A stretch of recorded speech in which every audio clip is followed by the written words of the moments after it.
Alrighty. Let's see.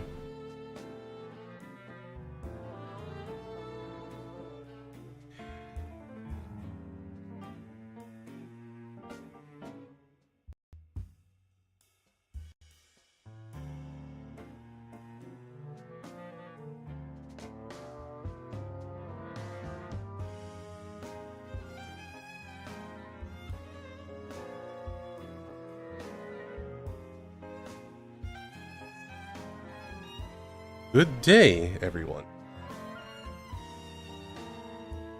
Hope y'all are having a good time.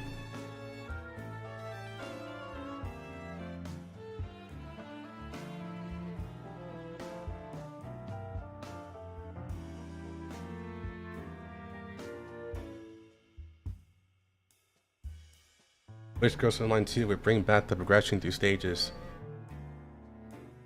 on a bitmap like this. Yeah, I kind of want it back too, except I want it to be numbered so I know where I'm going. It's not an issue in your first playthrough, but when you're doing something like this, it would be nice if things are numbered.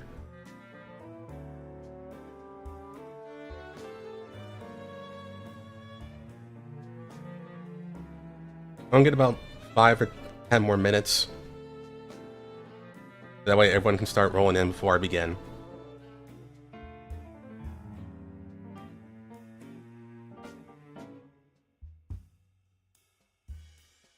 This is a pretty important event. The one before the finale. And there are some interesting rumors that are happening right now. And honestly, these rumors are not new, but there has been more precedent. So, on Twitter, on Chinese Girls Frontline 1 Twitter, actually, as you guys know, there is going to be a Steam version of Girls Frontline 1 coming out for China only. As far as we know, it's not coming to global. But on their Chinese Twitter, they did say that there will be a new story event along with the release. So now, there is questions popping up on what that story is. Is that a rewrite of the finale of Ghost Frontline 1? Or is it an epilogue? Or is it a side story?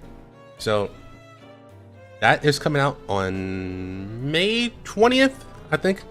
Basically the end of May. But once that drops, I will be paying close attention to everyone who is actually playing on the Chinese servers. Because it should be a direct account transfer from mobile to Steam. So no one would have to replay the whole game if you already have a stacked account. At least that's what I heard. So we should be getting some news on what the new story event will be, or what is even going to entail within like the first 2 days of when it comes out. Usually you have to wait for a translation, and that usually takes a while. Now, since this is on Steam, it actually is easier to get a translation out, but it would be machine translation. Sometimes that is good enough, sometimes that is not great. So maybe we'll be getting a translation on the first day. I highly doubt that though. Probably going to be like the first 2 or 3 days. That's when we should expect a translation based on how it was beforehand on mobile. How do we feel about UMP40 becoming a reality in Girls Frontline 2? It was expected. They drip feathered for a couple of months before. It is a little strange though that they're doing it this early.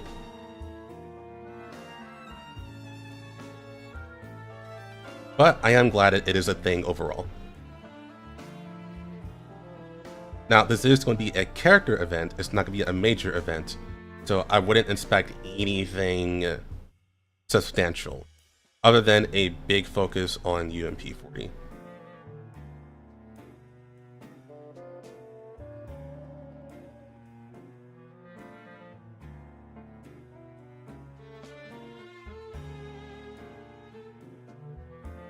Yeah, unedited machine translation is not going to be good enough for this story. Probably not. Probably not.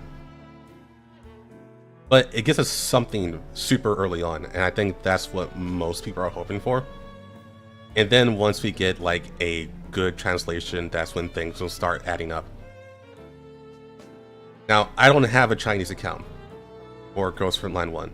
Only have one for Ghost Frontline 2. So I am forced to wait for translations.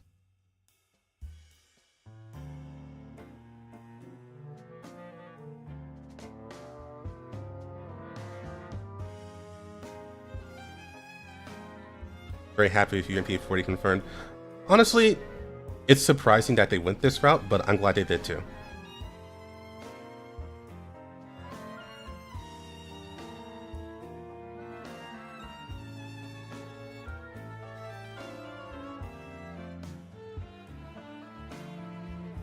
So the original UMP40 at this point would be significantly weaker than UMP45.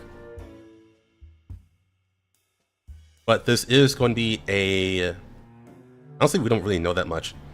But I'm assuming it is going to be a newer version of UMP40. Because this is going to be the August version of 40.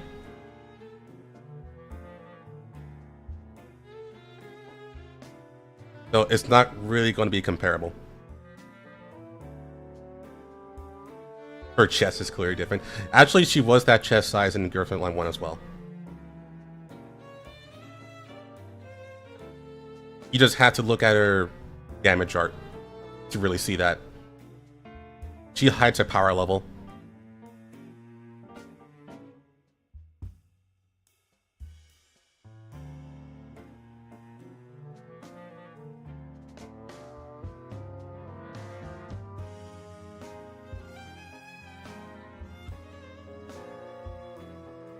Focus-induced PTSD in the background. Yeah.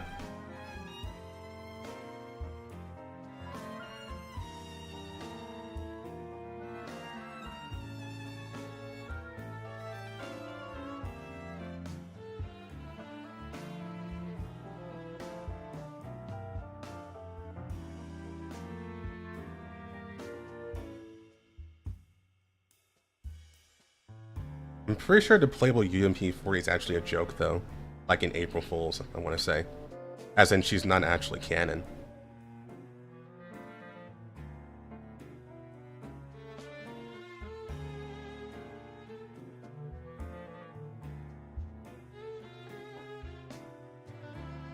Is there a chance for a playable Dandelion? So Dandelion is actually really strong, physically speaking. She hides her power level and just prefers to be a hacker, but she can actually physically fight and even shoot.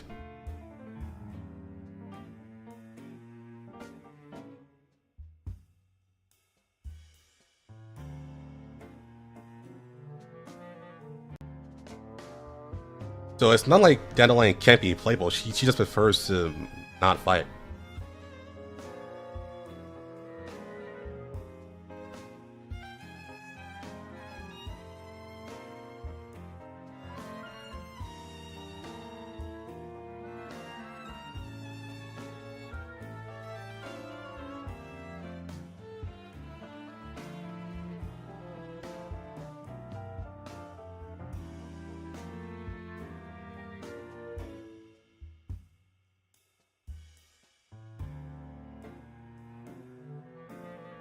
Careful with the caps lock, Londran.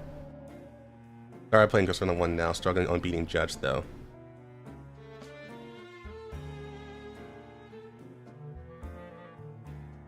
So you must be very early on. If you got any friends, just use supports. Like early on, you used to rely a lot on your support echelons.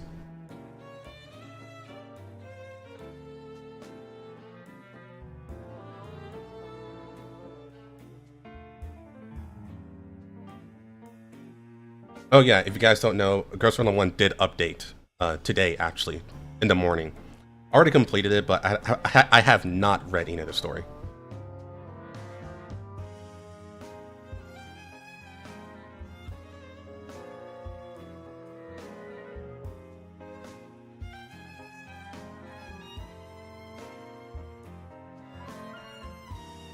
I love this track, though. This track is really good.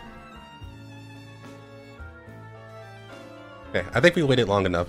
So before we get started, I am going to say, I've thought about this for a while, and starting next week, I will be doing exclusive streams on Twitch. So that means anything that isn't like Readthrough related, or maybe even primarily Ghost Frontline related, is going to be on Twitch and not on YouTube. And the big reason for that is because it is it's hard to fit in the topics that I do want to talk about on YouTube, because YouTube demands structure while Twitch does not. So starting next week, I will be doing exclusive streams on Twitch. It'll be Monday through Friday, maybe Saturday.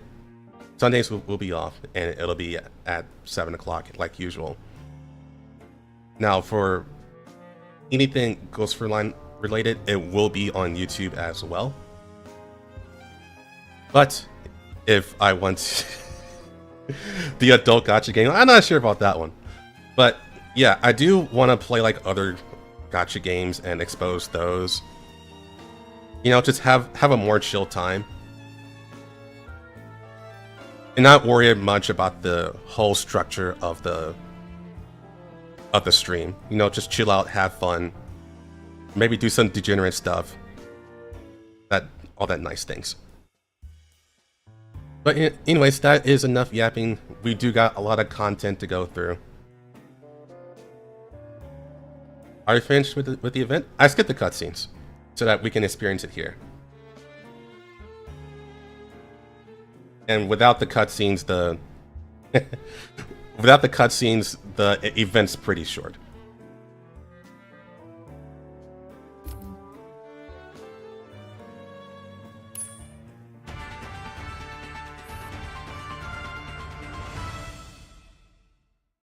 Right. Here we go. Good afternoon. It is currently 15:30 Frankfurt time on November 3rd. Welcome to the news. I can find Twitch, same handle. The Twitch is twitch.tv /HeroMysticLYX. First, let us return to the hotly discussed topic for the regulations of doll security. Following the wave of terror incidents perpetuated by dolls, the Ministry of Justice is expediting revisions and improvements to the next iteration of the regulations for doll security. It is expected to be submitted for committee approval by the end of this month. This move is seen as a strong signal to the public that doll oversight policies will be tightened significantly. Sources report the regulations likely transition from provisional to permanent has sparked widespread joy among citizens who have taken to the streets in spontaneous celebration. Now, let's join our correspondents on the scene.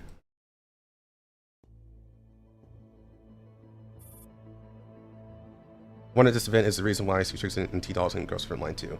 Kinda, sort of. It's primarily through what RPK did.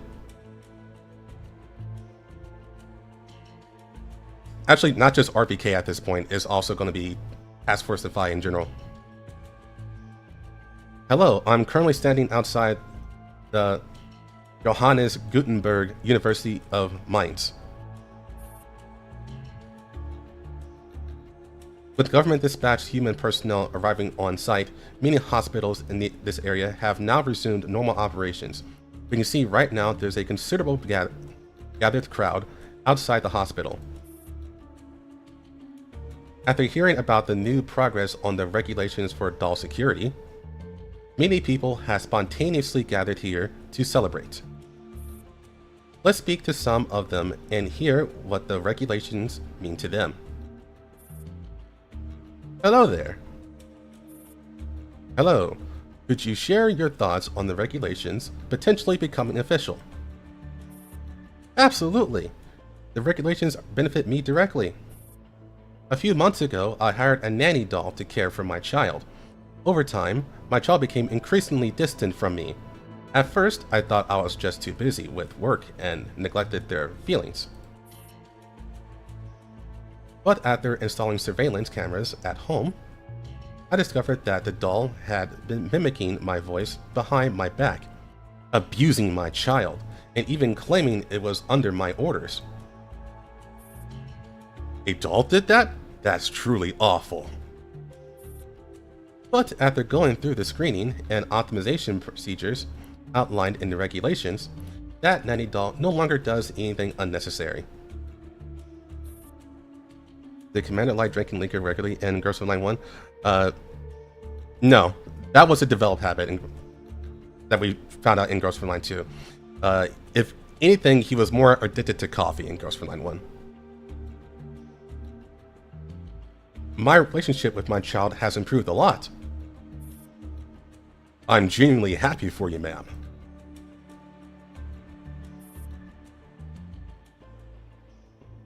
Sir, let me ask your opinion. A man in a hospital gown, his face gaunt with illness, tucks a folded slip of paper back into his pocket. Oh, okay. Then nervously looks into the camera. Me? I'm a terminal cancer patient, bedridden for a long time. I used to suffer at the hands of medical dolls. Their attitudes were cold, their behaviors robotic, and they had zero regard for my dignity. The emotional toll was severe. By the way, he just looked at his cue card to see what he needed to say. So this is all staged right now. Since the implementation of the regulations for doll security, I finally felt the warm, meticulous care of fellow human beings again. Speak more naturally. You sound stiff. Dolls are machines after all. Only humans truly understand what humans need. That's why I believe the regulations must be made permanent immediately. I fully support it. Thank you both for your responses. Now, a pile of miscellaneous items get tossed out of the hospital's front doors. CNN confirmed to be anti-doll. They seem to be office supplies. Next, several people in white lab coats come running out like their lives depend on it, fleeing down a side street in panic. Get out! Scram as far away as you can! An enraged woman storms out after them, shouting down the street. Stop messing around in the hospital. Just because the government ran you through a few crash courses doesn't mean you can do this job. One mixed up gentamicin and with penicillin. Another turned an IV prescription into an oral one. Wow, that's an interesting one. And even better yet, one gave a 3-year-old with diarrhea 20 tablets of cetobiprole in a day. I hope that's the only time I gotta say that word. Still fuming, the woman notices a poster supporting the regulations for formalization stuck near the entrance. Her fury flares up again, and she rips down the poster and stomps on it repeatedly. Hey, I just put that up. Does this still count towards my paycheck? 9-year-olds. Yeah. Shut up, the camera's still on.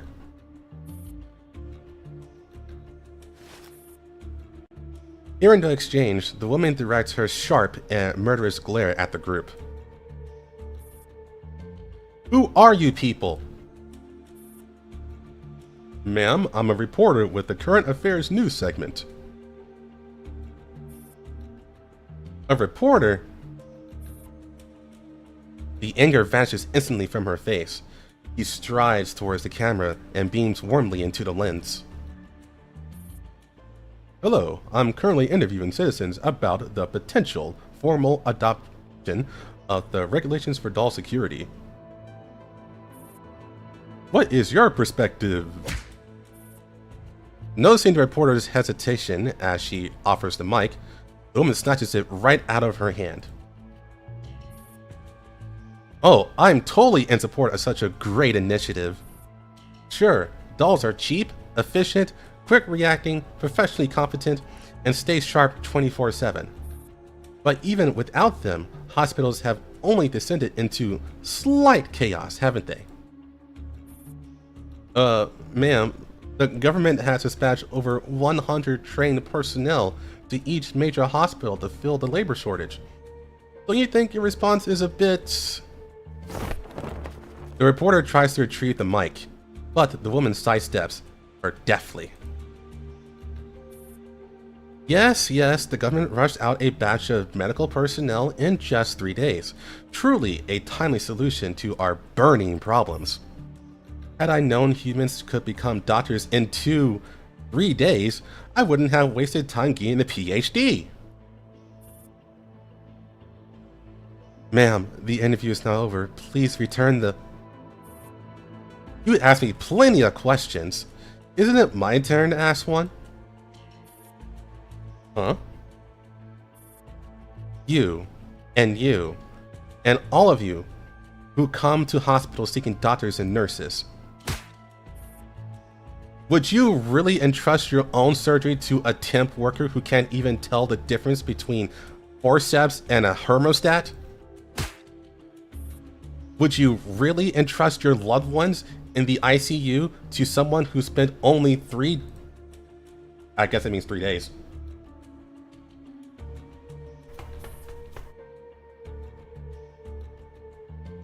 Just having a crash out. The reporter panics and tries to flee from the raging woman, but once the dam of fury has burst, it's impossible to hold it back. Where are you going? I'm not finished. Station, cut the signal, now!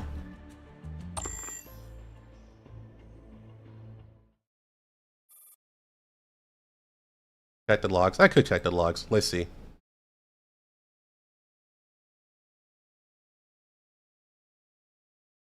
Yeah, would you really entrust your loved ones to the ICU to someone who spent only 3 days learning how to care for patients? Yeah, about what I thought. Thank you for the live interviews brought to us by our on-site correspondents.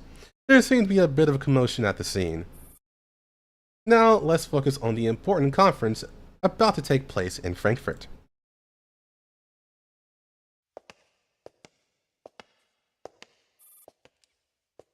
Genetics Archive Room in the Faculty of Medicine. I'm guessing that's Johannes Gutenberg University of Mainz. Footsteps, still heavy with anger, come to stop outside the door.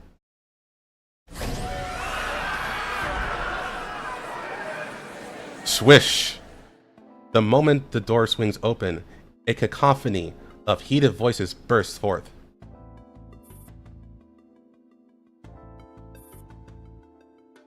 What do you mean the founding of the UNC has nothing to do with us? An entity that transcends national alliances mean the end of all existing technological barriers. This marks the beginning of an unprecedented golden age for medicine and science as a whole. I pity you, naive idealist. If alliances between nations really worked, why would we have 3 world wars? The URNC is nothing more than a flashy facade. You can't seriously think it will actually change the world. The world progresses precisely through these small changes. Do you really think...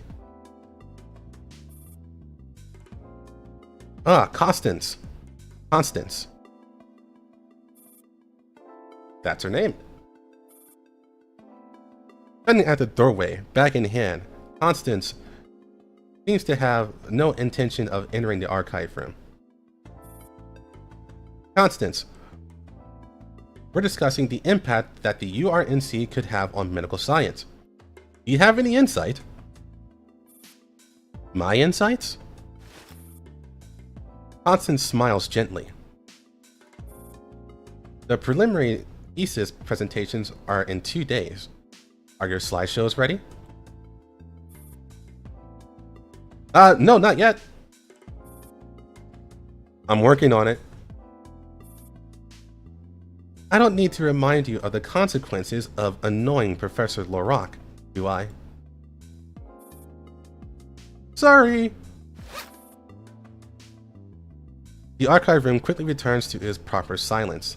Constance picks up her bag and leaves. I start this event and I see many unfamiliar faces. I need to catch up the story first. Yeah. I get what you mean, Nexus. Once the door closes behind her, Constance breathes in the fresh air of the corridor. When does this event take place at the Witch? It comes after Angular Gyrus. So this is episode 15.5. I want to say it's 0.5. It might be 0.6, but I want to say 0.5. Oh my god! Ooh, thanks for becoming a member, Polaris. Really appreciate that. Phew. Is there nowhere left in this world where I can find some peace and quiet? Everyone's obsessed with regulations for doll security and the URNC. What good is any of that to kids who can't even finish a research thesis proposal? Yeah, girl, you're right. You're so right. Shaking her head to dispel these distracting thoughts, Constance gathers herself and knocks on her advisor's office door. Come in.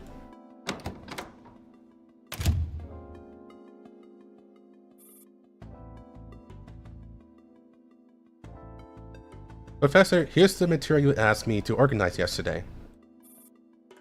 Also, I've already finished editing Thomas's thesis. I sent it to your inbox around 9 AM this morning. Good, I'll take a look shortly.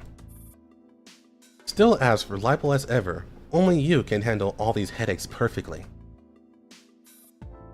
You flatter me, Professor. Oh, by the way. Professor Lorak pulls out a few sheets from the towering stack of documents on the desk and hands them to Constance.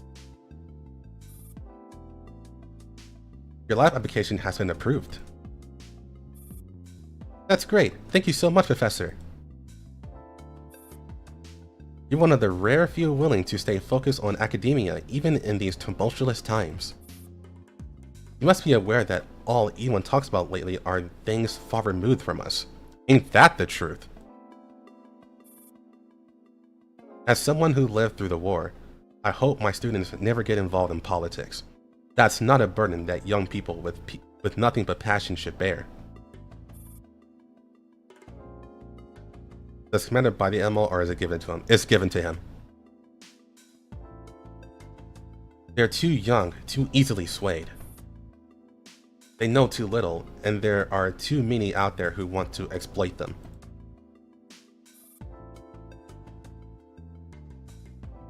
As a gift? More or less, yeah, as a gift. It's all thanks to your guidance, Professor. With you as my role model, I've learned how to move forward. You sweet talker. Have you decided on your research direction? The tentative idea is to construct a recombinant adenovirus expressing the apoptosis protein. That's not exactly cutting edge. can take more time to think about it. Lab equipment is good enough to support a wide range of projects, and the budget is decent too. So for your question, Angry Bird, there is a non-zero chance that it is a thing, but there has been no talk about it whatsoever. All we know is that when the Chinese version of Ghost Frontline comes out on Steam, there will be a new story event. They have confirmed that. We don't know what that story event is going to be, so it could be a rewrite of CK. Or an epilogue. We don't know yet.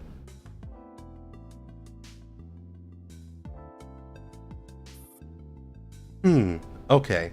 I'll come up with a few more ideas. When you're free, I hope I can take up a bit of your valuable time to discuss them. Of course. No problem at all.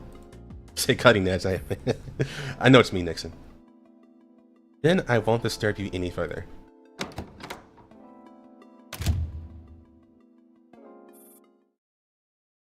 After politely bidding her mentor farewell, Constance exhales in relief as she walks down the corridor. All done. She eagerly dials an old friend. Neyle. Not so loud, Connie. You scared the shit out of me. I can't help it. I got amazing news. The lab application just got approved. That's wonderful. Now, we can finally start prepping for the experiment we haven't been able to complete. You have no idea how long I've been dreaming of this day. Same here. What's wrong?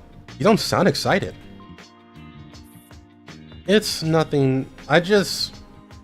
Getting emotional. Back when we were sneaking around doing our experiment without permission, we nearly got flagged for BSL-4. Can't believe we're actually getting closer to our dream now. Don't worry, you and I will finish that experiment. You know, the moment I saw you in the lab back then, I knew no challenge could deter you. When I brought up the idea to you back then, I thought for sure you'd say no. After all, if we get caught running experiments that don't match our proposal, we could get seriously punished. It's the flame lady. Don't worry, I got it covered. What, getting cold feet now? That's unlike you at all. I'm just worried to get dragged down because of me. I don't have much to lose, but you have a bright future ahead of you. Well, cut it out. I know what you're trying to say, that you got family to fall back on if things go bad, and I don't. I don't care about any of that. I'm an orphan raised on the government's dime. That's exactly why I'm not afraid of anything. What could possibly be more moving more than the pursuit of the truth? Hold up. Okay.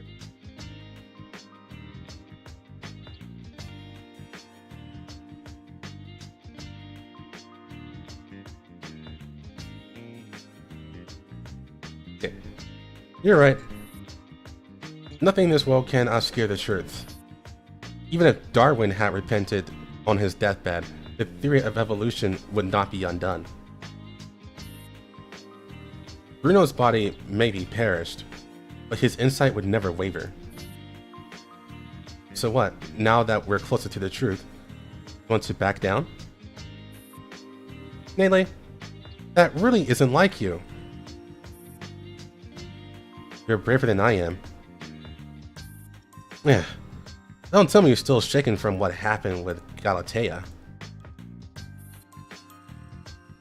You can save your reverse psychology. I know what you're getting at. Thank you. I hope you do. Got your materials and data ready? Yeah, everything's set on my end. Great, when you're free, Let's meet up and finalize the experiment. Here, Connie. I got something to finish first. Let's talk later. Alright, I'm always online.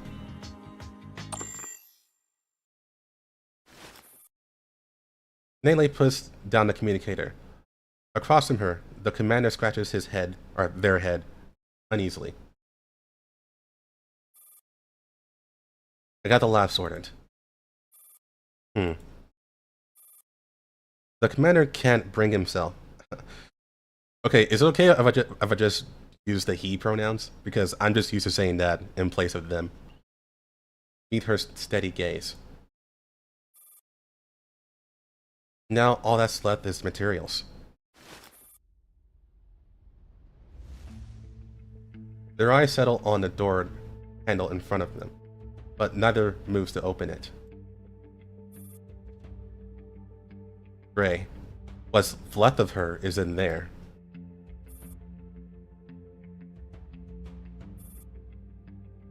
Honestly, I can send someone else to take care of this. No. Nearly rests a trembling hand on the handle. She doesn't look at the commander. Maybe she's trying to convince herself. I understand what you're asking.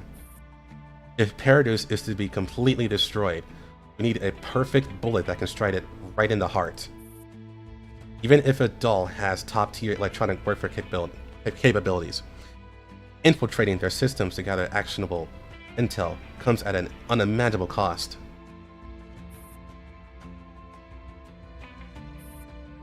Right now, only my teacher can do it. No, I probably shouldn't even call her that anymore. Think of her as your cadaveric donor, or an insult to the Lady of Ashes. Whatever she is, she has to rise again and fight for us.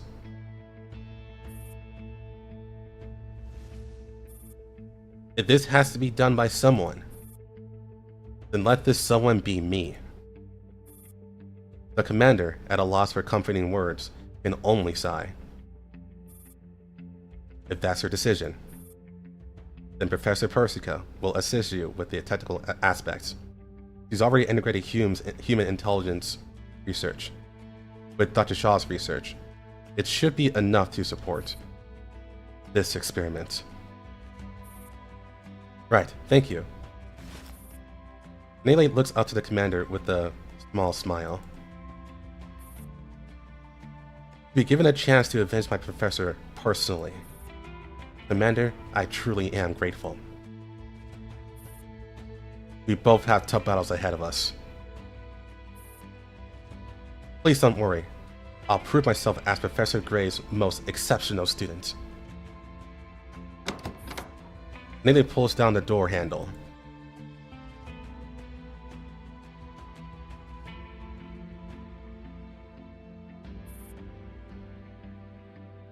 In the temporary's op room, after assembling all combat-capable dolls, AR-18 projects a map of the entire city of Frankfurt onto the screen. Commander, everyone is ready. Who smoked Needle Gray? AK-15. Right. After evacuating from the White Zone, we've had a few brief days to catch our breath. Let's go over everyone's recovery status. Commander, Saab has completed her repairs. While her parts are currently replaced with general-purpose substitutes, it should suffice for standard combat. So the AR team is ready to return to the field. You bet. I've been asleep for so long, I'm feeling super refreshed now. Understood. The Phi is also ready as ever. Unfortunately, 416 still can't be activated. Aside from her, the rest of 404 is ready for action at any time. There haven't been any casualties on our end. For now, we're focused on assisting 404 with electronic warfare. Got it. Everyone, we're running out of time. The commander presses a button on the remote control, and several red markers light up on the Frankfurt map. We're on the first cutscene, Dylan, so you did not miss much. These are the locations of Paradox factories we've identified based on current intel. 45 hacked into the energy sector and verified the data. These sites are consuming an absurd amount of power and water in a short time. On top of that, all of their waste output is handled by the same shell company. No ordinary citizen enterprise would ever run with such an operational model. Following that lead, we uncovered even more factories. Additionally, ever since we've extracted the commander from the White Zone, resource consumption at these factories has spiked again. Which means they ramped up production. As for what they're producing, I think you can all guess. No doubt something to do with those disgusting monsters. What do we do? With the manpower we've got, there's no way we can hit them all one by one.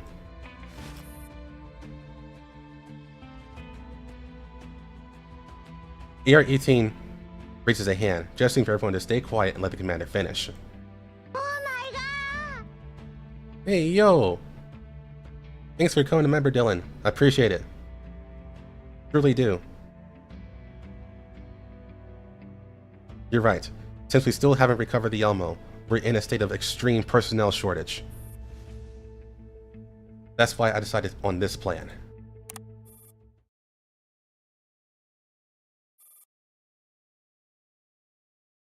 Hasn't heard that Polo yet. And Gross 191, I think it might be drops. I can't say for sure. The commander taps the control a few more times, and a new layout appears on the screen.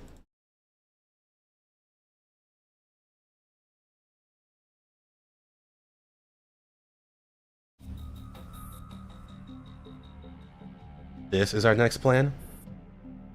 Even after such massive losses and with the connection to the Lake of Cognition still severed, we're continuing with the original strategy. Thanks, Dylan. I really appreciate it. Yeah, I got a new stand, and it's working out pretty well, I would say. But it could use a bit of improvement. Sister Nimron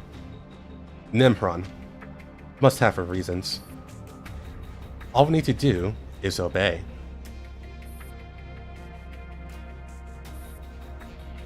Nimron watches the two before her coldly.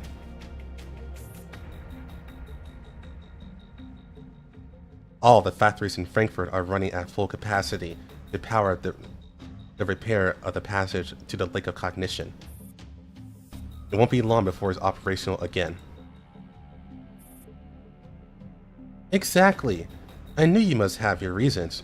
You mobilized all of our forces in Frankfurt while we were still in the dark. I don't need to explain my reasoning to you. Of course. At this point, we'll just follow your lead. I'm not questioning you. I'm just worried that after so many operational errors, the system might be overloaded and starting to misfire. This one doesn't break Yeah, that one was crazy. That's none of your concern. Mordo and Brandt exchange a knowing eye roll and leave the room together. Nimron picks up the communicator, which has been on call the entire time. Any issues on your end? Not at all. So I heard you know who is now in position.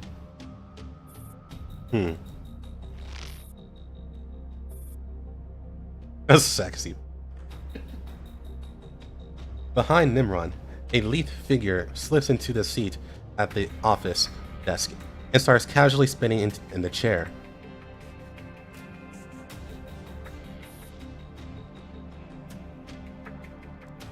Hiya, Assistant Imran. Long time no see. Long time no see, Sticks. Alright, so...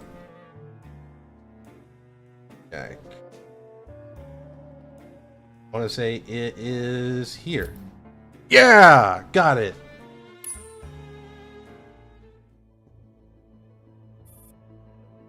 Stasi HQ. The display shows that the meeting in the designated office has already started. At this moment, there is complete silence.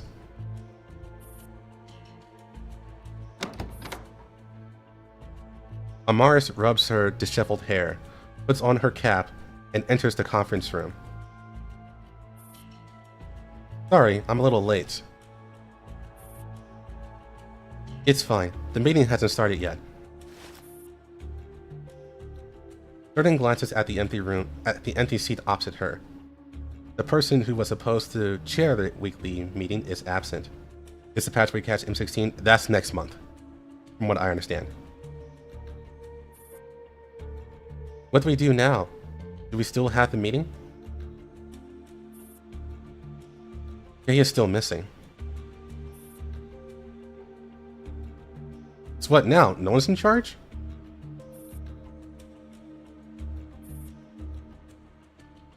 Good news. No direct supervisor, which means we can skip work. Amara stretches lazily. I heard Q will be taking over command later on. Who? That overtime maniac? Great, Q is way more reliable than Jay. Everyone is more reliable than Jay. Bad news. From now on, we'll be on standby 24/7. The door opens again, and Q enters the conference room. Q gazes from doll to doll with amusement. From the looks in your faces, you already know I'll be taking over. Yes, I've already made that announcement. Wow, what a smile. Jeez. Could you look any more crazed? Then I won't waste any time. You've all worked with me before and know my style. Q drops a stack of documents on the table. Trying to take some of the work out of my hands, ladies. Dagmar, Edith, you two continue searching for the Elmo. Give me something useful from it. Yes, ma'am. Dagmar and Edith take the two search warrants handed to them and leave the office. Bridget? Yeah, it's Bridget. I've assigned a new agent to replace Jay in the White Zone. Go handle the handover. Is it a complete handover? Are we handling everything over to this person?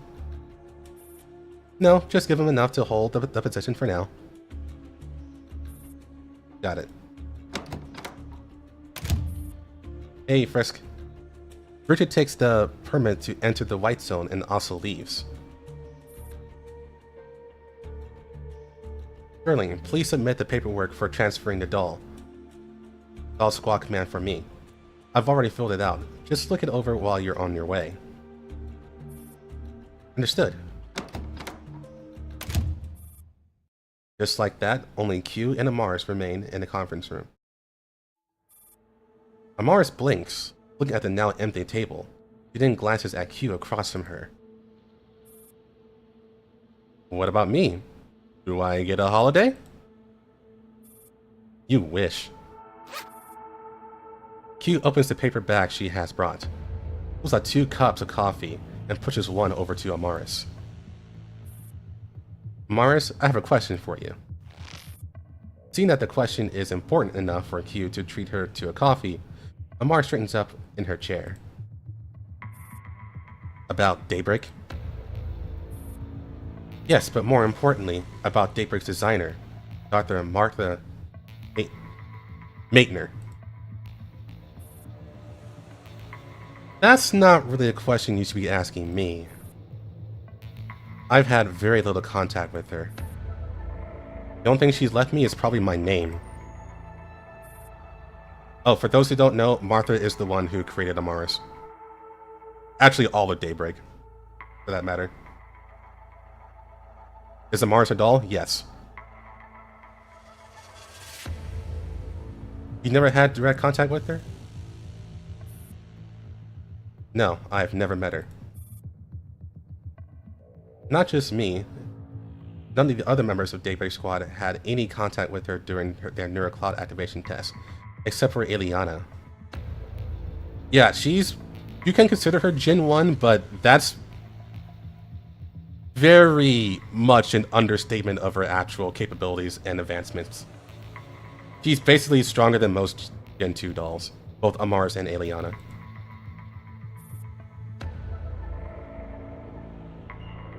Did Eliana ever talk about Dr. Maitner?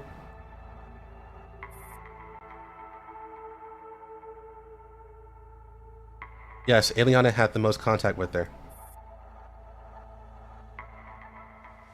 She said Dr. Maitner was the most calm and rational human she had ever met. Always clear on what she needed and wanted to do, and capable of ruthlessly eliminating any obstacles. But she wasn't sure whether that was a good thing or a bad thing for a human being. Sounds like Eliana had a relatively positive impression of her. Dr. Maitner used to work for the US Relics Agency. Do you know why she left? No. I didn't even know about that part of her career. Did you know that she was the target, codenamed Capita, in the operation carried out by Daybreak Squad in 2051? I wasn't aware. The background information on the target was always classified as top secret. Do you know about Project Valkyrie? All I know is that it was connected to some small cult? Something about posing as a saint to deceive believers and scam them out of their money? Read that in tabloid? Pretty much. While Q lapses into thought, Amara sips her coffee. So my mission is to investigate Dr. Martha Maitner? Maitner?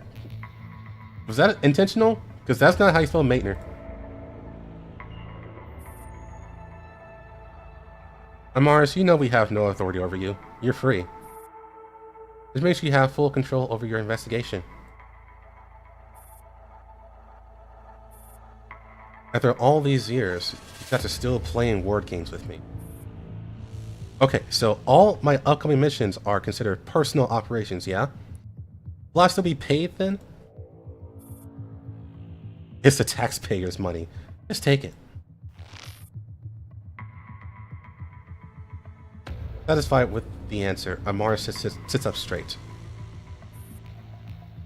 Then state your request. I don't care about the mission regarding Capita. I just want to know what Project Valkyrie really is, and how it's connected to the Oberstein family and Paradis. Obviously, all signs point to the one person. Exactly. That's why you're the most suitable doll to handle this. I understand. Bottom line is, what I do from now on is entirely my personal action and has nothing to do with the Stasi. Did I say I'm doing this to avenge Eliana? What a freaking joke. Good thing she won't ever hear a word of it. As a sole survivor of Daybreak Squad, how do you feel now?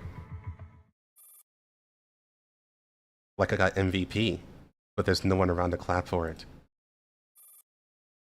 Damn, that's a hard-ass line. Holy shit.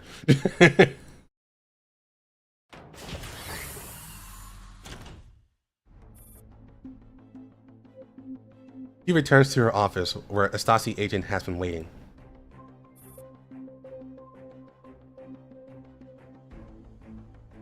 Agent Q, all the surveillance footage from the White Zone terrorist incident has been compiled. Our losses have also been tallied.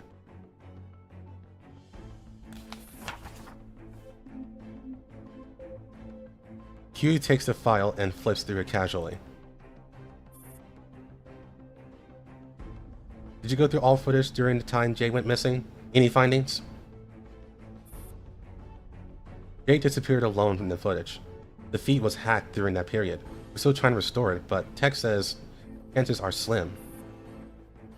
Also missing in that time frame are Miss Marlene from Residence S083 and former Health Minister Vogt granddaughter Cornelia Schaefer. Have you made contact? Miss Marlene could not be reached, while Miss Cornelia Schaefer claimed that she made it without issue. Look into this Cornelia Schaefer. She was already investigated while in Berlin. Agent K handled it. Alright, leave the rest to me. Yes, ma'am. The agent salutes and exits the office. Q turns to Hoffman, who hasn't glanced at the agent once. This incident is likely what the director needed. You can make a big play of this.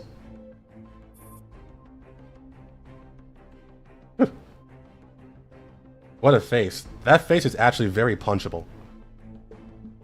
Don't make me sound like a villain. The time of this accident is a major bargaining chip in itself. The closer we are to victory, the calmer we must be. Work just keeps piling up like snow. Haven't even finished what's in hand, and more keeps coming in. So, should we prioritize? That's why I'm here. Gosling. Ryan Gosling looks way better than this.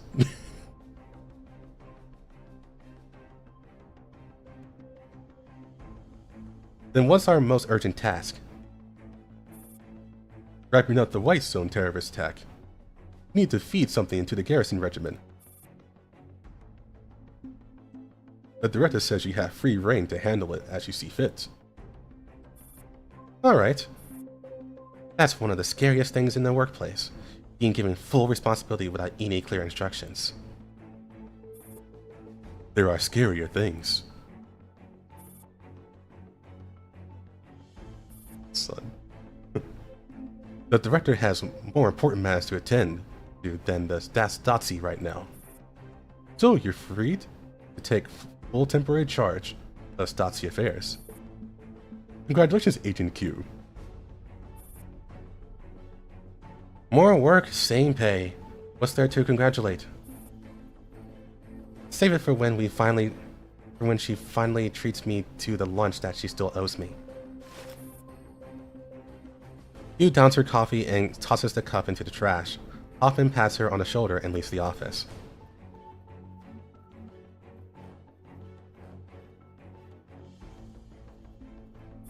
No, I'm out of drink. I don't have water now.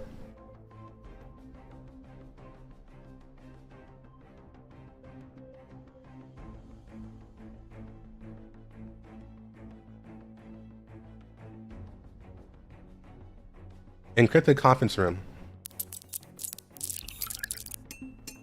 After initializing the encrypted communication link, Hoffman leisurely brews himself a cup of coffee. Agent K, long time no see. How have you been?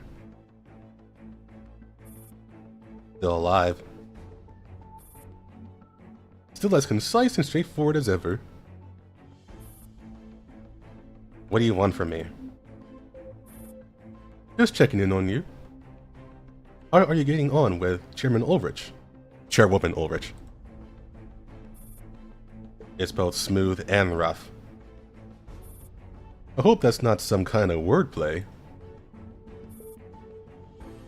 The chairwoman has her own position, one that's unshakable. But as an ambitious and capable woman, she's not willing to be confined to a cage either. Sounds like she's still swaying between the two sides of the scale. Kay looks so boring now. I mean, that's the point, isn't it? Then as an excellent Stasi agent, do you have any advice, Agent K? The chairwoman has a good impression of Miss Rami. Hmm? Look at that smug-ass smirk. What the f... Look at that. Now I'm starting to contemplate the possibility of having the director seduce her in person. Sir Hoffman, our calls are recorded. Go on. Miss Rami's past collaboration with the Ministry of Finance really impressed her. She even uncharacteristically brought up the background of certain individuals, including those she had worked with back then. None of them are staunch localists. In the chairwoman's words, they put the interest of the state over any party interest. Which really means they care more about personal interests than collective ones. The reason they seem hesitant is mainly because Miss Rami is a woman. If she were a man, they'd be very happy to follow. Unfortunately, as a woman, Miss Rami isn't good at taking advice. Ulrich is certainly more successful than our director. But on the flip side, they don't fear Ulrich, while they do fear Miss Rami. After all, Miss Rami is the daughter of General Reifenstahl. Yeah, Reifenstahl. General Reifenstahl. Barring her from the military has always been a consensus. So these people are the weakest link? That's what the chairwoman thinks. Then what does Chairwoman Ulrich want? She's unsatisfied with her current local position, but she's also unwilling to pay the price for being promoted to the central government. The only one who can give her the promise she needs is General Secretary Grob? Doesn't go with Grob.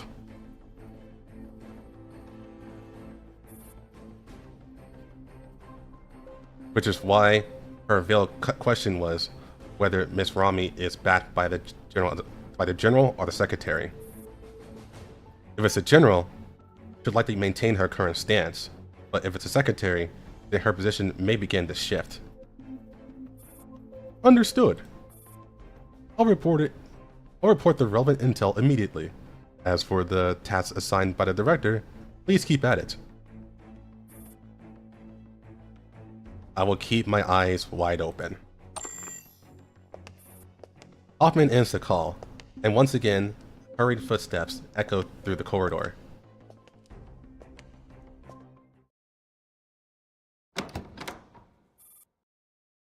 Nayli's apartment. Nayli opens the door and steps inside, followed by Constance, carrying some takeout. Honey, make yourself at home. Well, this place isn't bad at all. It's pretty spacious. Looks like it could fit 2 or 3 more people. Yeah, I figured I might need to store a lot of materials for experiments, so I got a place with extra room. Nice! Give me a little tour. Sure, this is the living room. Haven't got much furniture yet. Kitchen's over there. I just moved a few days ago, but the fridge is still empty. I'll bring you some fresh veggies and fruit next time. There's a supermarket near the university that's always have great deals. Thanks, Connie. And this is my bedroom, study, and the storage room. You locked the storage room? Yeah, it's too messy inside.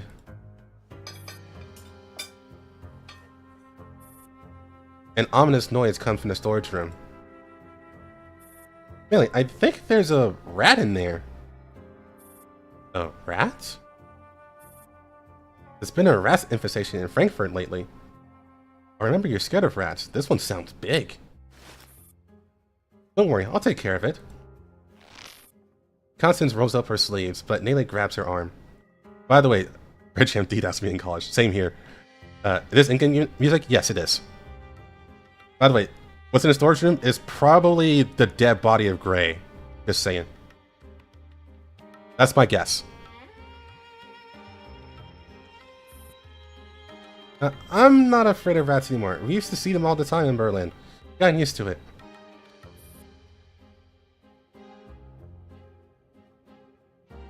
Really? I remember back when we finished tending to the lab mice. We saw a rat about 12 centimeters long outside the door. Your face was as white as a sheet. I've grown since then.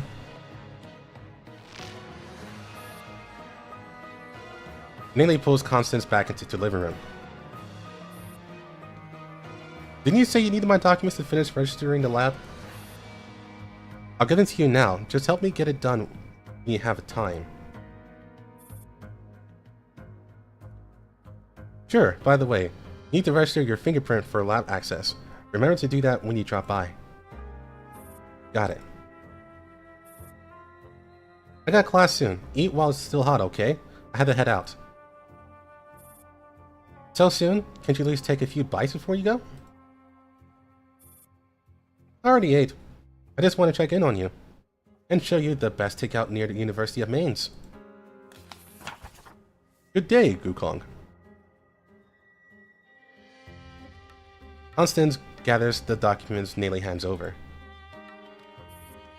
By the way, Nele, I haven't asked yet, why do you suddenly want to restart the experiment? And you said our research direction has changed. Changed how? Let's talk about that in detail once we're in the lab. Nele averts her gaze awkwardly. She looks blatantly suspicious to Constance. Aren't you going to be late? Shit, class is starting in 15 minutes. Gotta go. Alright, be careful on the way. Constance bolts out the door like a gust of wind. Nele bundles up the takeout and head towards the storage room, where the noise came from.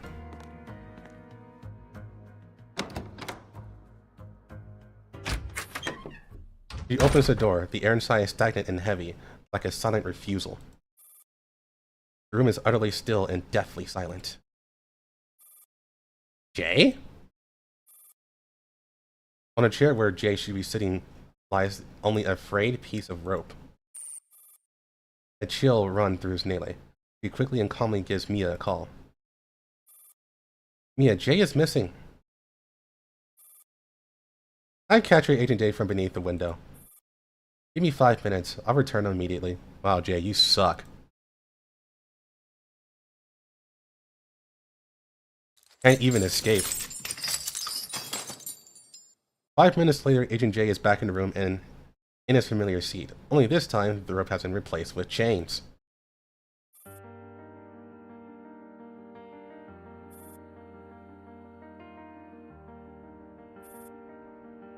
I'll go heat up the food. You two talk.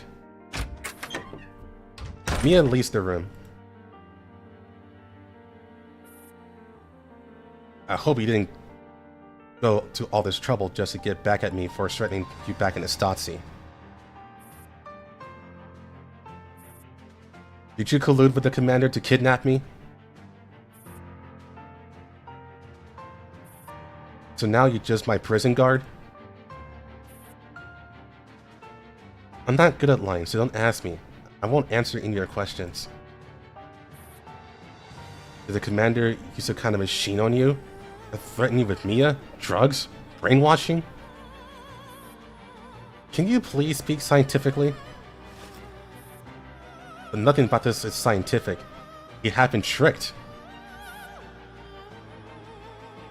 Jay cuts Lena off without hesitation. I wasn't tricked. I know exactly what I'm doing. You've got to be tricked. Why else would a researcher with your prospect, your status, be messing around with some doomed PMC commander? I have my reasons. Then tell me, what are your reasons? Idun. Idun wasn't your fault. That was Gray's fault. Galatea's fault. Stop blaming yourself for what the others did. Professor Gray wasn't at fault. You still believe that woman even now? The fact that you just said that proves I made the right choice. I won't let her name be smeared, not even after her death. Professor Gray was used. What exactly did the commander tell you?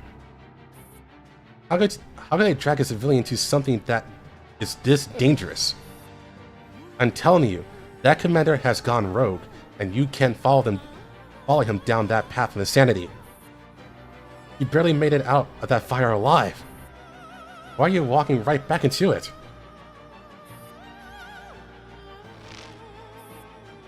Answer me, Nele. I saw Professor Gray's body. It wasn't human. She hadn't been human for a long time. A tear falls. Nele starts weeping. Now Jay's at a loss for what to do. You knew, didn't you? You knew Professor Gray had long ceased to be human. You have no idea what you're talking about. You don't even understand what kind of horrors you're going up against. I will understand. Don't do this, Nele. I know you're grieving, but don't do anything foolish. And what are you to me? What right do you have to tell me what to do? Because I know what it's like to lose someone dear. Because there was once a similar fool in the Stasi. He wasn't even part of his job, but he still gave himself up to those monsters for something stupid. Isn't a Stasi a spy organization? Yes, everyone knows we're spies with no principles to have sold our souls to the devil. But that fool, he still cared about so-called honor. He still held on to the Stasi's duty and mission, even had ideals. It's laughable. In 2064, he still dared speak of ideals. Even most Stasi agents didn't believe they had ideals. And that idiot. Jay throws off mid-rant. By the way, he's talking about light. Just so you guys know.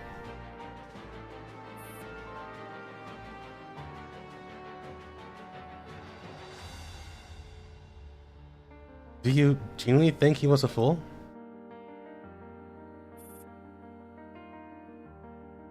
In this day and age, all idealists are all short-lived fools. Seeing Jay's tears, Nele doesn't quite know what to do either. Mia silently sees the reheated food at the door. Nele brings it inside awkwardly.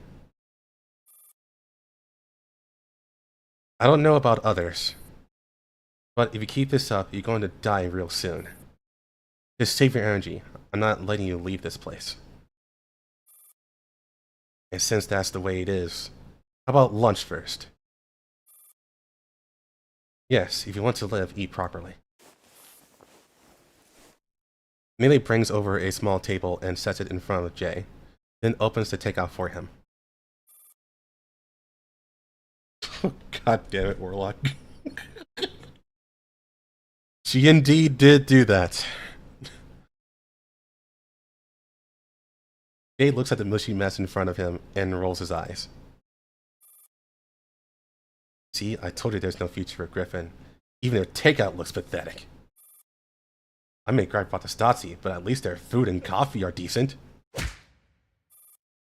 That's my food! If you're going to complain, you'll be having hardtack every meal from now on.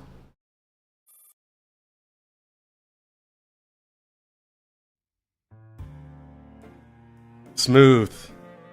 Real smooth. Okay.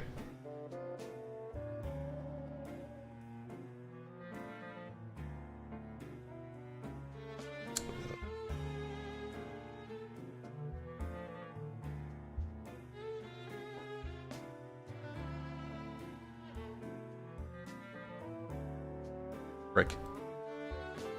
Ah, yes, there's.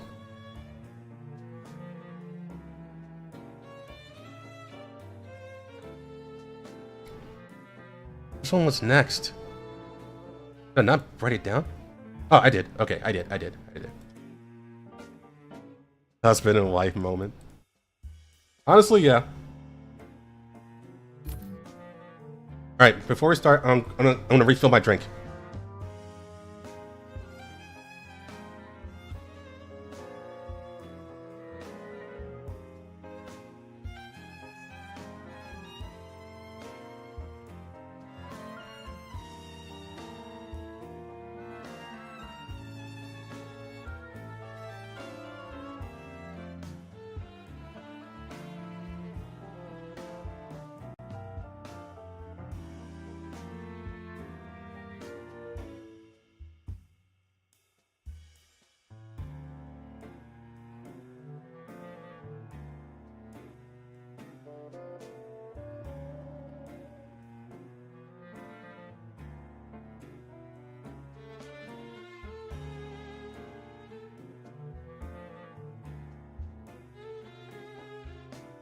Better coupled than Dimitri and Kukai. Who's shipping them? That'll never happen.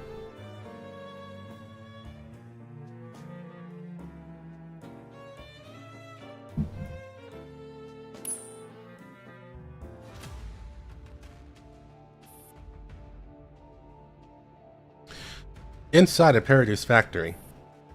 In a quiet room, Ashley reviews the wiring layout and projected output of the new facility.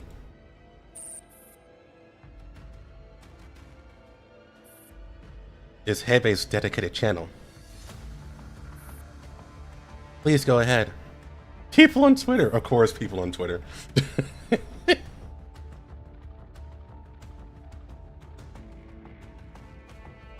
Sister Ashley, I'm calling you to update you on our progress. See, the only other character that I would have liked or quote-unquote been okay with is Mona and Jay. And the reason for that, you'll have to wait for the summary to come out for that one. But if you know about Mona, then you know why.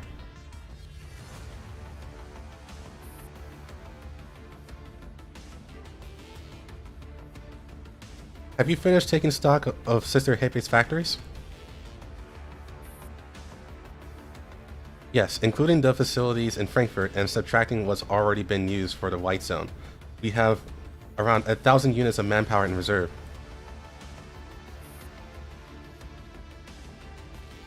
That still isn't enough to meet the requirements of the plan. Sister Hebe has already ordered a full-scale production across all factories. At this pace, we're expected to make up about 500 manpower units and matching white-class weapons within a week. Then the plan proceeds as scheduled. What about the production line for the epiphyllums? As a key part of the plan, production of the epiphyllums is also nearly complete. Sister Hebe has produced extra batches as backups.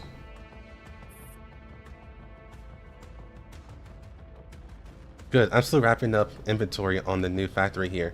Once that's done, I'll send you the final report. Understood. Anything else? Sister Hebe asked me to pass along a message to Sister Nimron. He's found a lead on the rat's hiding place. Got it. I'll inform Sister Nimron immediately. Once the call ends, Ashley complies. The conversation... Wait, it compiles, yeah. Ashley compiles the conversation and hands the summary to Nimron behind her. Uploaded to the bee sting system. Yes, sister.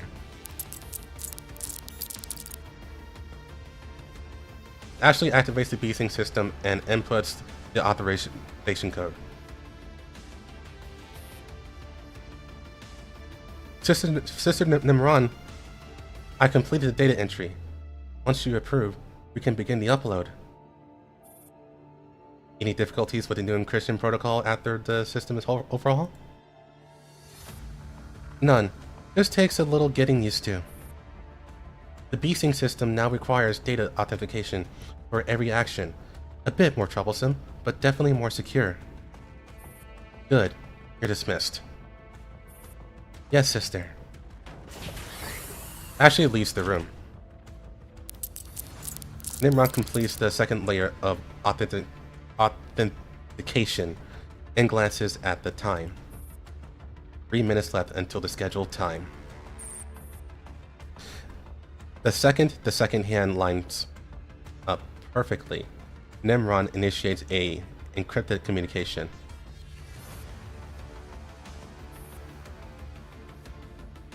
Hello, this is SED's chairman's office.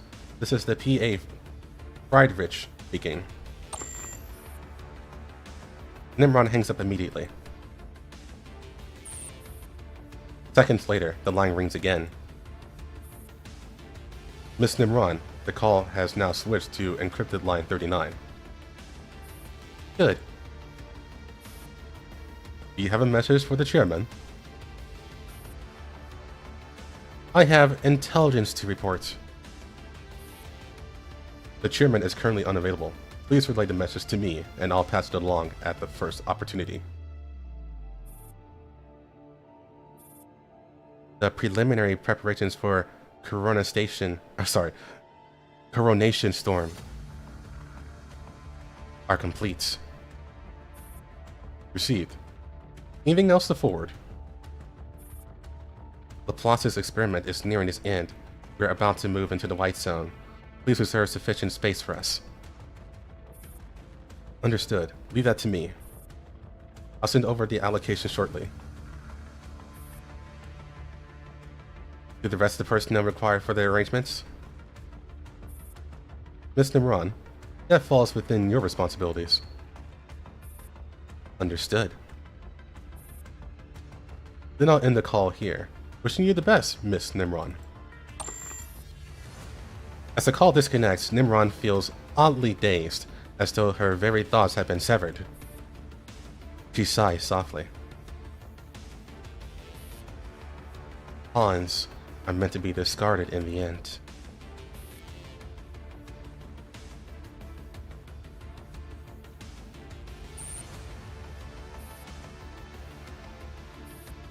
Without a second of hesitation, Morido picks up the line.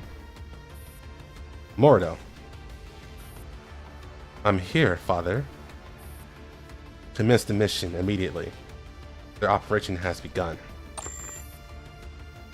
The call ends even before she can reply. Yes, father. She looks towards Nimrod's office in the distance, where there's still no sign of activity. Morido approaches prompt. What now? Another change of plans? Let me guess, this time we're doing inventory on that pile of junk in the warehouse? Morido scans the area again to make sure they're alone. He presses down on the nearest listening device and leans in close to Bram's ear.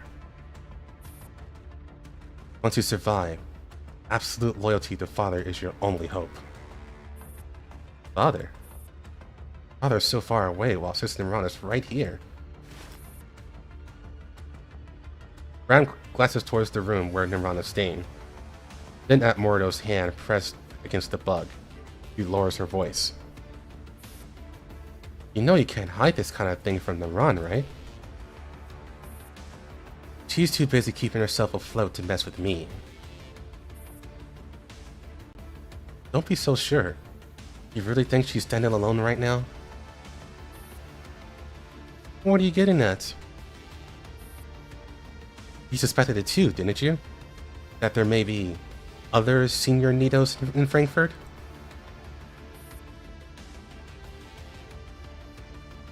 Commander needs a chance at clapping Morido's cheeks.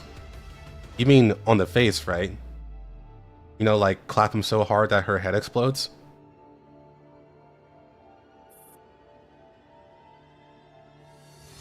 I've also heard whispers back in Berlin. There's something else inside Pandora. And she's on Sister Nimron's side. You want to bet on Nimron's hand? Oh no. Brand flashes a charming smile. I'm not betting on anyone's hand.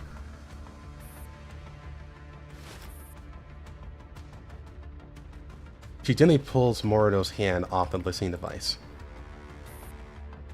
So you better win me over.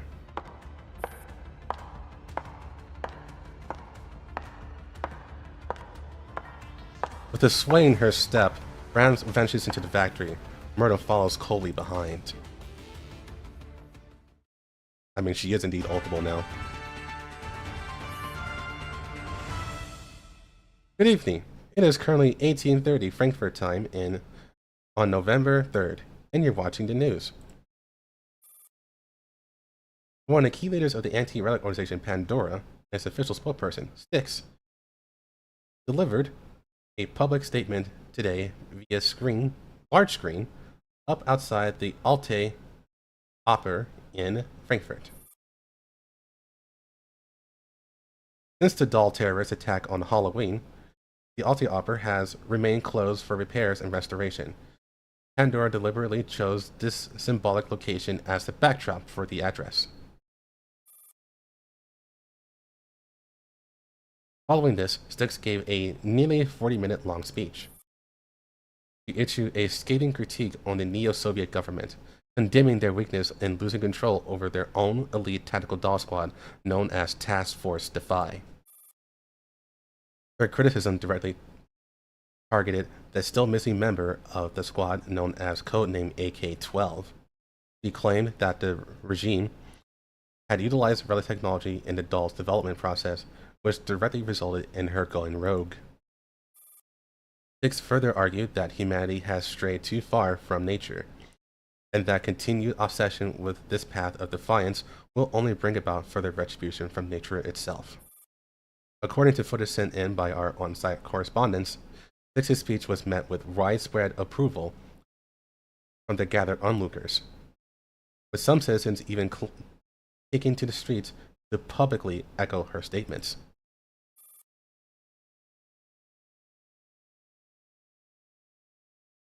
As of this broadcast, the neo-Soviet government has yet to issue any official response.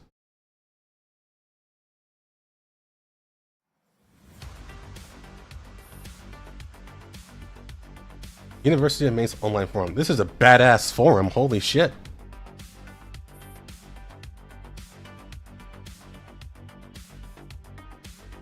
Let me take a swig.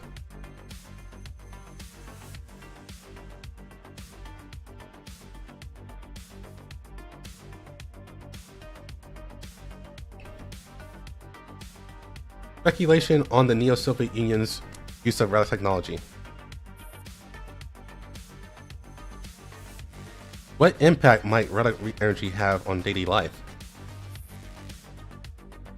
Exploring the possible changes in dolls after exposure to relic energy.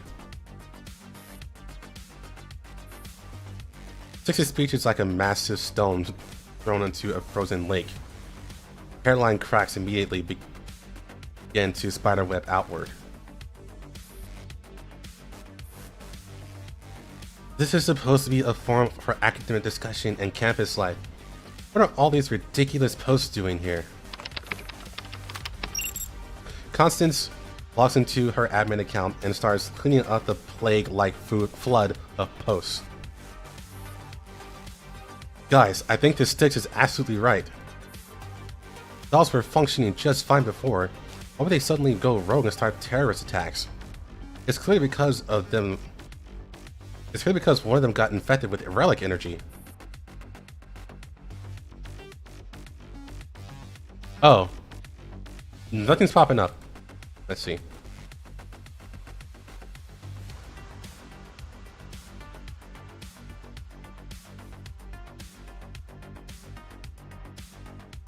Oh.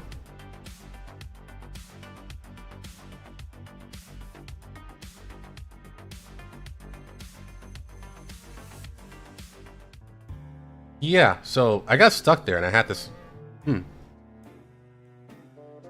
Yeah, I got stuck. I couldn't continue. Let's try that again, I guess. Where was that at? Girls from Line 1 moment.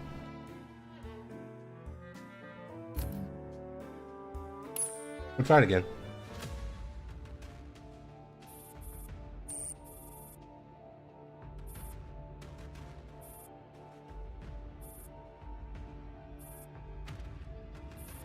Yeah, if it messes up again, I'll pull up the website.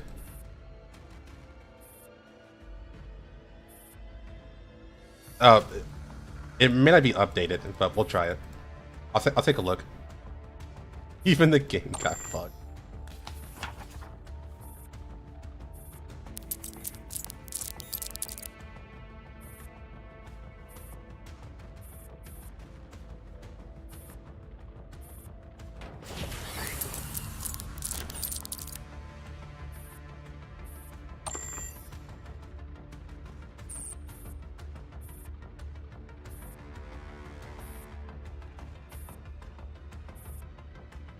Yeah, and if the website is not updated, then I'll just get the CN translation. I'll grab that instead. But there's ways around this if this happens again. Preferably the game just works.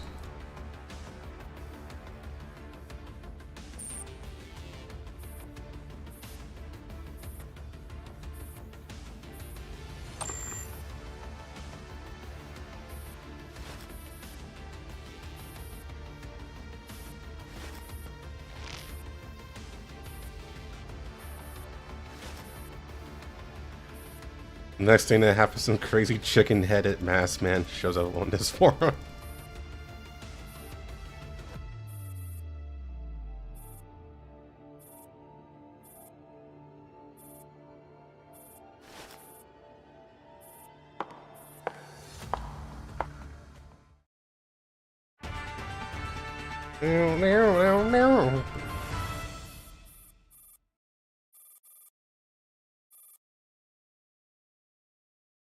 Right.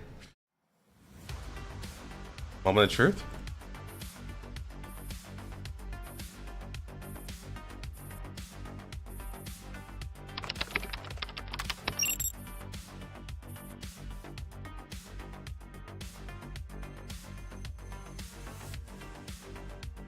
Did Viagra show up in the first game? No.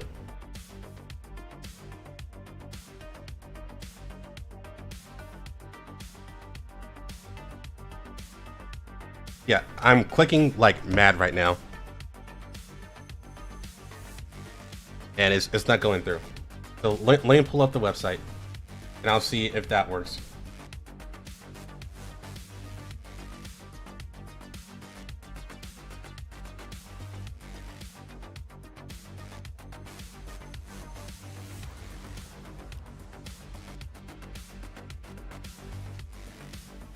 Let me see if it's updated. Because it might not be. Since this literally came out today.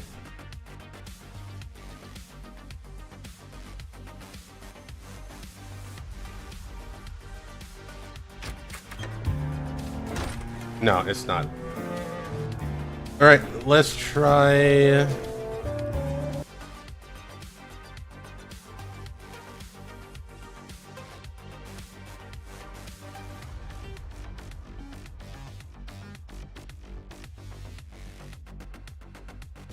Okay. So this part is lit.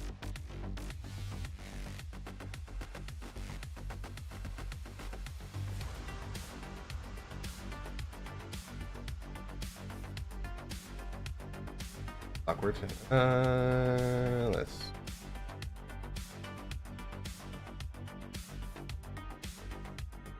The thing is, I don't know when the next.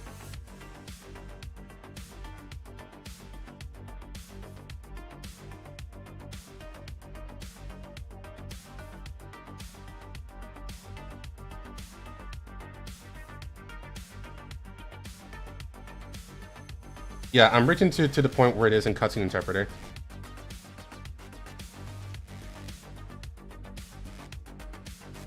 But it's taking a minute because it's not organized on the website. So I can't just like immediately go to where I was. I have to scroll a lot.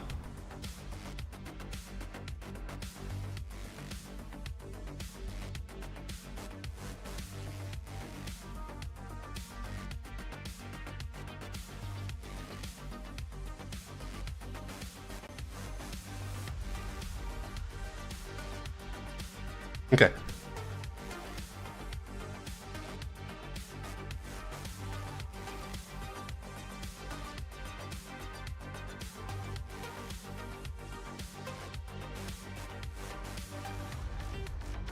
Let me get the window ready, and then we can swap.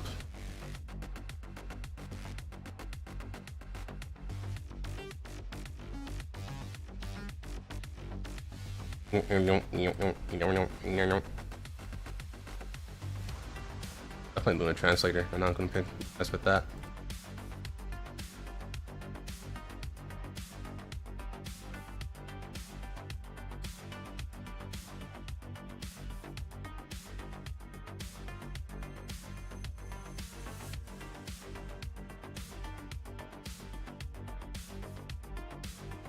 All right. Constance logs into her admin account and starts cleaning up the plague-like flood of posts. Guys, I think Stinks is absolutely right. Dolls were functioning just fine before. Why would they suddenly go rogue and start a terrorist attack? It's clear because one of them got infected with relic energy.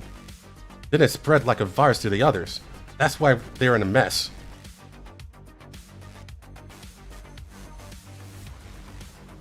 Easy to spread rumors, hard to debunk them. Have you even read Professor Persica's article debunking all of this? Dr. Shaw, the designer of the Divide dolls, published her research long ago. All our papers are public. She's a staunch anti-relic scientist. Why would she ever infuse her life's work with this very thing she opposes? Yeah, not to mention Dr. Shaw's elder sister was part of Pandora, right? Huh, that's public knowledge? No way she secretly used relic tech. Constance selects this batch of overly active users and mute them temporarily. Look at her abusing her power. I don't care what Inge had to say. I'm standing with Miss Styx no matter what. She's so gorgeous in that body. Wow. If only she could be my wife.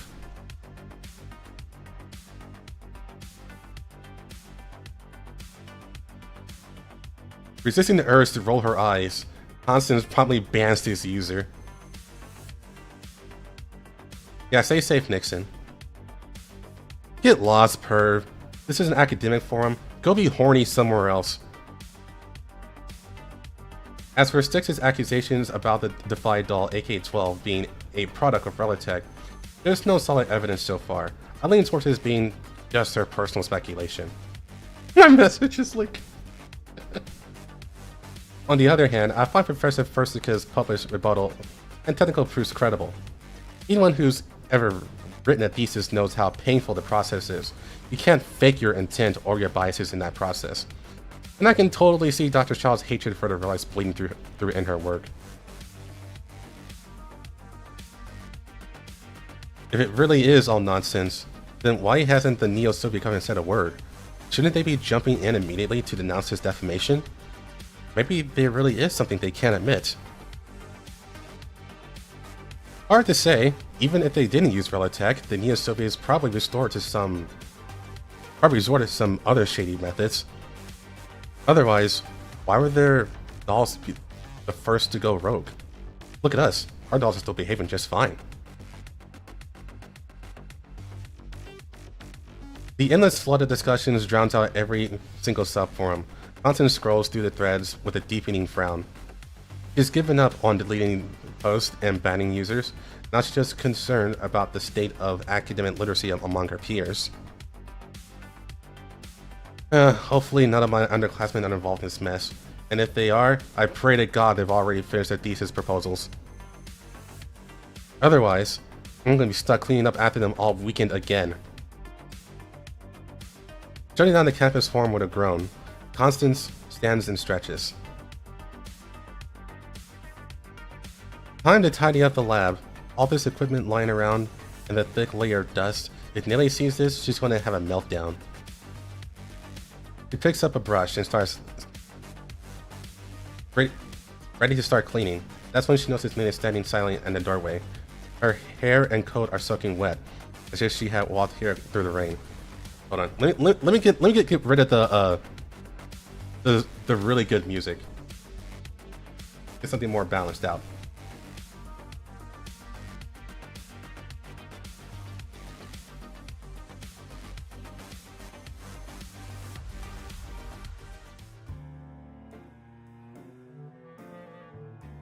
There we go.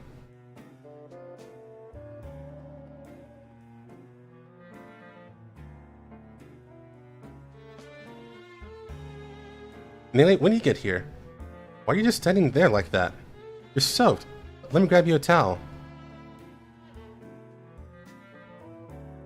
Nelly takes the towel absent-mindedly, her eyes fixed on Constance as though she made some kind of decision. Connie, there's something I had to confess to you. What is it? The truth about the experiment. In a temporary ops room, after erasing all traces of the commander's plan, AR-18 turns to the dolls beside her. Everyone, before we officially launch the plan, we need to relocate personnel. All wounded dolls and 416 must be transferred to a secondary base with higher security, while combat-capable personnel will follow me to the new temporary base. At the same time, all evidence here must be wiped clean. Understood. Roger that. Where has Squad 404 gone? They're supposed to handle 416's transfer, right? Yes, that's how I arranged it. Then we'll take care of 404's communication gear. Stevens gestures at the dolls behind her. Oh, that sucks, Nixon. Hope everything works out well. Sure, I'll go check their equipment list. I've already sorted out most of it. It's over here. AR-18 moves past the dolls busy with the organized chaos of cleanup and steps to the side. 45, where are you? Come to the op rooms immediately. How strong is AR-18? AR-18 is competently strong. Dr. Hume made her. There's noticeable static interference in the transmission. 45? I'm right here. Where exactly are you? I'm right beside you. Something wrong? 45 signal is off. She said she's right here. What kind of creepy nonsense is she saying? Taking AR-18's communicator, RO tries to speaking to 45. 45? I am... Hee. An eerie giggle snaps everyone to attention. Wait, that's not 45 signal! AR-18 cuts the transmission immediately. Almost at the same moment, the alarm starts blaring. The enemy is already infiltrated. I'll cover the retreat. I'm going too. AR-18, organize the defense. Right. AR-18 turns to the surveillance footage. On the screen, a graceful, poised woman waves at the camera. Greetings. It's terribly rude of me to be taking your lives on the first meeting, isn't it? I do beg your pardon. Let me see if this is the part that is next on here.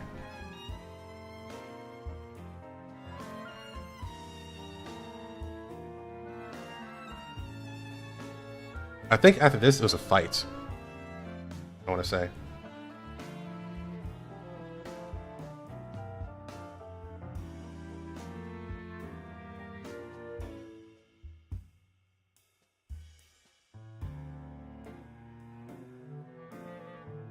That's awkward.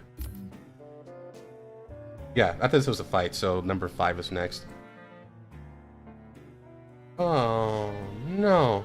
Okay.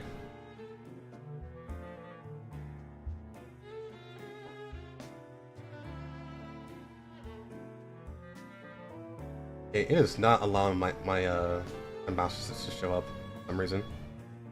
That's really strange.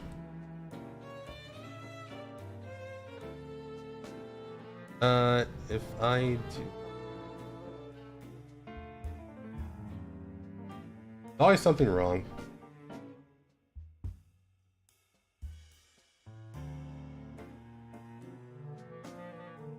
Alright, hold on. I'm gonna have to restart my emulator.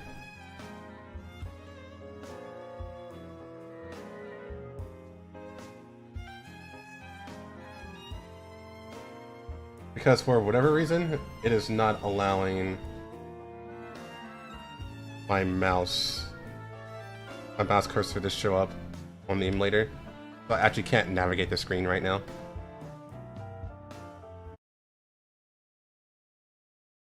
Let's see that. Yeah, that actually fixed it. Right now.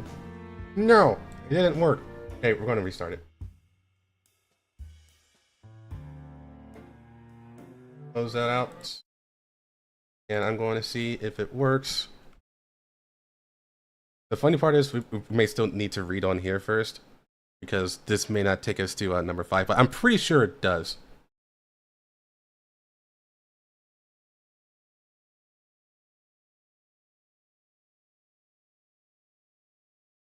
Yeah, if only Ghost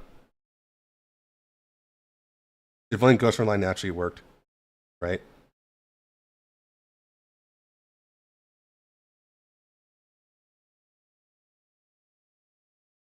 Only it worked, this wouldn't happen.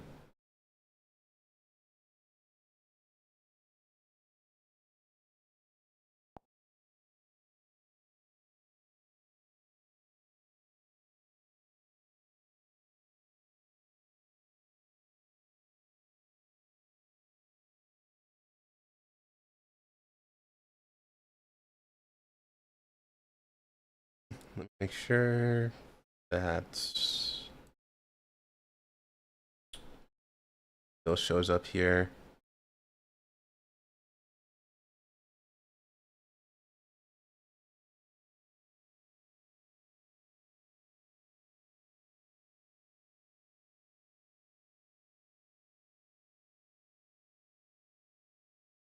Oh, there we go. Finally.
Okay, so we should go to number 5.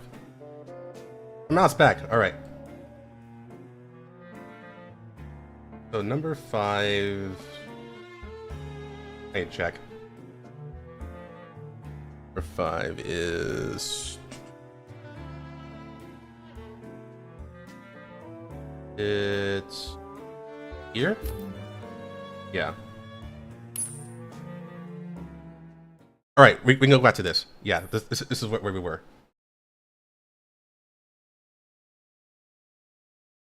Late at night in Nele's room. Nele is fast asleep. She rolls over in bed, pulling the duvet tighter around herself. I know what a duvet is, by the way. I know what that is. My soul is ascending to a higher plane. Is that a good thing or a bad thing?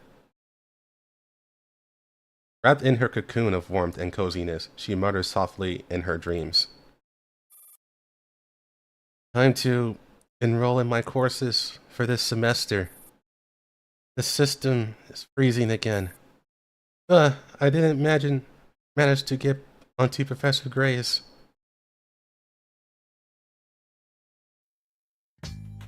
A very good thing. Okay. In the corridor of the lecture hall building in Heidelberg University. Racing footsteps thundered down the hallway, accompanied by harsh panting. Nele rounds the corner in a full sprint. I made it with 5 minutes to spare. Thank goodness I didn't miss Professor Gray's lecture. Nele's joy freezes on her face before it can last a full second. A hallway that's usually quiet and empty is now packed with people. They're craning their necks, or raising phones above their heads inside the lecture room. Clearly, they're all here for the rare open lecture given by Professor Gray.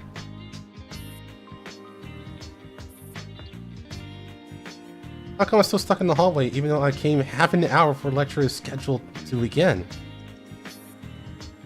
You really don't know how popular Professor Gray is. In med school, her courses are always the first ones everyone rushes to grab each semester. And word is, she'll be talking about how she writes her papers. Seriously, a lifesaver.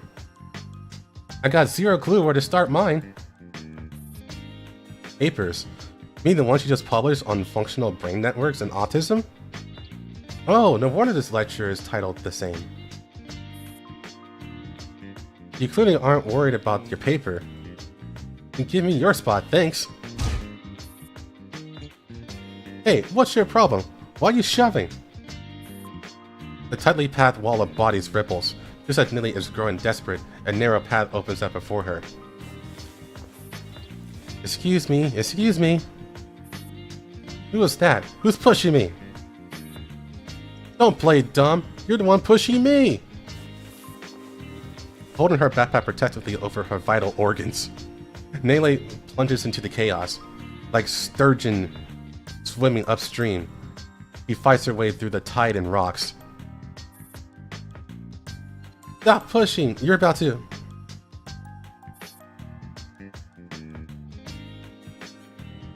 I'm a bit confused. Did Gray die before she met Nele or after?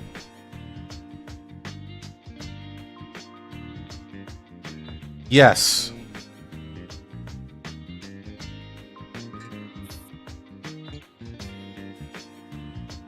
These words became almost an incantation. Once spoken, they part the crowd like magic, opening a clear path. Light spills through the outlines of a few students ahead. Nele knows she's almost there. Excuse me. Dodging the last few obstacles with finesse, Nele finally breaks through, her view clearing instantly.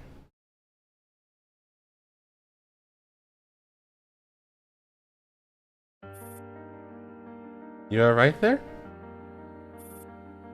I'm fine. I'm sorry, Professor Gray. Sign in first.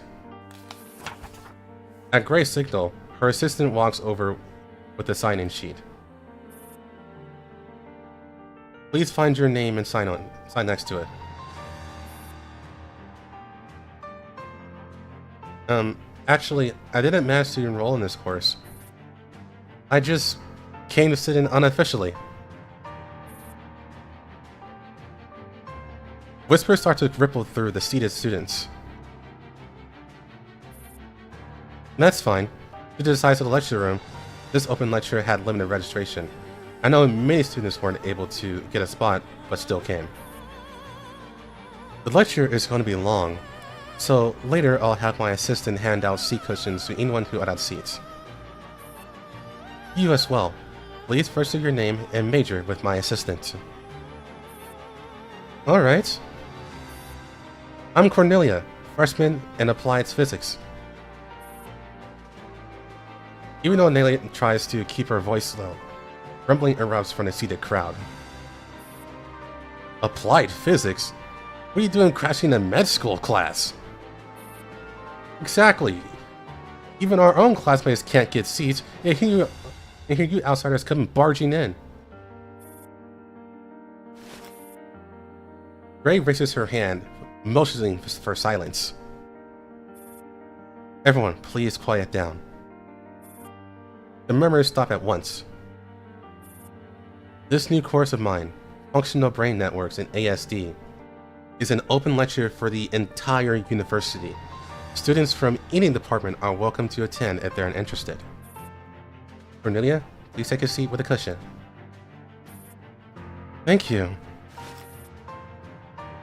Bowing her head, Nelly finds a patch of floor near the front row and quickly sits down. Come to think of it, I've had a long connection with the Department of Applied Physics. Back when I was a student, I met a senior from that department.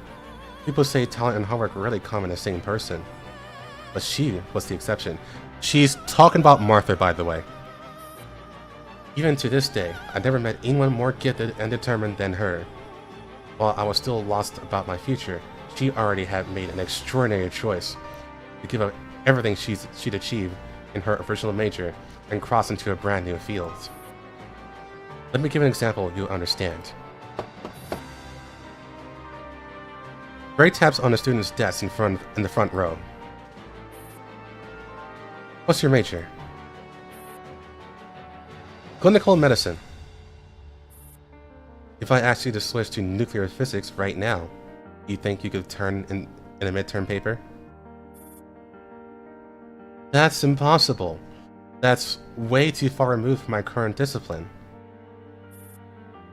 That's how a normal person would respond, right? But this senior of mine, in under 2 years, she had absorbed everything a doctoral student in medicine is expected to know. She could talk to me fluently about the future of human medicine. She even published 3 SCI papers in her spare time. Whoa! We're still very close. Even though we've lived far apart now, we still exchange letters and share academic progress. But that's not why I mentioned her today. Huh? I met her at a time when I felt lost and uncertain about my future. I grew up in an ordinary family in Berlin, and in a world where class and access to resources are so rigid, the road to education and advancement was anything but smooth. At the time, academia was rife with gatekeeping. The gap between studying medicine and becoming a doctor was immense. Coming from a family of doctors was almost a requirement. If your family had any clout in the medical field, your academic path would be guaranteed smooth sailing. I loved the subject, but I had no background, so whether it was project experience or further studies, I had no doors to knock on. It was that senior in applied physics who brought me into a world-class research project, and she invited me, someone with no background at all. That project's name alone was enough to open doors of any hospital. She told me, "Gray, I believe in your talent and potential more than anyone. Come stand by my side.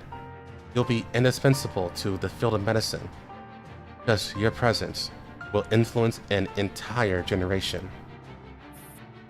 People often ask me why I still bother with public lectures at this level, why I waste time grading graduate papers when I already have my own lab, but even now, I still keep 4 weekly teaching clinic shifts.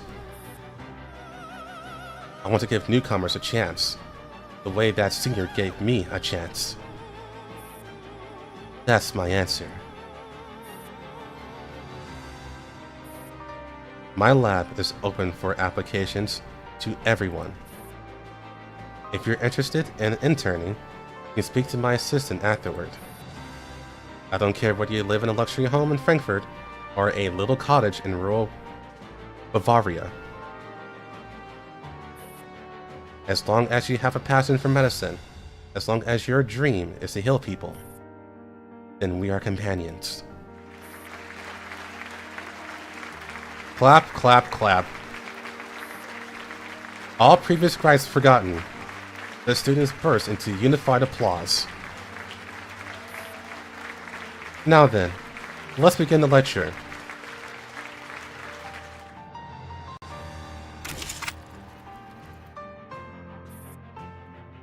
Gray finishes presenting the final slide. On the screen, several children with autism gather around her, smiling shyly at the camera. That concludes today's lecture. I hope everyone gained something valuable. Clap, clap, clap. Gray bows. The audience erupts into thunderous applause. Melee feels tears welling up in her eyes. Gray's professionalism, combined with her gentle patience she shows towards people with autism, leaves Melee deeply moved. We now have 5 minutes of Q&A. If anyone has questions, feel free to raise your hand. Perhaps still caught up in the emotion, the students remain respectfully quiet. The questions don't have to be limited to today's topic. If you have any other academic concerns, I'm also happy to address them. Melee is the first to raise her hand. Professor Gray, I've read your recent papers and journals you've recommended. I noticed your interest in the connection between doll technology and human neurology. So I wanted to ask, if dolls were someday to possess independent consciousness, emotions, and self-awareness based on the human neural network, what kind of impact do you think that would have on human society? That's a brilliant question. It's true that I've recently been working in that area. However, that field is vast, and there has been little progress in the subject of my interest so far. As for the impact such technology might have if it truly comes to fruition... She pauses for a few seconds. Even I can't say whether it will be a boon or a curse to humanity. This is when Sir Turners first isolated morphine, intending to use it as painkiller. He certainly never imagined what humanity would eventually do with it. Are you saying technology itself is innocent? What I mean is that the development of science always surpasses human imagination. We, limited by the time we live in, cannot foresee the future.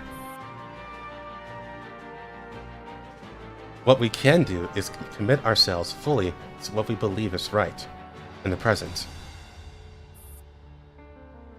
What we believe is right. But how do we even know if our choices are right? Like the senior you mentioned earlier, she made the choice to switch fields, and because she succeeded, we now call it the right choice. But for ordinary people like us, how do we know if something is truly right? It's not that we choose something because it's right. It becomes right because we chose it. So no matter what we choose, we have to do our best to make it right? Indeed. Thank you, Professor Gray. Melee reflects on those words as she sits down. Back then, she doesn't yet fully grasp what Professor Gray means. After the Q&A session, Gray picks up a pin badge from the table. That wraps up today's class. Before you leave, I'd like to give you a small gift. This gift is also related to the question asked by the last student. No matter what path you take in the future, you'll undoubtedly encounter dark temptations. This has nothing to do with your own morality. It's simply because the world always holds both light and shadow.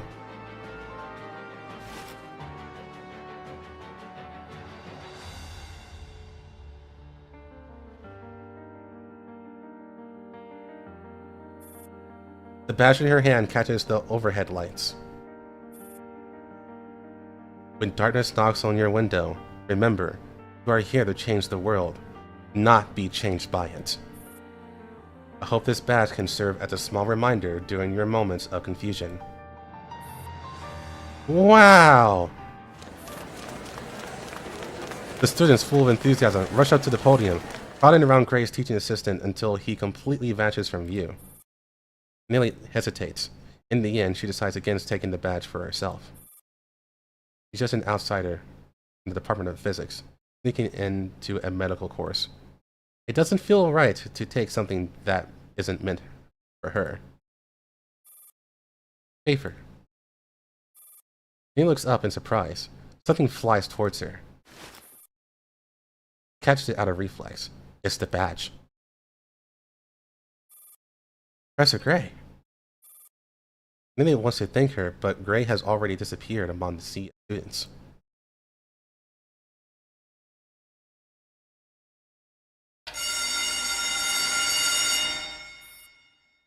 The shrill sound of an alarm clock jolts Nelly awake, and so did woke me up too.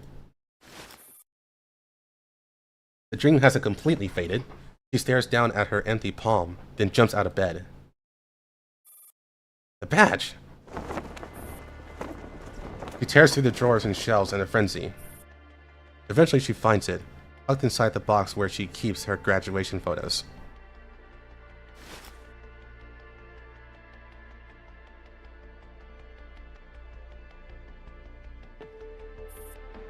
The badge looks exactly the same as it did, but the Professor Gray from back then.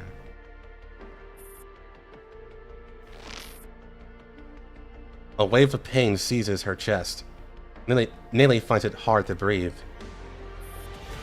Like a broken glass pipette. Drops of tears start rolling down her face. Now's not the time to cry. To distract herself, Nelly wipes away her tears and rushes into the kitchen.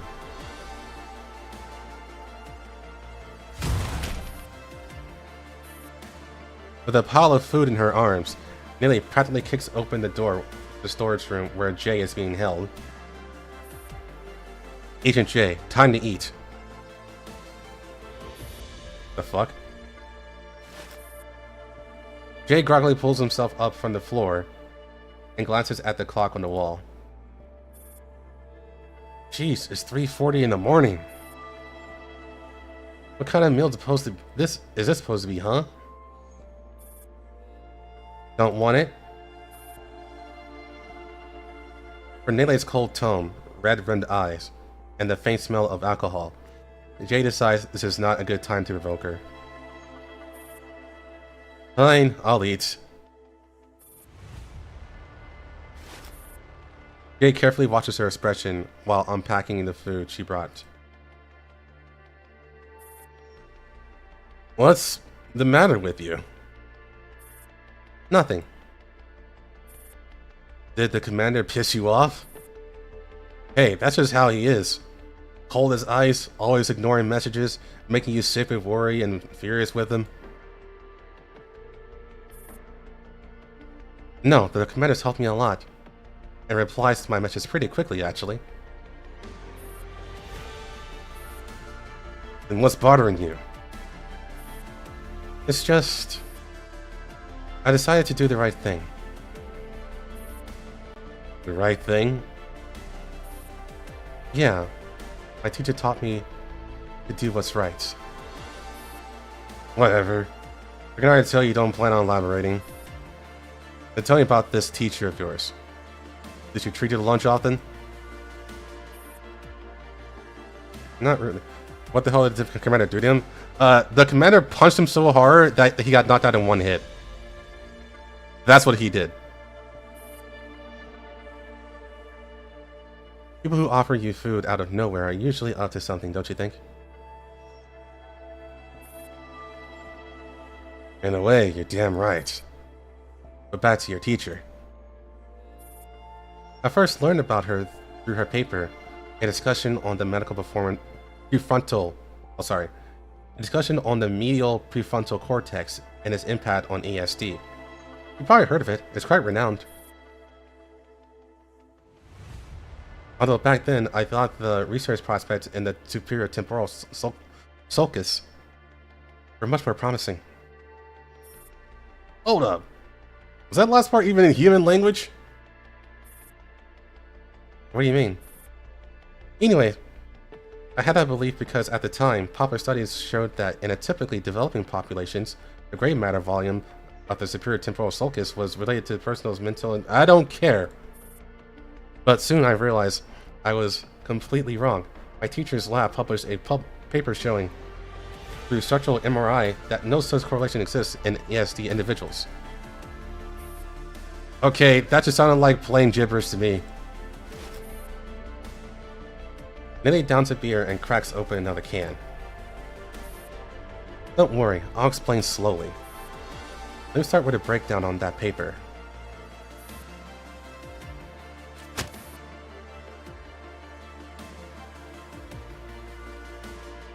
As Nelly lays out over a dozen research articles with practice ease, Jay realizes he's about to be dragged into a hell that feels like back-to-back meetings with no end in sight. Nerd talk is kind of hot.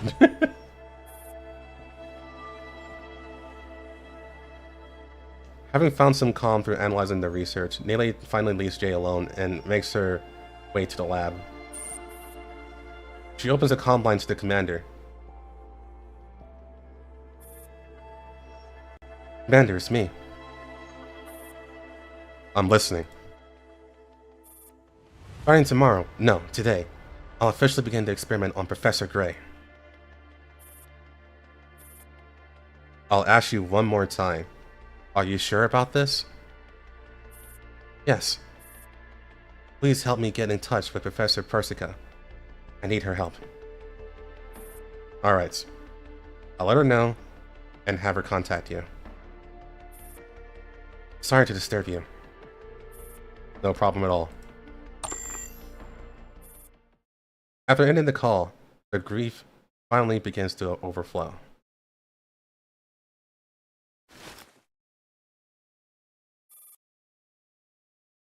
Holding the badge in her hand, Nelly sits silently beside Gray.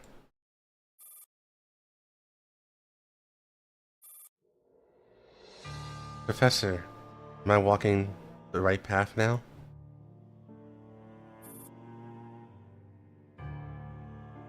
In a deathly silent room, the hum of the air conditioner is the only response.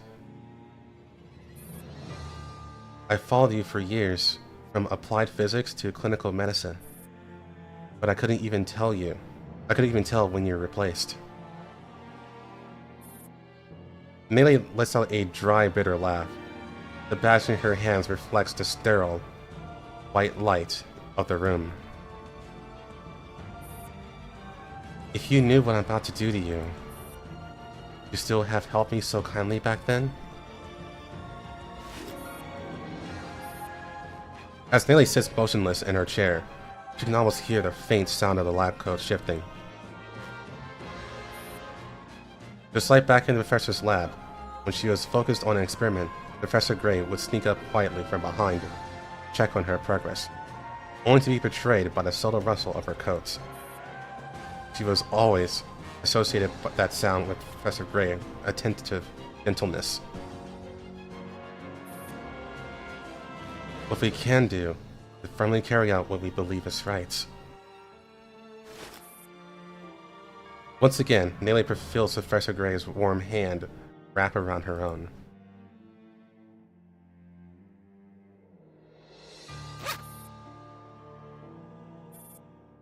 Nelly unzips the body bag. The first thing she sees is Gray's hand resting on her abdomen. Slender, pale, and once the very hand that had gently lifted her up. Sadly, the warmth is gone, replaced by merciless cold. Facing the recording device on the table, Nelly speaks calmly. The time 04:45 on November 4th. This video is a record for the upcoming experiment.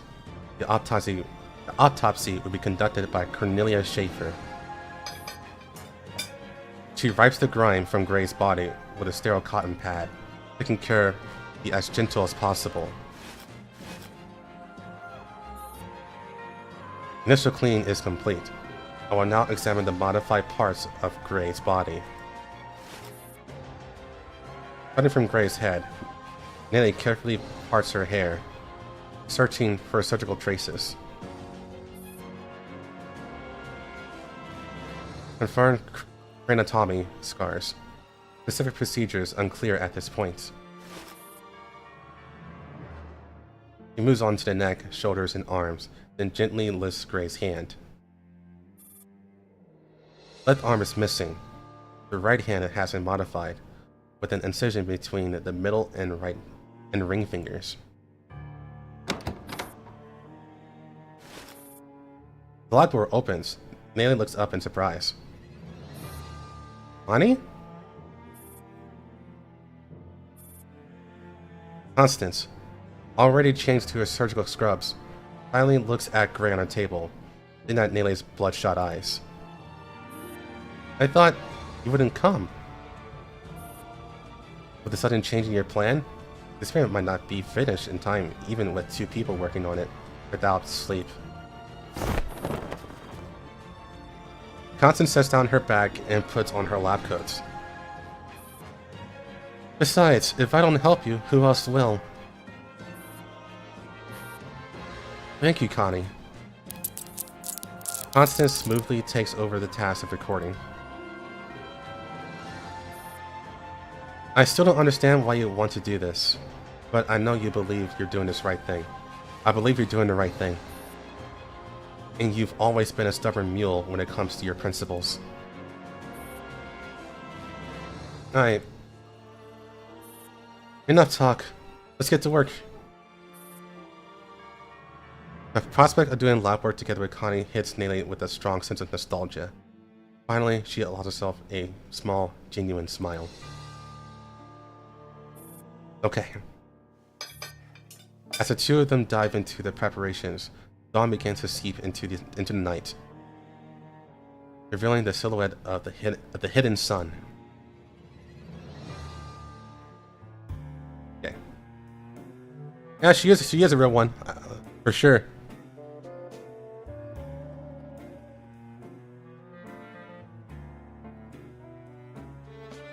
That one was 5. Alright, so we're going to need 6 now.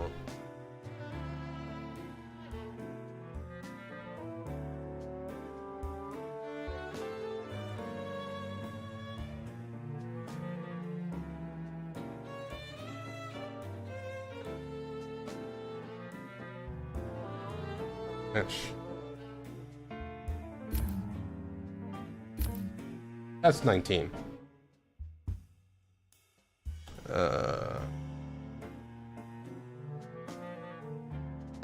Here. Yeah, there we go.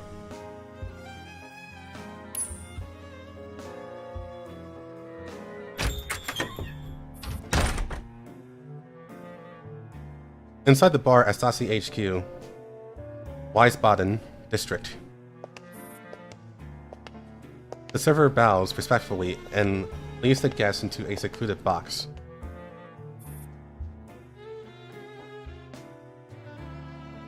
Two non-alcoholic Negronis, please. I hope that actually... I hope that's how it sounds. Yes, ma'am.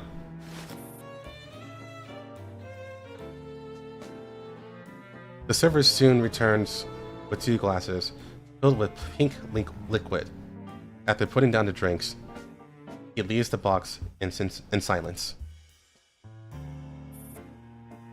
think I need a swig.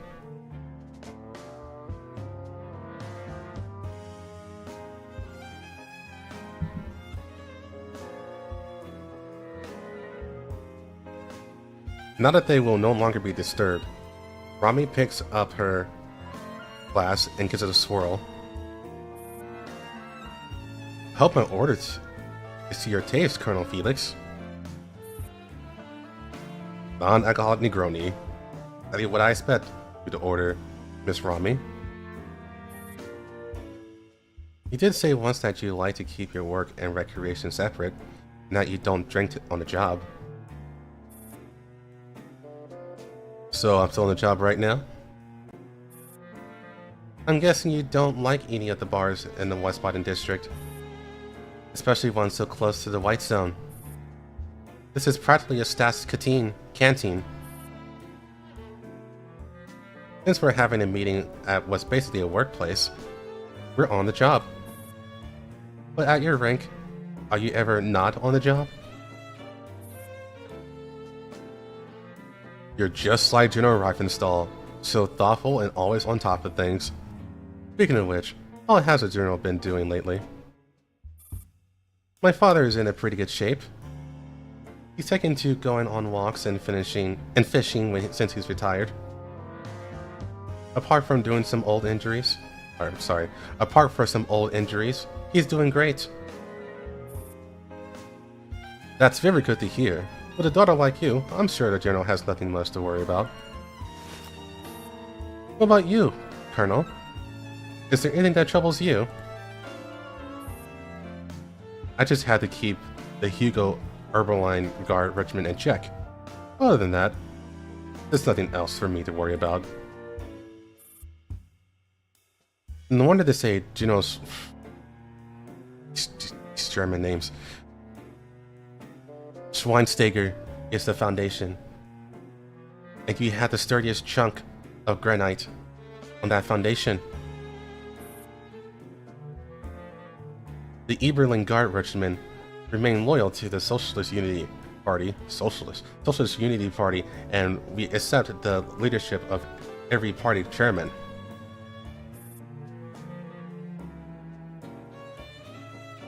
I suspect I'm not the first to have heard this.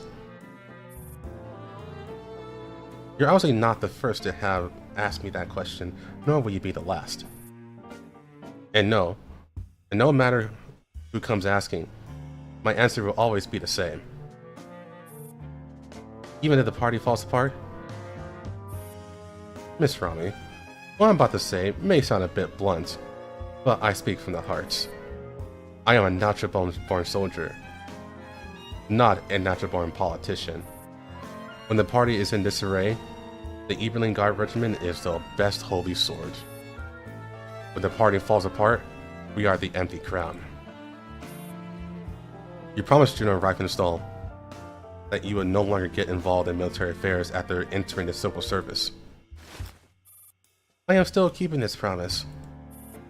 Right now, you're talking to Rami Reifenstahl, Director of the Military for the State Security, not the daughter of Heinz Reifenstahl.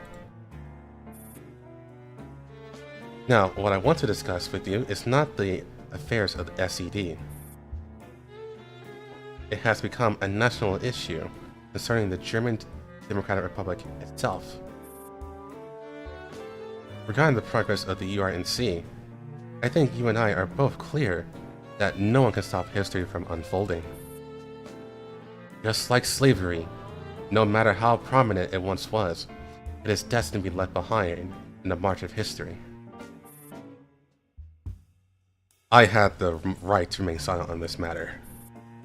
You should understand that if we join this melee, it won't bring clarity to the situation, only further escalation and destruction. His commander is partly immune to Elite doesn't mean that their bones are hardened. No, you only get hardened bones once you're infected.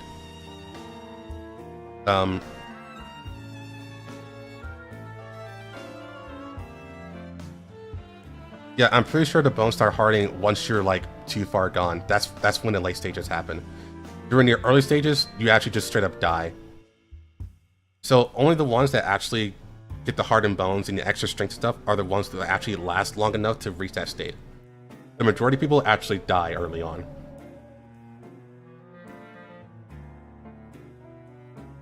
War is your interest for you. It is a bargaining chip. But for us, war is only about advancing and death. We cannot stop the war, so we retain the right to sheathe our swords. I am not a fanatical warmonger, but you have a strong thirst for power. Someone with no desire for power wouldn't be the commander of the Hugo Erbeling Guard Regiment. You seem to be implying that you were forced into this position. But in fact, you know full well that sometimes, when you're put in a certain position, the best thing to do is to accumulate enough strength and power to be worthy of that position.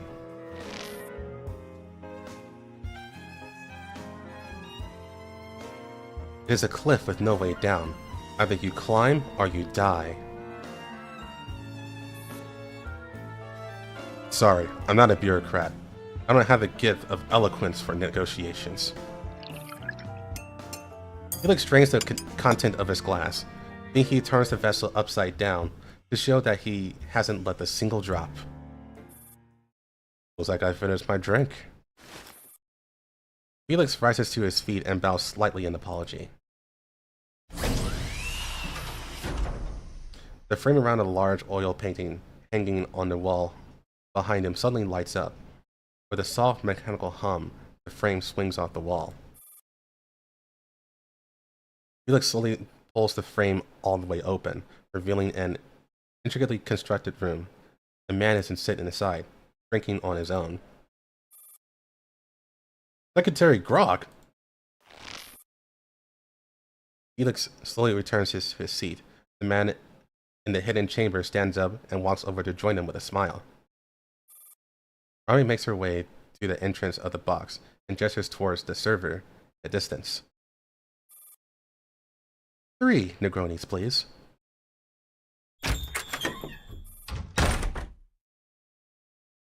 Three glasses of pink liquid smelling strongly of alcohol are soon served. Rami picks up her glass with a smile. What's the worst, Colonel Felix? I believe we were just getting started.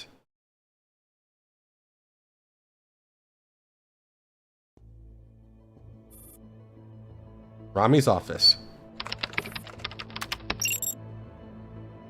Hoffman checks if all relevant personnel has received and read the notice.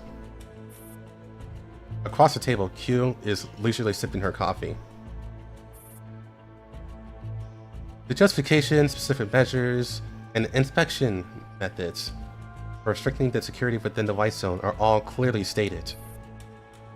Even the template and procedure of bilateral reporting of new measures are highlighted. As expected of Sir Hoffman. In the past, we only needed to report the access list to the garrison, but there were still plenty of screw-ups. Now we need to report to both the Stasi and the garrison at the same time. I can't imagine how many mistakes there will be. We can't be too meticulous. What about you? Any progress on your end? Hard to say. If your job is to publish a chemistry textbook, then my job is to get students to break down stable salt into sodium ions. You could consider using some catalyst. Believe me, I've been pouring this stuff in already, but I worked too closely with them in the past. It's kinda difficult to get dirt on them without showing up as a turncoat witness, you know? That's why this task was given to you. Yu puts down her coffee and sits up straight. Just like me. So you really haven't heard anything about Project Valkyrie? Has it really been scrubbed clean? All we know from public knowledge is that it's related to the wife and daughter of Oberstein, the incumbent Minister of Industry and Information Technology, Vice President of the State Council. As for the specific report, you can read it for yourself. Practically everyone knows anything about this has gone to Antarctica with the Relics Agency. The information we have could be entirely false. Sometimes what we need isn't factual information, but useful information. Thanks for the tip. After tidying up the documents scattered all over the desk, Q gets up to leave. What about Jade's disappearance? Is it really no big deal? Since nobody hasn't found, someone will eventually come knocking. Don't worry, getting rid of bodies has always been a complicated path. You think he may have gone back to his hometown? I've been hearing him muttering something about selling pork knuckles back from at home. Mr. Hoffman, thank you for making me laugh for 3 seconds straight, even as I get crushed under a mountain of fork. Though, obviously she didn't laugh.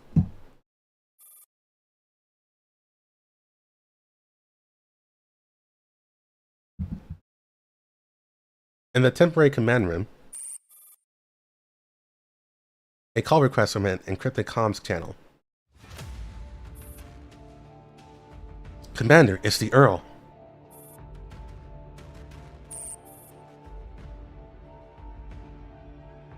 After keeping the communicator on hold for a few more seconds, the commander nods and gestures for the call to be answered. Earl. I believe the last time we spoke, we still had an ideal mentor-mentee relationship. I once had a lot of respect for you. Respect, which implies looking up to me. Now you have matured to a point that we can speak on equal terms. You have met whom you wanted to. I'm not getting in touch because I need you. Quite the contrary. Right now, you need me. I hope ambitious young people can walk a bright and promising path, not rush into the white zone and spark violent commotion.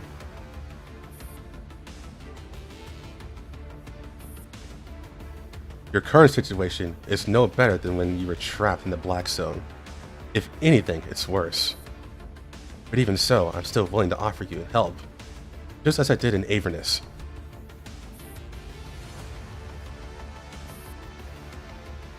It's good for young people like you to have their own ideals. But I know you don't agree with some of my decisions, but I've already made significant concessions. I know I shouldn't try to keep an ego bound under my protection. I only need to wait for the day when the weary bird returns to its nest. And you believe the time has come. There are no eternal enemies, Commander. Only eternal interest.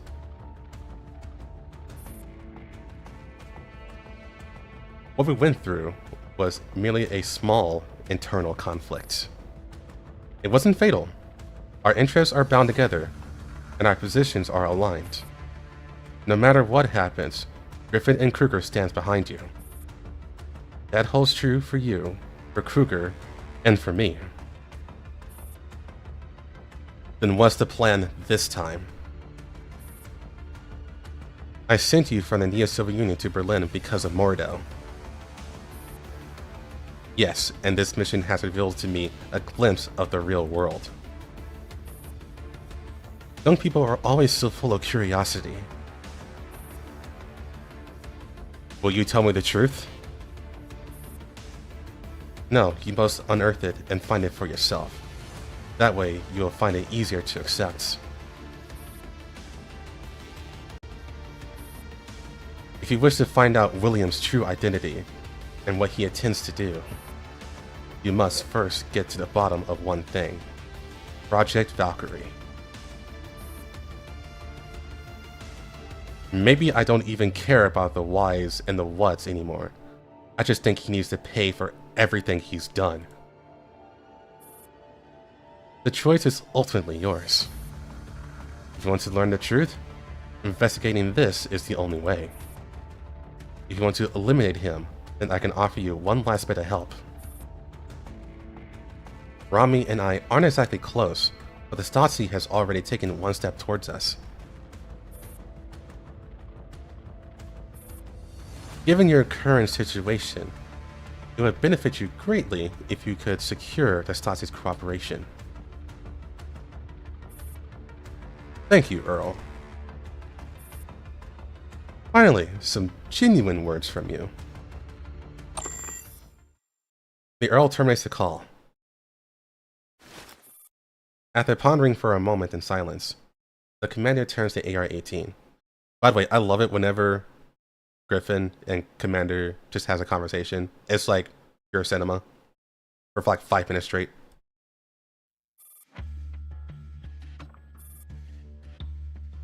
AR-18. If you're asking for my opinion, I think you need more information. To take on an enemy, you must have a comprehensive understanding of him. But this is most certainly a trap. He would never have contacted me if this wouldn't benefit him in some way. Perhaps you should think of this from another perspective.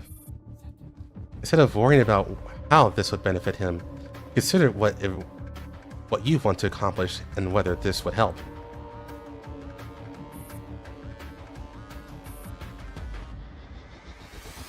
What do I want to accomplish?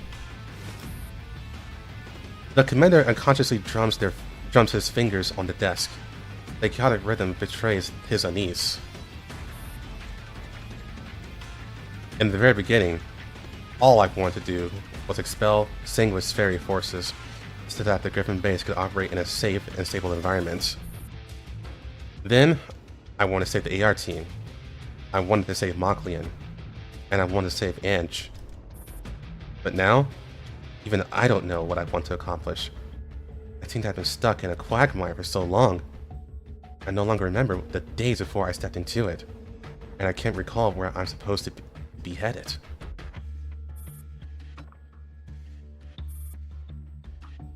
I've led one operation after another, always thinking that the next one will finally reveal the whole truth. But with each answer, new mysteries emerge, an endless cycle, as if they'll never be solved. I understand how exhausting it must feel, Commander. But hesitation and doubt are the last things you can afford on the battlefield. Now is not the time to waver. I know. Maybe I'm just feeling fearful because I'm hitting closer and closer to home. I know the truth is about to be uncovered, yet somehow I started to feel afraid. AR-18 walks up to the commander and points at the monitor in front of him. You have so many shoulders to lean on. Don't carry all that weight alone. These shoulders that I lean on are also the weaknesses that can be exploited. You think more of yourself.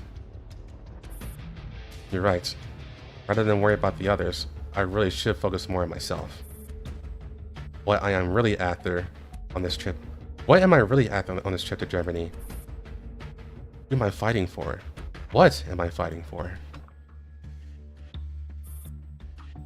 It may take you a lifetime to find those answers. Indeed. The commander gets to their feet and pats his own tired cheeks. I may feel lost and conflicted, but I will not stop looking forward. AR-18, escort me to Nele's residence. Yes, Commander.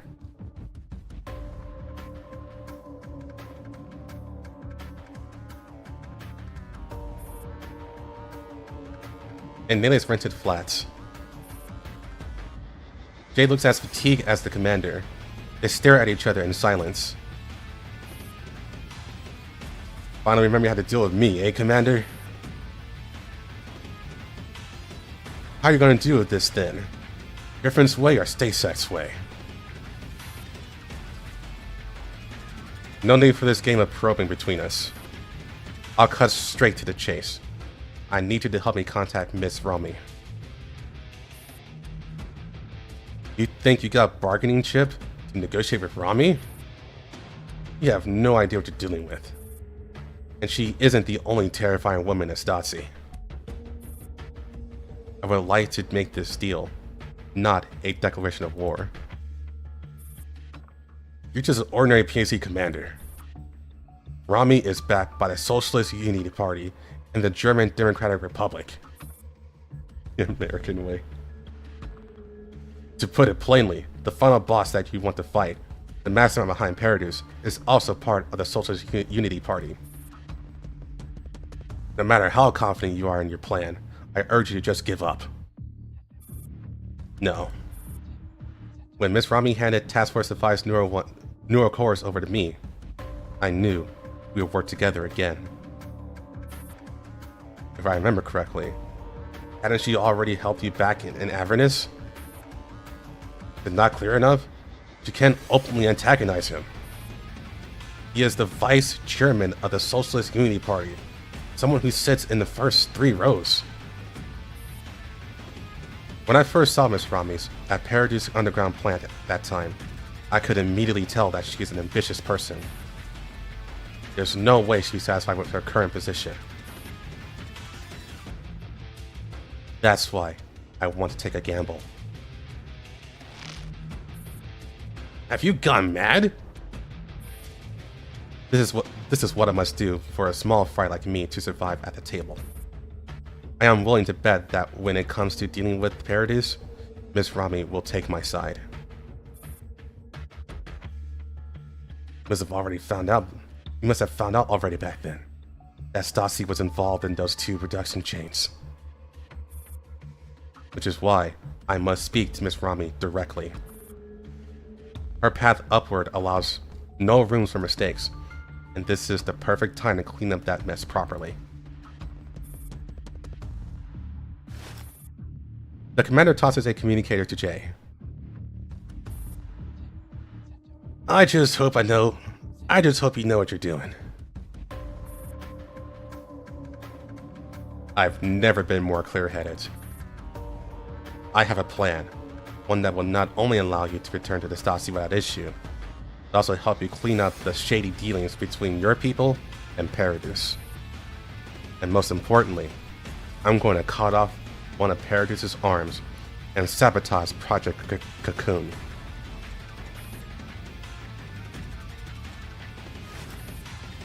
After a brief moment of hesitation, Jay raises the communicator. I'm going all in with you, even though I barely have anything left. You better be making the right call.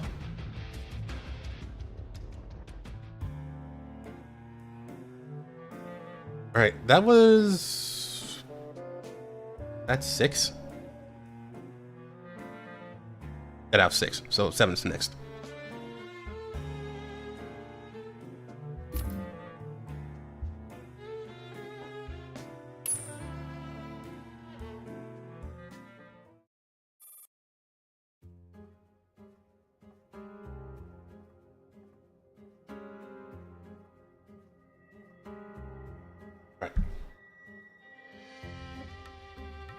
Johannes Gutenberg University of Mainz. Amaris arrives at the entrance of the University of Mainz with a full stack of documentation to prove her identity. Hello, I am the lab assistant doll that Miss Constance has requested. Destination LA892. Here's my identification.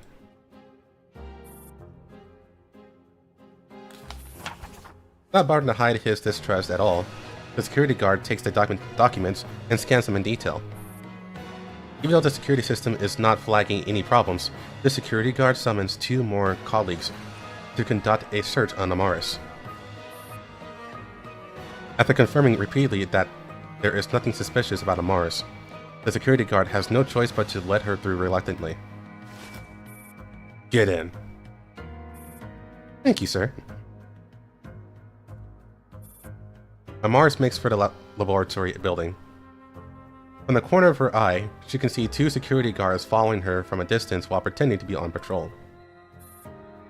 She smirks darkly to herself as she walks past 2 youthful university students.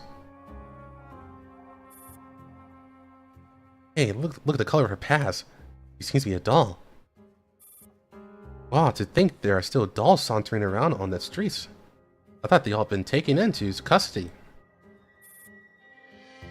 Keep it down. If it hears you, it might grab onto you and self-destruct. Yeah. University.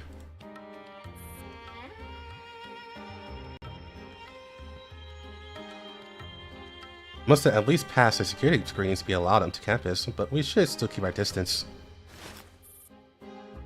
Like a stream flowing around a rock, the crowd steers clear of her instinctively. Amars actually finds herself much more at ease when people are giving her space, until she receives a comms request through a special channel that hasn't been in use for a very long time. It shouldn't have come alive ever again.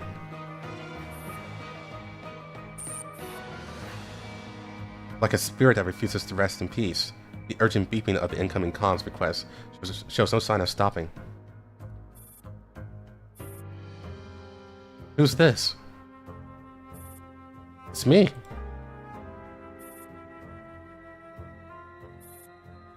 Are you still not here? Did they bar you from entering? If they aren't letting you through, show them this authentication code that I just sent you. It's Dr. Hume's VIP code. He funded the construction of a building in this university.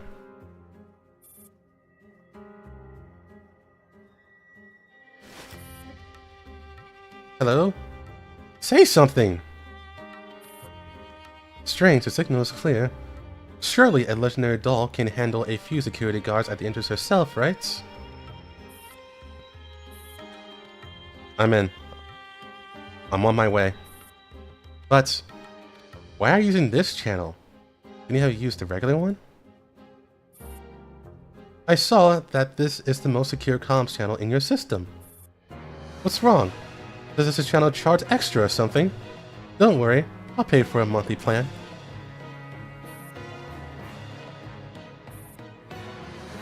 Amars wants to say something, but the words are stuck in her throat. In the end, she simply lets out a heavy sigh. Never mind. You can hang up, I'm almost here. Great.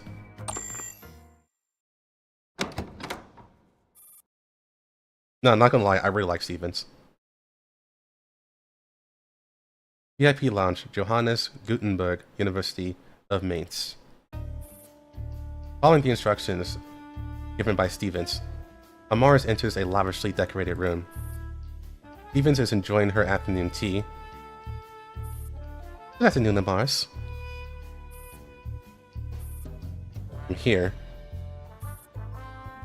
Amars glances coldly at the spread of sumptuous refreshments on the table and the obviously expensive dress on Stevens. Then she swaggers over to the table, deliberately bumping into it and making the exquisite serving stand wobble. Stevens frowns. Hey, watch it. Here. Amar sits down opposite her. When she reaches for the teapot, she knocks the teacup over with her hand, spilling tea all over Stevens' dress. Ah, you! Look at what you've done! Sorry. With a perfunctory apology, Amars picks up her teacup and gulps down the tea. Stevens dabs at the tea on her dress with her handkerchief, her brow furrowed deeply in frustration. This is outrageous! Where's the thing that the commander asked you to give me?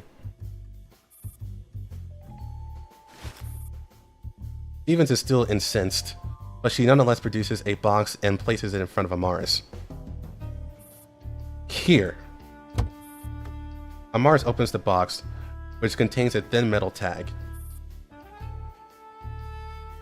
She's dabbing on the tea. You know, like with a handkerchief? No, like patting it, like dabbing it like that.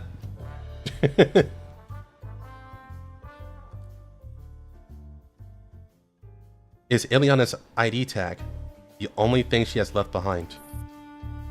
That and her own private comms channel, obviously. Amar takes a look at it, then stuffs it into her coat pocket unceremoniously. That's it? Yeah. Right, now, onto the mission. The mission that the commander has assigned to us is... Hang on, us? Yes, we are to complete this mission together. No need. I can handle it on my own. You misunderstand. These are the commander's specific instructions. I was originally in charge of the Aeneas conference room on the board Elmo, but the commander told me to transfer my authorizations to someone else just so I can make sure nothing goes wrong on your end.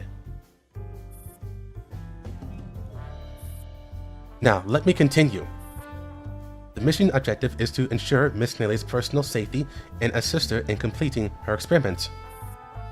Once the experiment is over, we'll be taking Gray into custody. In other words, we are going to be Miss Nelly's bodyguards and lab assistants? Yes. You can do that yourself, no? Hey, I'm only here to help you out. Don't get the wrong idea. I wish to speak to the commander. There are major problems with his arrangements. Suit yourself. We have to make our way to the lab now. Make a call while we're on our way there. Stevens rings the hem of her soaping wet dress irritably. Then she walks towards the door. Oh right. When I first set out, it was a doll who claimed to be a member of Daybreak Squad. She's called SCR, I believe. She asked me to tell you that they've been diligently preparing for this mission. See, their hard work is going to pay off. Why don't you send her a reply? Yes, Tenchi. Yeah, Stevens is the one. That won't be necessary. Now that the sun is dead, Daybreak Squad is no more. What did you mean? Mars exits the room without offering an answer.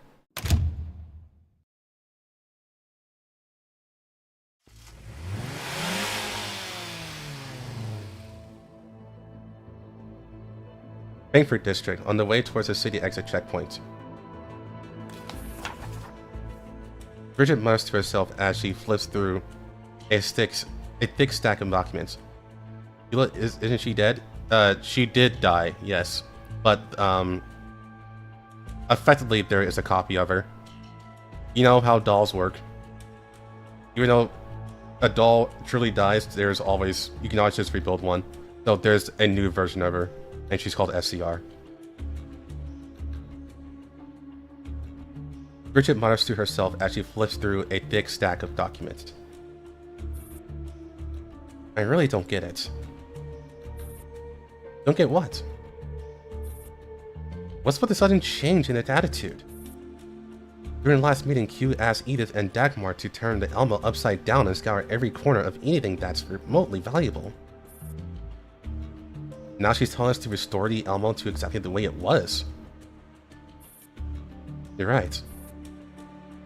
But I think even she knows that it's impossible to completely hide the fact that the vehicle's been searched. See, she's even sending extra supplies their way. What the hell is the point? Why do I have to tidy it up all of a sudden? A thought occurs to Bridget, and she lowers her voice. This commander is said to be quite the character. Maybe they found some new backer? That was fast. Don't tell me they seduced someone. Seduce someone? You have an overactive imagination. How else could he have done it? That Griffin commander somehow managed to get the Stasi to give such a large vehicle back. No one has ever got the Stasi to spit out what we've gobbled up. Well, someone just did. Right, give Edith a call and see how things are going with them. Oh, okay. Edith? Yes? How are things in your end? Remember that card matching game we played before? The one where you're given several seconds to memorize where the cards are, then the cards are turned upside down, and you have to flip them over again to form matching pairs? Sure. This is basically that game, but on the highest difficulty. These stupid human agents, this would be utterly impossible for them. Yeah, so basically they imply that the commander seduced Rami. Where the hell are you? Oh, your ass is here already. It's an emergency. Gotcha. Bridget hangs up apprehensively. So? I just hope the commander will find Q's compensation satisfactory.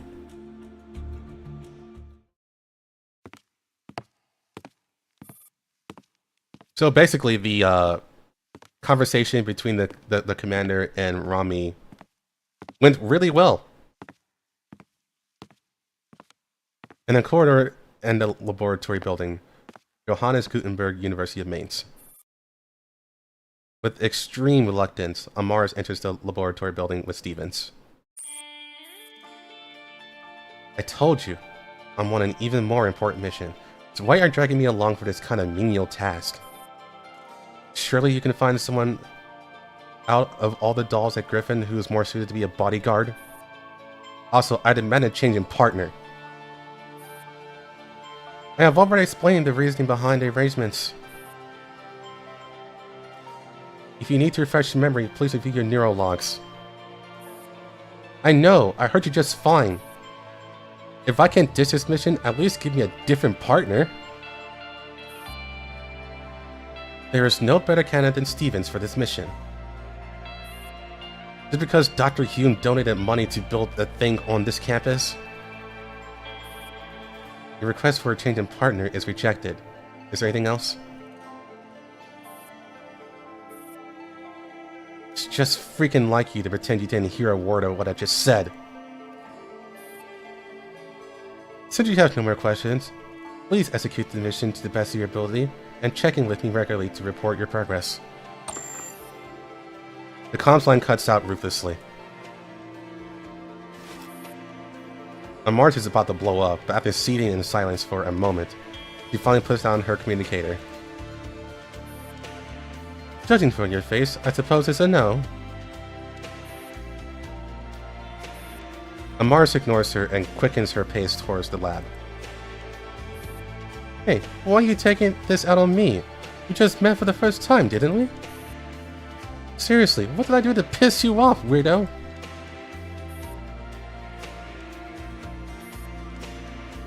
Hearing the grumble coming from behind, Amaris comes to an abrupt halt.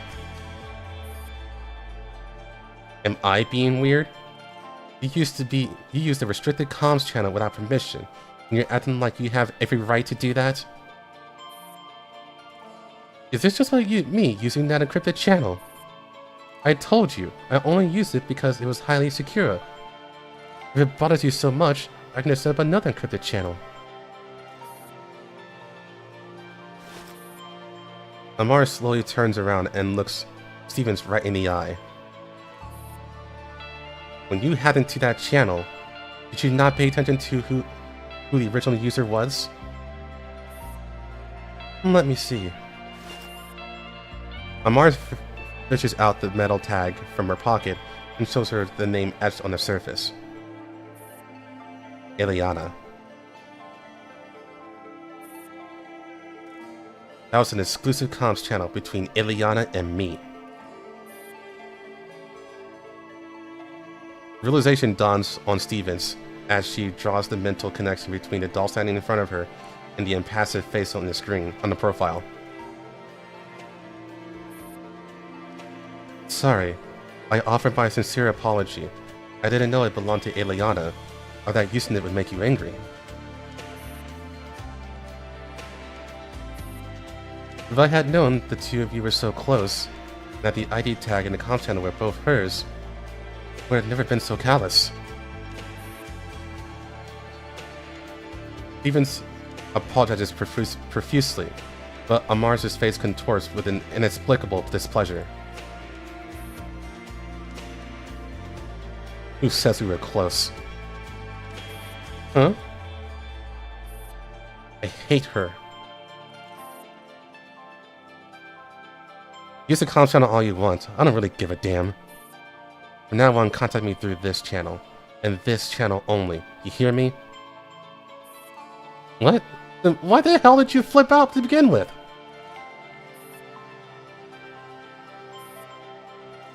Amar's mirror clock kicks into high gear as she scrambles for an answer. Finally, her eyes falls on the tea stain on Steven's dress. I didn't flip out. I simply despise dolls that wear dresses.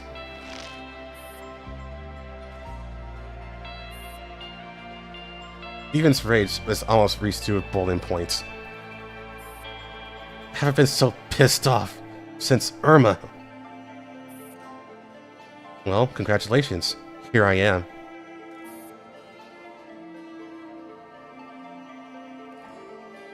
Amar suddenly beams happily, which no doubt roused Stevens up even more.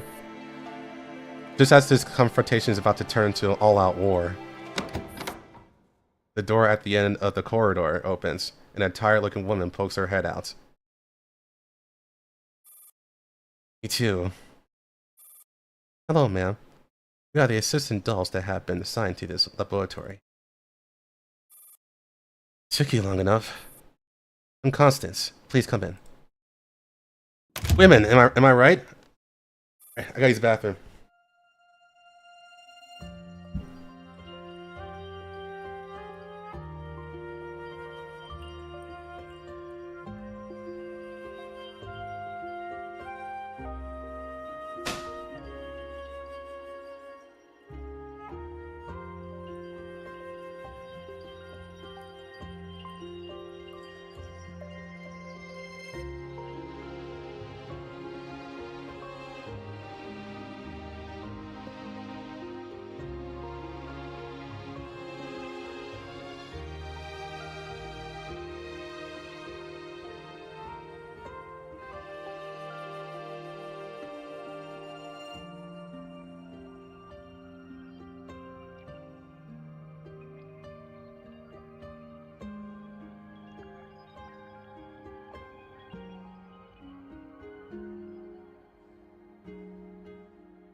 No way, AI having a woman moment.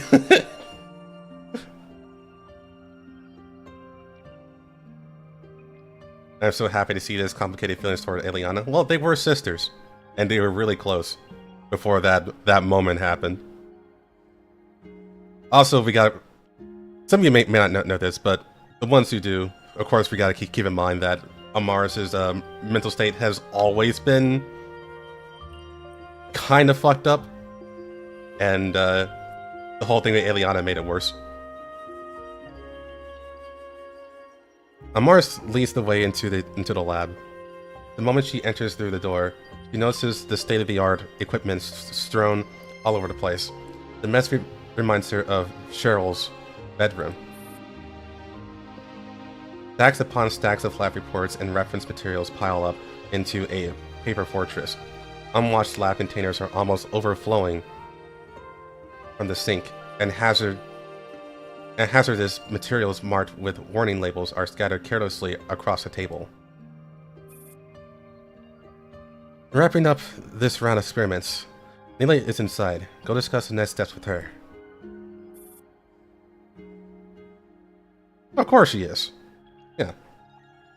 But it's reasonable, right? Well, but not to Stevens, of course, but yeah. You know what I mean. They're first-gen dolls, right? Technically, yes. But it's an understatement to call them first-gen dolls. Because first-gen dolls were not great compared to second-gen. But the Daybreak Squad in particular were extremely highly advanced.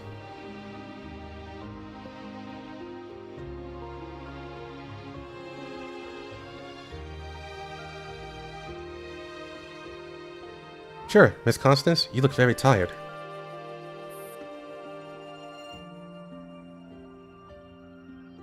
Yeah, I haven't slept for over 24 hours. I could definitely use some shut-eye.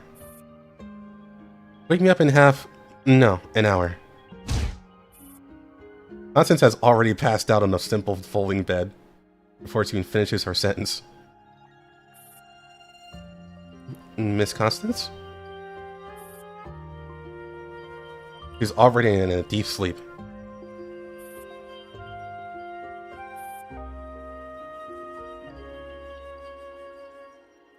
Let's go meet Miss Nele. She is our mission target. Stevens picks up the hem of her dress gracefully and strides over all the obstacles as she makes her way further into the lab.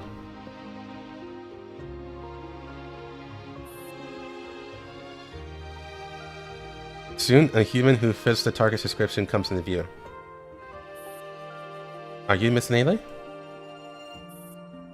I am. You're the doll sent by the commander. Yes, I am Stevens, and this is Amaris. Great. Please fetch me a clean Erlenmeyer flask. Go on. Why does it have to be me? I can't move very easily here with my dress. It would be terrible if I accidentally knock over something important.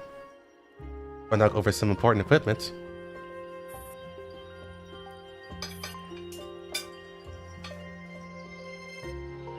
Amaris returns to the crate full of clean laboratory apparatus that she has spotted earlier. She picks out an Erlenmeyer flask and passes over to Nele. Thanks. Right, have you seen Connie?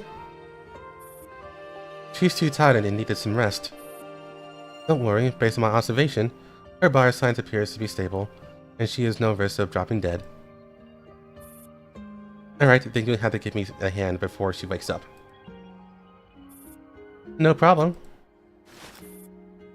Stevens walks up to Nele and starts assisting her in completing a variety of tasks in an orderly fashion. Meanwhile, Amaris hovers a little awkwardly by the door. Don't just stand there. Go wash the lab apparatus in the sink. Amaris quirks an eyebrow and silently gets to work.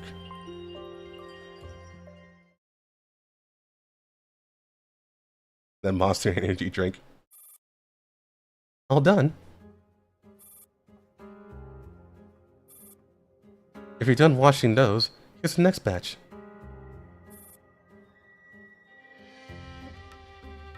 Stevens drops a crate of freshly used apparatus at Amaris' feet. You! What?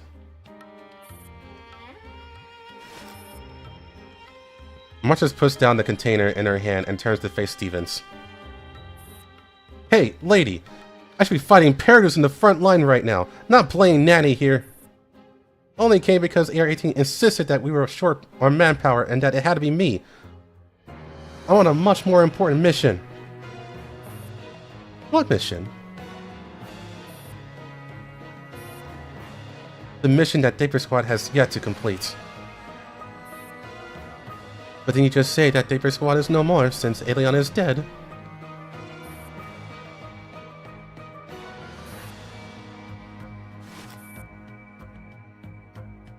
Staring at the complex expression on Amaris' face, Stevens suddenly comes to realization.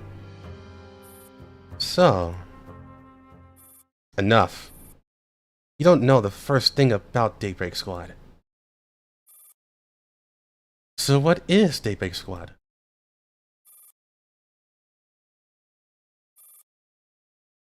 If you don't explain, how am I supposed to understand? I don't need you to understand me.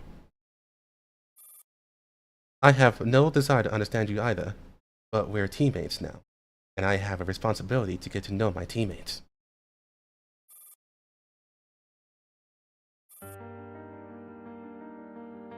It's a deflagration. Deflagration.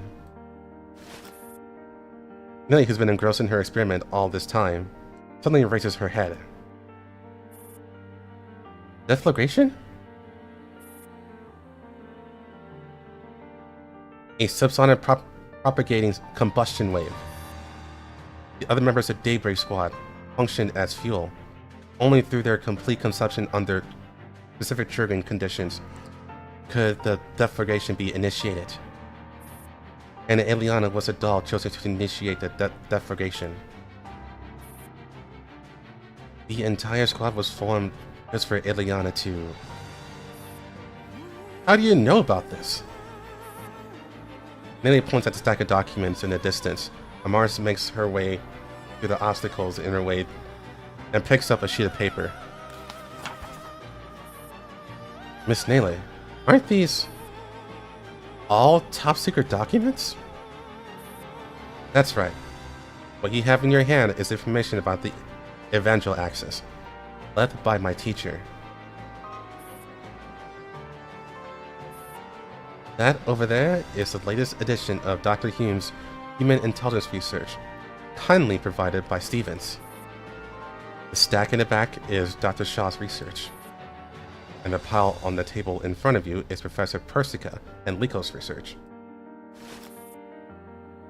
Nele pauses what she is doing and turns her weary eyes to Amaris. In those eyes, Amaris only sees calm, an icy glimmering calm, like a glacier reflecting blindly light. I understand your complicated feelings towards Daybreak Squad and Eliana.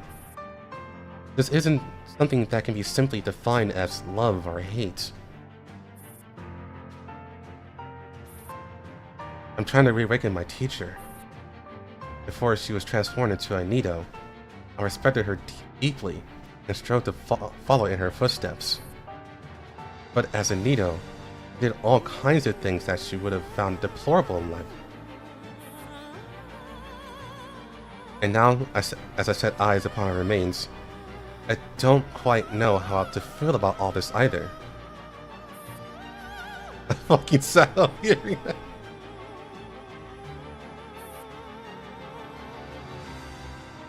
There's only one thing that I'm certain of.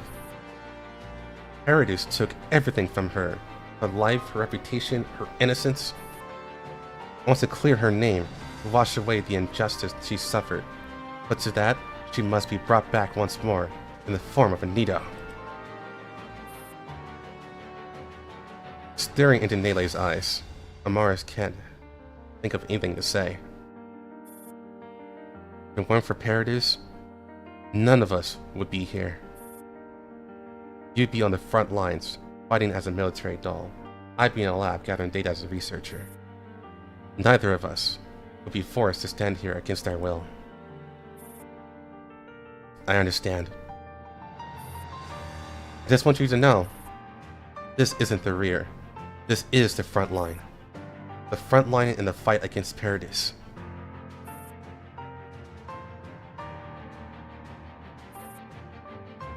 The final step is not complete. I'm about to reawaken Professor Gray. I'll be assisting Miss Nele. Please handle the test. Right. Stevens follows Nele into the dark room in the back of the lab. Amaris. Once this mission is over, let's have a proper talk. Perhaps it isn't impossible for us to be friends. Perhaps.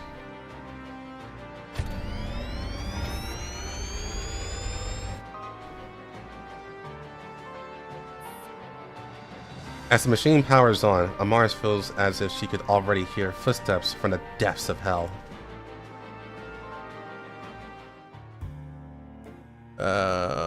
Fuck, was that 7? I got a long way. Jeez.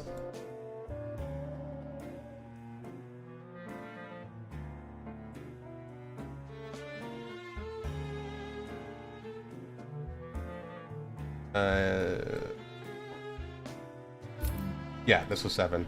So 8 is a fight, and that fight's here. Yeah.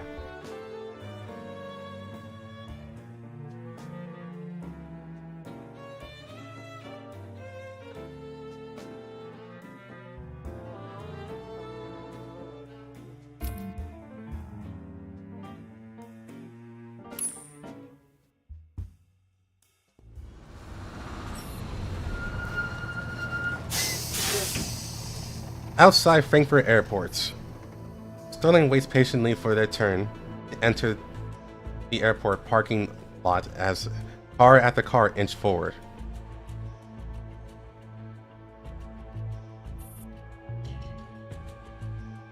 That means Eliana and Irma are actually dead forever. So we know Irma isn't actually dead, but she's basically forever sealed in her own nirvana, more or less. So, not dead, but pretty much written out of the story completely. Eliana is kind of sort of in the same way, though she definitely did die, but her neural consciousness is stuck in a lake of cognition that cannot be accessed. So technically, if they found a way to re-access that lake of cognition, could potentially get her back, but the chances of that is not great. They would have to ass pull something to make that work.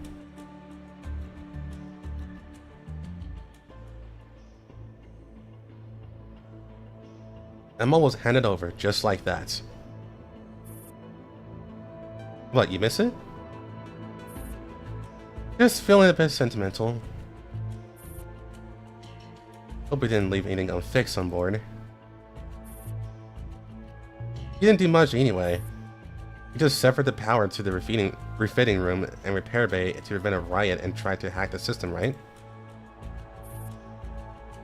Yeah, but still. Stop fretting. We left the commander a heap of supplies in the repair bay. I'm sure he won't find. I'm sorry. I'm sure he won't hold it against us. This mission is now concluded. Instead of the Elmo, we should be discussing our next move. Got it.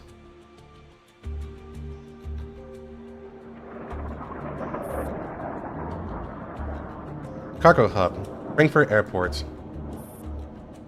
In an area where the small cargo transports come and go, the doll squad, concealed among them, have taken their position. We've arrived at the airport, ready to execute Operation Eris. Copy that. Operation Eris is a go. Acknowledged. After completing a status report, Sterling turns to her teammates. We must intercept a batch of cargo that will be arriving at airport customs at 0600 and find the items with the serial number EDDF 466-23894. Are we to confiscate the target item and bring it back to the Stasi with us? No, we detain it on site. According to our sources, this item very likely contains EISO boxes, weapons created by Paradis. EISO box? A radioactive weapon found previously at Berlin Airport? Yes. Once we confirm the target item, immediately place the entire international cargo hub of the airport in lockdown and widen the search perimeter.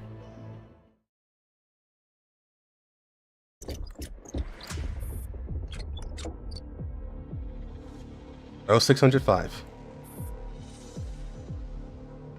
Several military personnel are directing logistical dolls and putting the cargo onto designated shelves.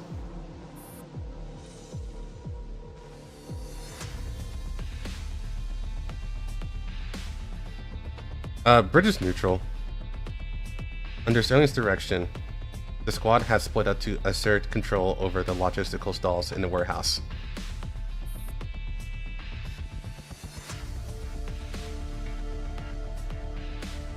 Sterling, we're taking control over the place.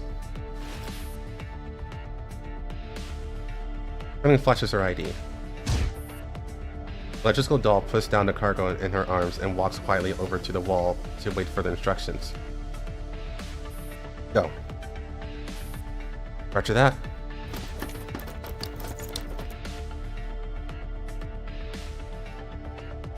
The dolls and the agents spread out in the warehouse and start searching for the serial numbers of all the cargo on each shelf. Who are you? Military supplies must not be tampered with. We're the Stasi. We're taking over these supplies. Seeing the Stasi's logo, the scowling soldier snickers disdainfully. What's this music? It's a little bit too hard, in my opinion. Stasi dolls. What business do you have here? We are under orders to conduct a surprise inspection on this batch of cargo. Please cooperate.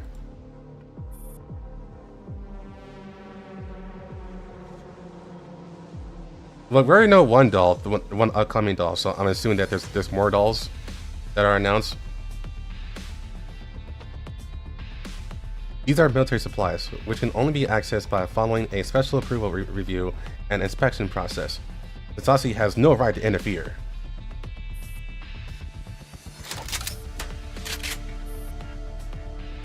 The soldiers quickly approach their dolls and aims their guns at the Stasi agents.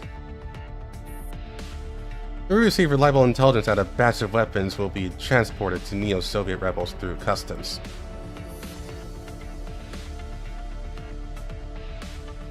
To go search for them where you're supposed to. This place isn't under your jurisdiction. This is precisely where we're supposed to conduct the search. We have solid evidence proving that the weapons are here. Sterling's refusal to yield has clearly angered the man. The sneer, he draws his pistol from his holster and slams it on the desk. Solid evidence, yeah? Give them a look. He gestures for his subordinates to let the Stasi agents perform the inspection while monitoring their every move.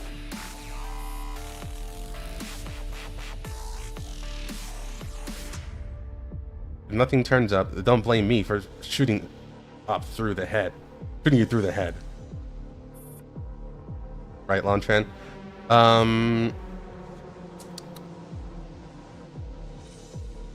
Feel free to drop the link. You should not be blocked from dropping a link if you have one. Done. As Stasi agents, surely you know better than to mess with the military.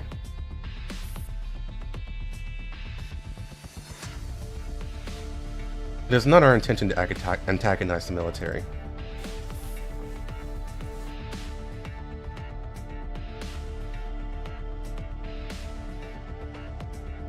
While Sterling and the soldier confront each other, Richard leads the remaining Stasi agents in searching the warehouse methodically.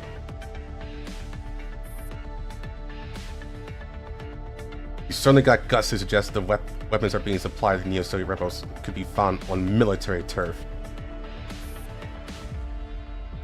We are simply following the evidence. There were consecutive bombings in Berlin during October and November.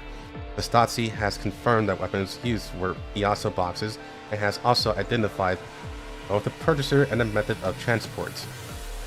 Following that lead, we trace a distribution route of the EASO boxes. That's some serious allegations you're raising against the military, you know that? I want to talk to your boss. Once we complete the search, we'll naturally get to meet our superior. The soldier's fury is evident in his face, but his anger reaches its peak.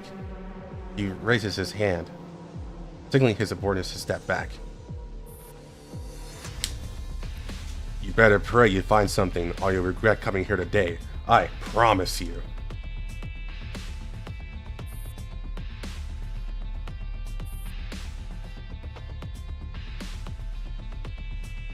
Led by Bridget, the Stasi agents open up a military supply crate.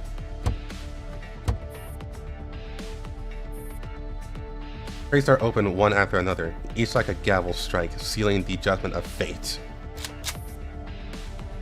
Over half the military supplies have already been opened.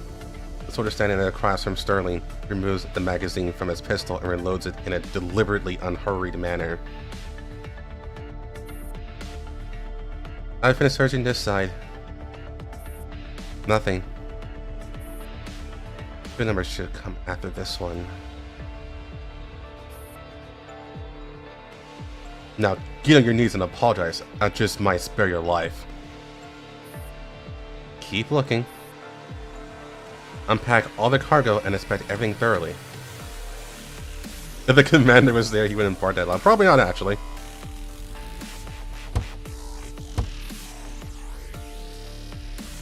As one crate after another is open, the soldier can barely contain his grin. Finally, while rechecking one of the crates that has already been opened, Bridget finds her target items that have been packed into a single container. After a brief moment of surprise, she immediately pulls out her camera and starts documenting the contents for evidence. Sterling, I found them. I've also found an order manifest with Umrus listed as the purchaser. The top 2/3 of the crate are filled with standard military supplies, while the bottom contains several suspicious spherical objects that closely resemble the previously discovered IASA boxes.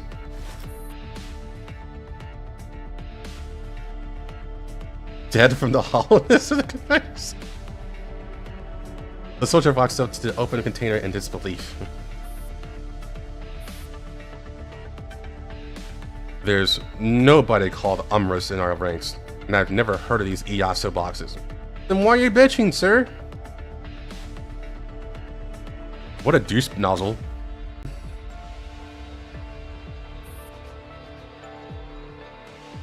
Leave your statement for the subsequent investigation. We're only here to inspect the cargo.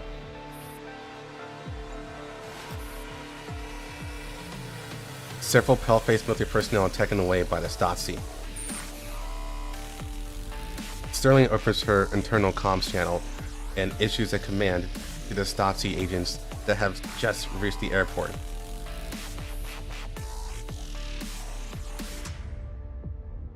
Place International Cargo Hub knockdown. All cargo departing for Neo-Soviet Union are to be inspected, especially those going through the military. Understood.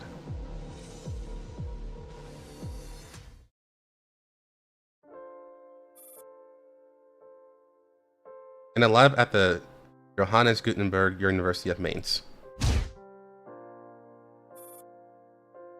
Having gone 48 hours without sleep, Neely can finally fight it no longer and has passed out in a sleeping bag on the floor.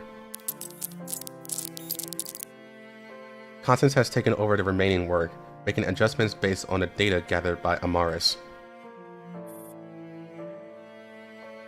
You two can also catch a break. Neely has been meticulous in her work, so there aren't any adjustments to be made.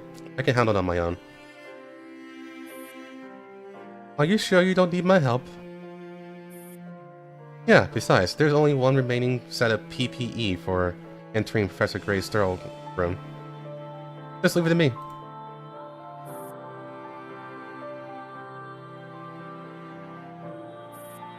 Amaris. What? The deflagration that Miss Leia mentioned. Was that really how Daybreak Squad operated? Yes. So you were all created just so Ileana could kill you and absorb you to grow stronger. Why? How would I know? You never asked your creator? If you had met those scientific researchers who lived through World War III, you wouldn't be stupid enough to ask them such questions. Steven stops what she is doing. I've also lived through war, but none of the memories or neurologs survived. If I had known, I would have taken some group photos with my friends. You've done that, haven't you?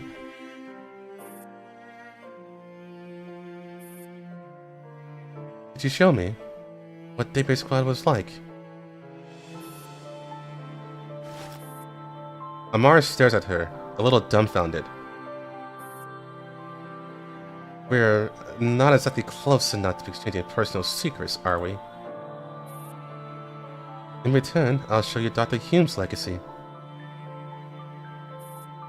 Fine. Amars pulls out the only photo Daybreak Squad has taken together.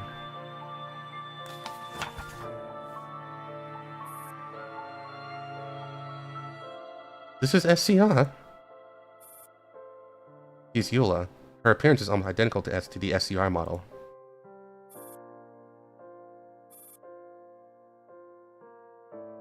And this doll with the blotted out face is Ileana? Yeah. There are also people with their faces blotted out in Dr. Hume's photo album. Why did he blot them out? According to Irma, there are people who scanned him out of his money. But I find that hard to believe. Would the doctor really get hoodwinked like that? This is a bit suspicious if you ask me. How old is Hume? The answer is yes. Basically, he had a condition, that made him young forever, more or less.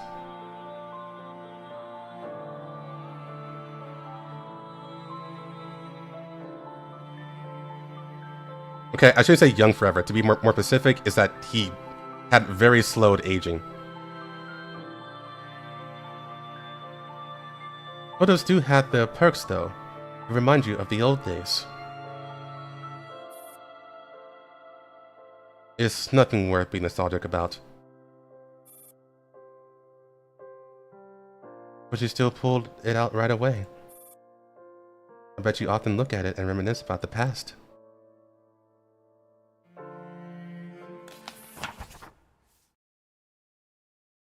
Amaris stuffs the photo away indignantly. Alright, now it's your turn.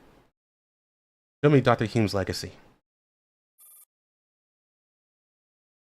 You've already seen it.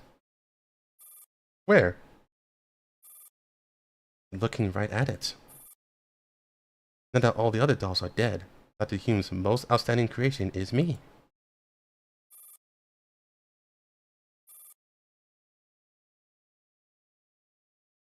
Before Miss Constance comes out of her room, don't speak to me again.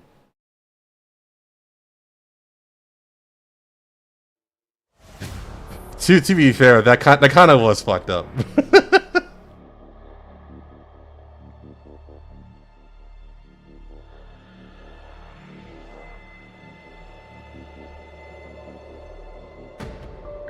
Oh, you mean the picture? That's FCR.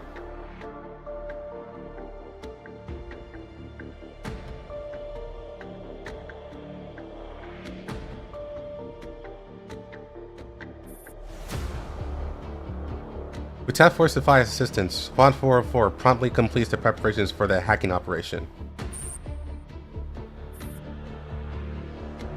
We seize control over the plant. Now we're ready to hack the system. Let's see if we'll find anything new. Good. Let me know the first thing. Copy that. It don't take too long. Keep an eye out for Paradu's reinforcements. Sure. Defy is looking out for us and monitoring the enemy's movements. Understood. The conflict disconnect. Right. How are things on the Nation's end? Please hold on for a moment while I contact XM 556. Commander! How's the Nation doing? We have moved to a new safe house. All is good. But Miss Lunatia's physical condition doesn't seem to be the best. What's the problem? She has been sleeping for much longer lately, and her sleep quality hasn't been very good. She frequently has nightmares and talks a lot in her sleep, saying all kinds of strange things. Like what? Something about a holy maiden. Several of her basic physical indicators are deteriorating rapidly. By the standards of an adult female, I say she's currently rather weak. Once we get the Elmo back and everything checks out, we'll have her return to the vehicle for a full checkup. Keep a close eye on her condition in the meantime. Understood.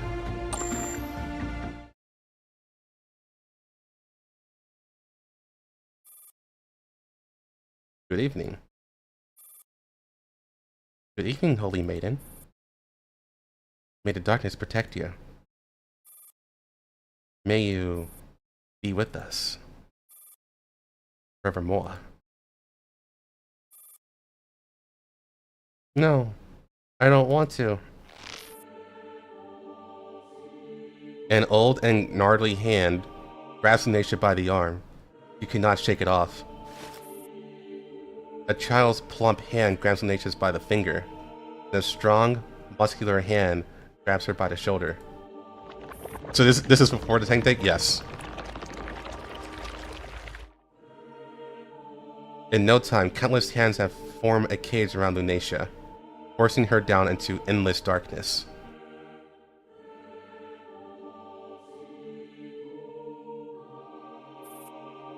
Ah!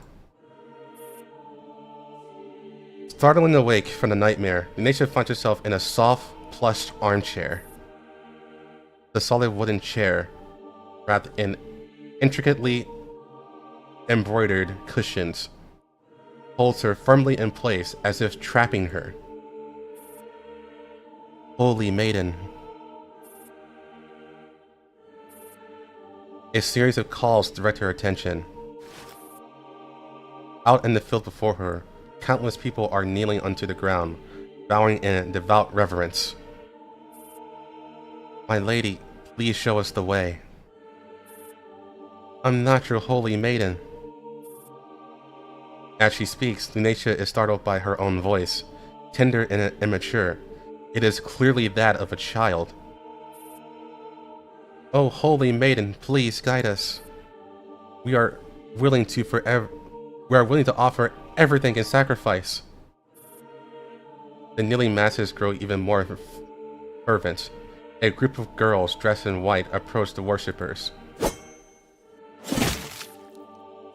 After a brief pause, they draw daggers from the wide sleeves of their robes and slit the worshippers' throats. No! No! Don't kill them! Holy Maiden. With serene, content smiles, the worshippers slowly draw their final breaths. Crimson blood pools and gathers, surging towards Lunacia like an ancient, monstrous beast. No! No! No! She tries to run and escape from this place, but a pair of strong hands press down on her frail shoulders. She looks up. Mother?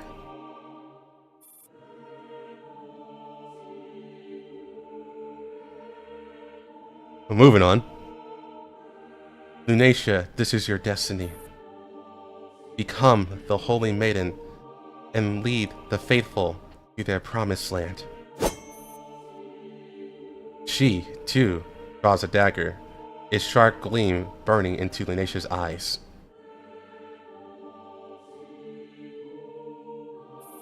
No. No! Mother! Yeah, so she kills herself. Just throwing that out there.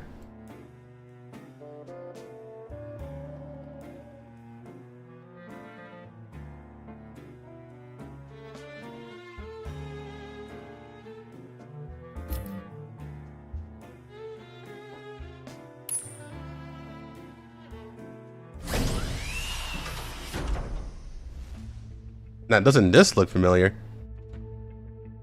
On board the Elmo, The long silent mobile base vehicle is finally filled with this usual bustle once more. Commander, we have completed the handover and are now conducting its final security checks on the Elmo. Right. Be extra careful. AR-18 walks over to the control terminal and nods to RO, who is next to her.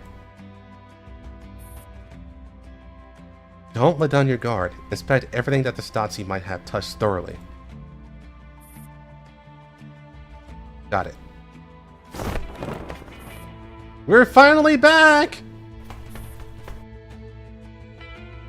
Sop's elated shriek interrupts the group's quiet restraint. Watching her run off into the distance, RO can only gesture helplessly for AR-15 to follow her. Back in the command room, AR-18 activates the Elmo's control system and begins to search through the logs of recent activities such as browsing history and hacking attempts. Commander, the Stasi tried to breach the Elmo systems, but they didn't fully succeed. Aside from logistical data, like the driving logs, maintenance records, and supply inventory, no classified intel was compromised. Good. What about the dolls that were left on board for repairs? One moment, please. I'll need to contact RO about this. RO, have you reached the repair bay? Yes. You had locked down the repair bay with the assistant override before we left. There were traces of attempted tampering here too, but they failed. It looks like the Stasi then cut power to the entire maintenance area. It only just got restored. Those Stasi agents are the worst! Not only did they seize someone else's MVV by force, they even rifled through everything like a bunch of thieves! Were the dolls harmed? No. They just had repairs paused. Repairs have now resumed. Also, there are a batch of general-purpose dolls parts sitting here. Probably left behind by the Stasi. Don't think that makes up for anything! Let me check what's in the stash first.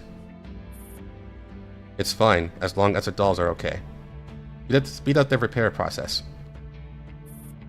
Yes, Commander. We'll continue with the Elmo's repairs and diagnostics. Yeah, and keep an eye out. The Stasi may have planted some bugs. AR-18 continues rebooting all dormant systems. Soon, the Elmo's lights, ventilation, water, and power are all functioning normally again. That is, until she notices a doll who should have woken up a long time ago is still lying there, eyes closed, pretending to be asleep.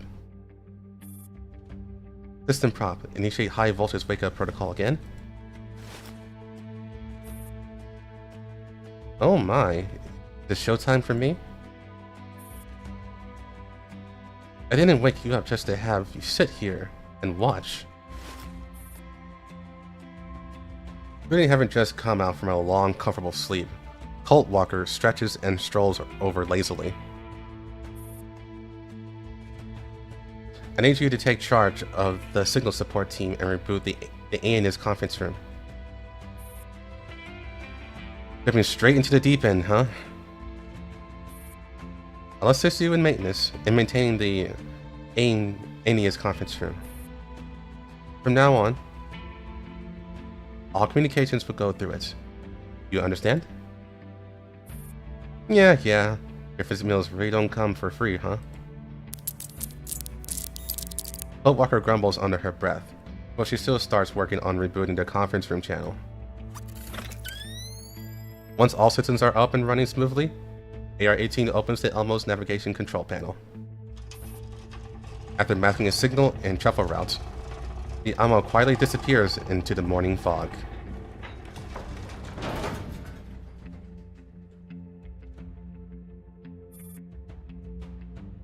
Sometime later, Commander, we have reached our target destination. I can confirm that all tracking signals have been lost. The diagnostics on the Elmo are also completed. The Stasi hasn't left anything else behind. Copy that. I'm at the emergency exit. AR-18 opens the door to the passage near the commander. A few minutes later, a set of familiar footsteps echoes through the ops room. I'm back. Commander, everything is in place. Shall we begin the conference now? One sec. The commander walks over to the coffee machine and eagerly pours himself a Elmo special brew.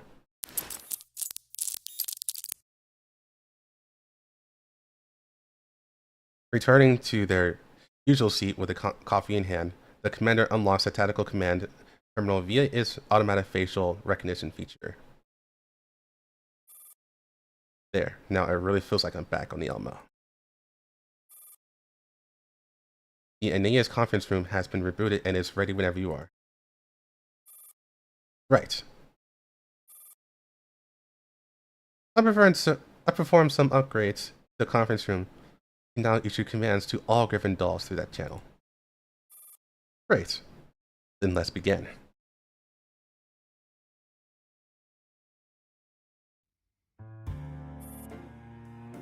In Hebe's villa, Hebe opens her wine cabinet. Her long and slender index finger brushes over bottles of carefully curated vintage wine.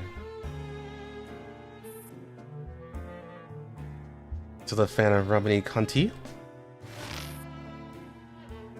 Lounging comfortably on a small, soft leather sofa, Styx rolls over lazily.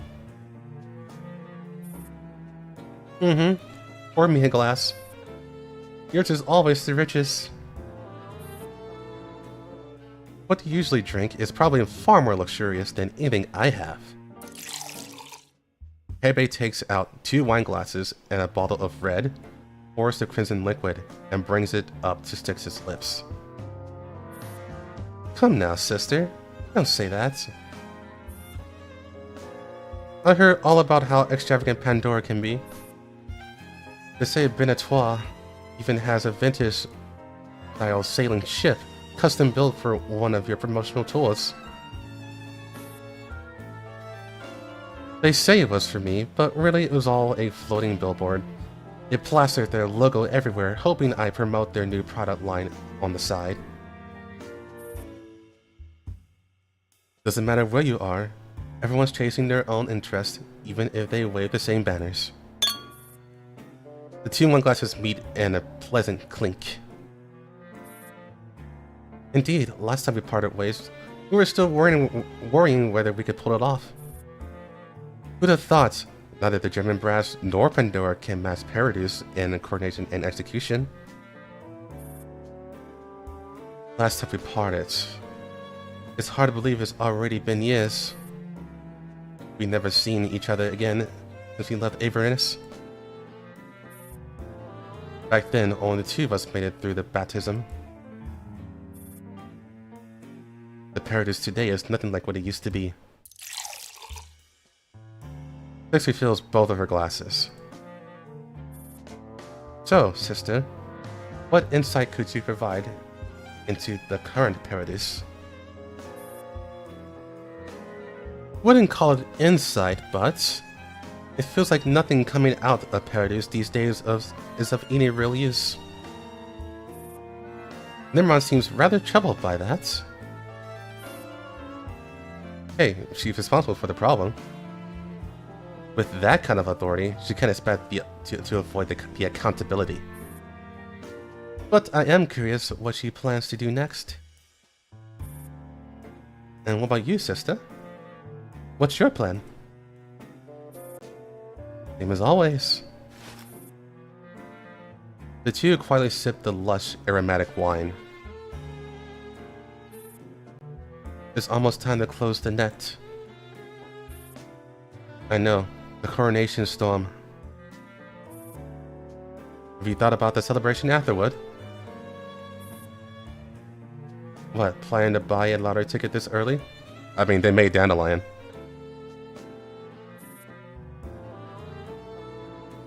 I just think the spots are limited. You're hoping to get some credit at the last second? Ah, but it's not my time to act just yet. In fact, I hope things don't move too fast. I hate for it all to be over before we even get to show up in our finest.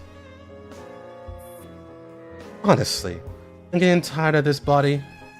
I just want it all to be over, preferably without me having to lift a finger.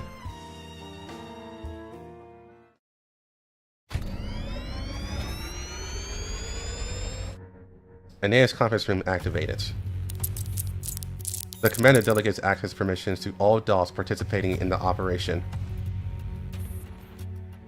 Welcome to the Aeneas conference room, everyone. From this point forward, all mission orders and intelligence updates will be issued here. The commander gestures for AR-18 to project a map of Frankfurt into the room. Several flashing red dots mark the locations of doll teams still operating within the city. Currently, Squad 404 and Task Force Defy are still in the urban area of Frankfurt. The AR team will head over to assist you shortly. The counter sweeps and attacks from the Nidos. All teams remaining in the city must change safe houses every 24 hours. Don't worry, this is 404 specialty. We've also prepared backup locations for the other teams. Great work. Please stay safe out there. Commander, how's 416 doing? 416 has in place a repair tank. Our situation is complicated and repairs can't be completed aboard the Elmo. But don't worry, her damage data has already been sent to Persica and Dier. Their initial assessment is cautiously optimistic. Okay. We reviewed the electronic warfare attack that took down 416. The enemy was clearly prepared. The amount of redundant data was overwhelming. I tried every decryption tool available. Honestly, the workload alone could get me archived in a doll antique museum. The opponent appears to have used a data compilation structure I've never seen before. We still can't determine her basic profile or combat style. The fact that she was able to take out 416 without alerting us makes her extremely dangerous. We know far too little about her right now. Don't act rashly. Understood. I'll also try to dig up intel on this new Nido from other sources. Commander, both Defy and 404 are continuing real-time monitoring of the bee sting system. Heritage has significantly increased the frequency of dynamic key changes, and the security level of those keys has also gone up. Any new discoveries concerning Project Cocoon? On that subject, all Paraduce factories in Frankfurt have ramped up to full production capacity. This is unprecedented.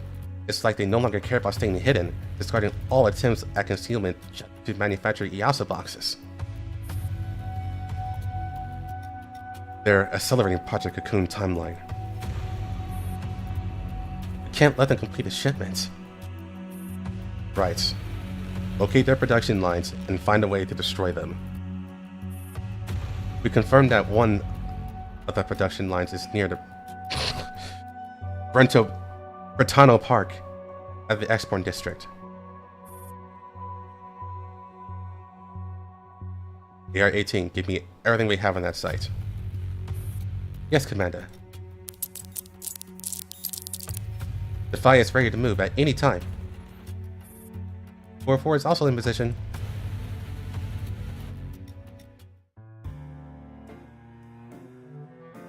Alright, next up.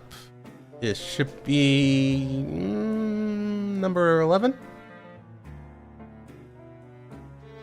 Like that. Yeah, number 11.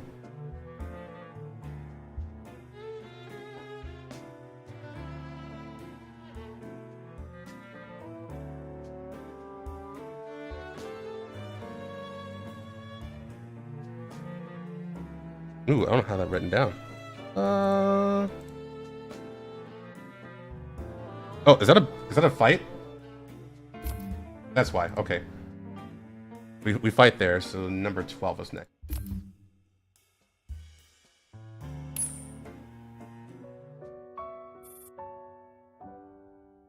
But yeah, in number 11, they do their mission and they fight and stuff.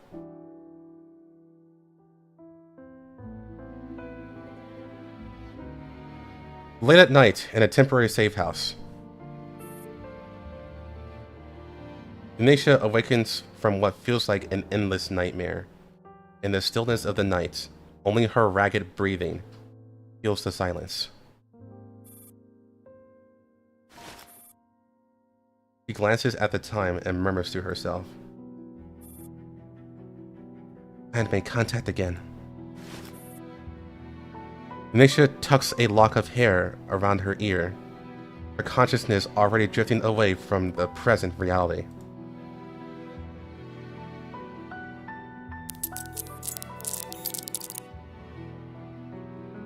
Following countless tangled pathways, Unisha finally locates a suitable exit. "Father, this is what you asked for." As Unisha's consciousness captures her, the white needle's pupils dilate sharply. The tray in her hand falls to the ground with a crash. Okay, so just so you guys know, Unisha left Dandelion's body and went into this needle just now.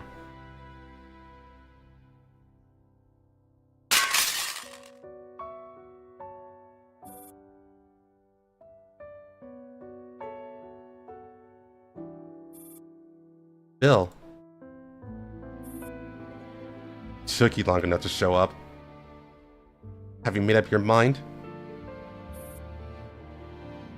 I had another nightmare. I've been having them constantly lately. If that's what you came here to complain about, you can scram. Still shaken from the nightmare, the needle under Unisha's control gets down on her knees in a daze to gather the broken pieces. In the dream, they kept calling me the Holy Maiden. I'm surrounded by zealots, and Mother is always on their side.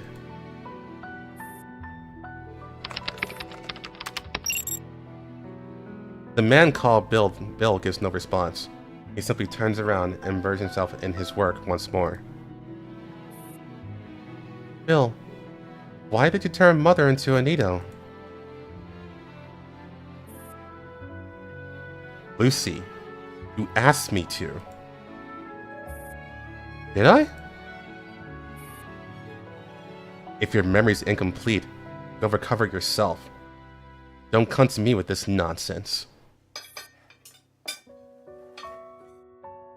Having gathered all the fragments into the tray, the white needle stands silently behind Bill. "I've lost all of my memories of Mother. All I have left is fake feelings. But I don't sense a single trace of Mother's memories on Nimron. She's the kind of mother the children want now. Let her stay by this so-called father's side, working dutifully until the day she dies." Did I hate her?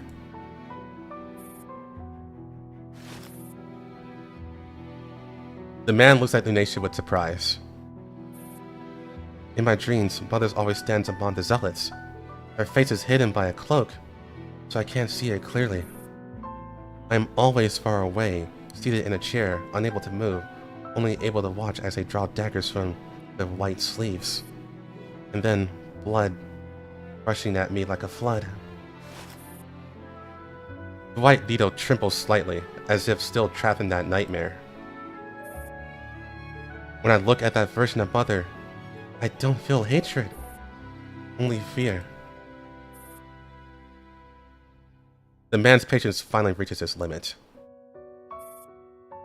"If you got nothing else to say, shut up. I still have plenty to do." "Bill, my head is full of noise, thoughts and emotions that don't belong to me. When will I be able to fully reclaim myself?" This problem will be resolved after the final operation is complete. "When?" "Just wait a little longer. For your sake, I'll personally perform the surgery." Is that something I asked for you to do? That's right. Lucy, I made a promise to you in the past. Whoever you want to kill, whatever wish you want to fulfill, I'll make it happen for you. The spelling error, bro. Happens for you. Even if you lost all your memories now, even if you're no longer the person who made that promise. So don't question me. Don't test me. Otherwise, I'll replace the vessel. Bill, you didn't used to be like this. You're always so impatient with me now. I'm not used to you acting this way. I'm not used to you acting this way either, Lucy. The man says nothing more and walks into another room.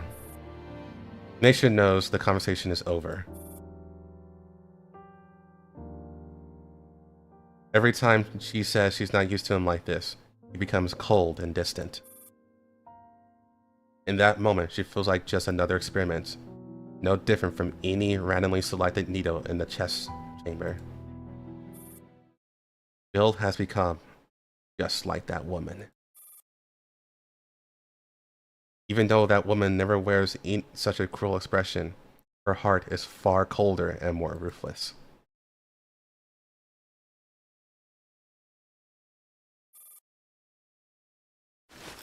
Less redacted him. Laplace's eyes snap open. She is momentarily dazed by the dazzling light. She rises, walks over to the cabinet, and opens it to retrieve a box of pills labeled with today's date. A white needle approaches with a glass of warm water. Laplace takes it and swallows the pills in one smooth motion. Lady Laplace, rested for 25 minutes. Is there anything else you would like to do next? What an ugly bitch. It's time to check on the status of the incubation pods. If conditions are stable, they can be open in the next couple of days. Understood.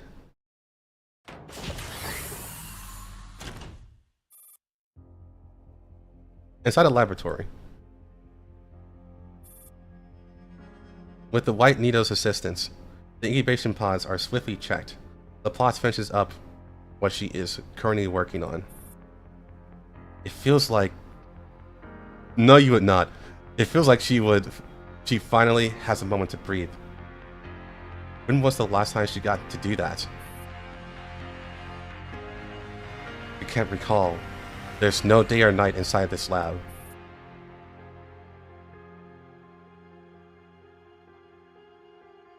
The 360-degree shadowless lights have kept their company for a very long time. A time that feels long to any human, but far too short for the task at hand.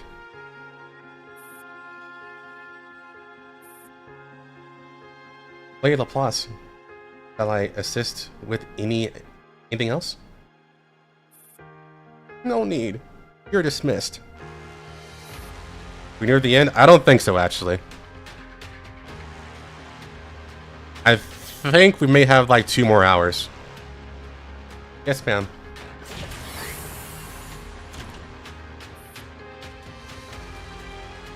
Once the white needle leaves, Laplace approaches one of the incubation pods.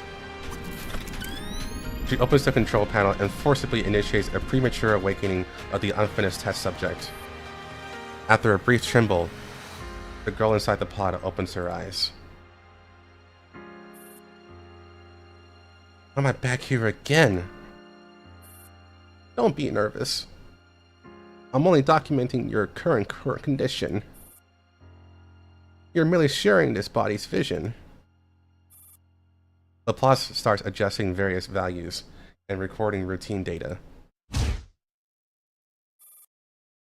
Nietzsche slams against the glass violently in protest. Laplace does nothing to calm her down. She's clearly used to this. Let me go! I don't want to stay here! How does it feel to have a human's free will and the omniscience and omnipotence of a higher life form?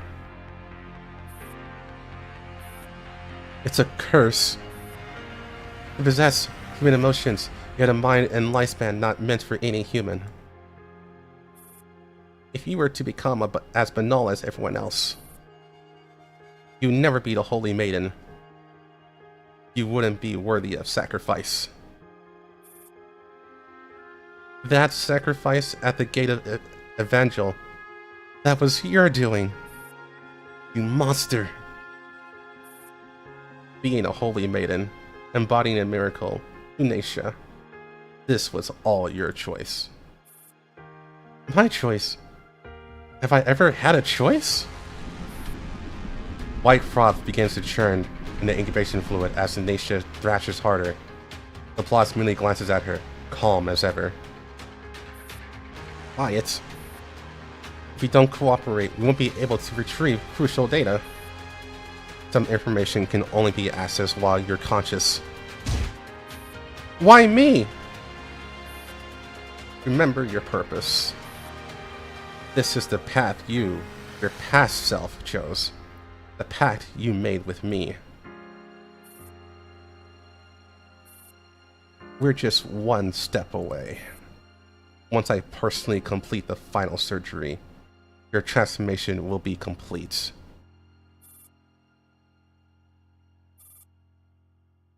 Be happy, child. You got what you wanted, and I got what I wanted. From Pilot Whale to Hala, countless people have given everything for this moment. Now, it's time to realize it all. Laplace's aged reflection stares back from the glass, a stark contrast to Lunatia's youthful features. He lets out a careless chuckle. What's so funny? When we first met, looked exactly the same, and I was already growing old. Human time is so short, but thank goodness I made it in time. The first time we met, you...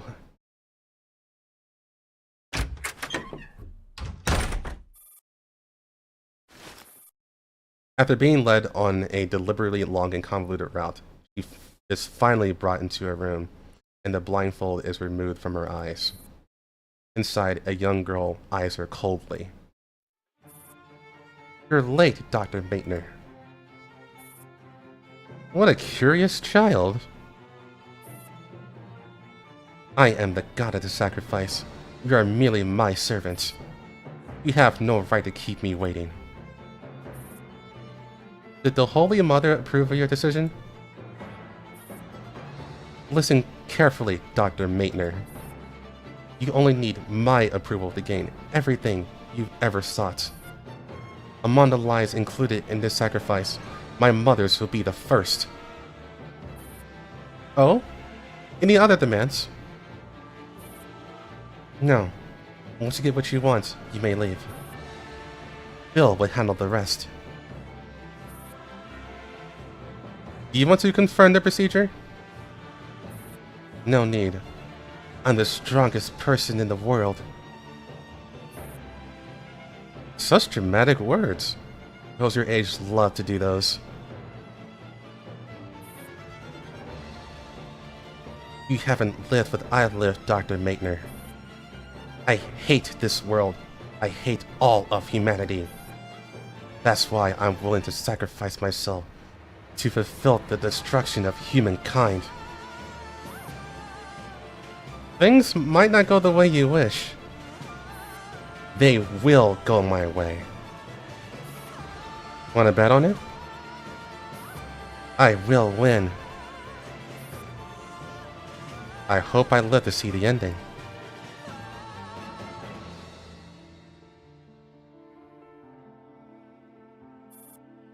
You're late, Dr. Maitner. What a curious child. I am the god of sacrifice. You are merely my servant. You have no right to keep me waiting. Did the Holy Mother approve your decision? Listen carefully, Dr. Maitner. You only need my approval to gain everything you've ever sought. Amongst the lives included in the sacrifice, my mother's will be the first. Things might not go the way you wish. They will go my way. Wanna bet on it? I will win. I hope I live to see the ending. Now, Lunacia, you are able to witness the ending. The ending of all of humanity.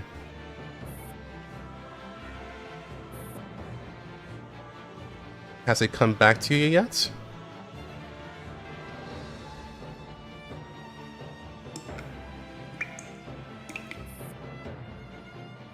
Holy Maiden. The tub is filled with thick, red liquid. A frail young girl submerged in the struggles to raise her head and looks up at Lunacia. Can we really reach that place where there's no more pain? Of course. Lunacia hears her own voice, gentle yet cruel. Then her hand caresses the girl's pale face. Good night. That pallid face is instantly swallowed by crimson, leaving behind only a few broken bubbles. My lady, is it my turn yet? She raises her head. As far as the eye can see are countless containers filled with scarlet fluid. Yes, you're next. Her feet move forward without her control, and pain tears through Lunacia's heart. That is a mistake. Hold on.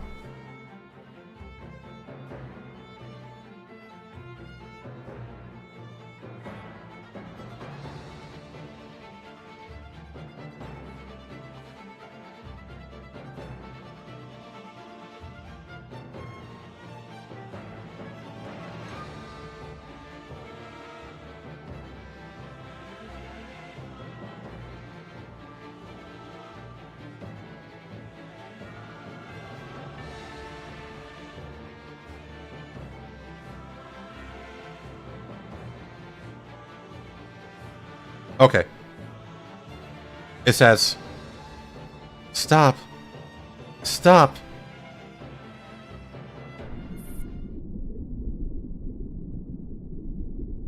A stream of fragile bubbles burst between her hands. Lunacia feels a splitting headache, like she's about to lose control of her own body.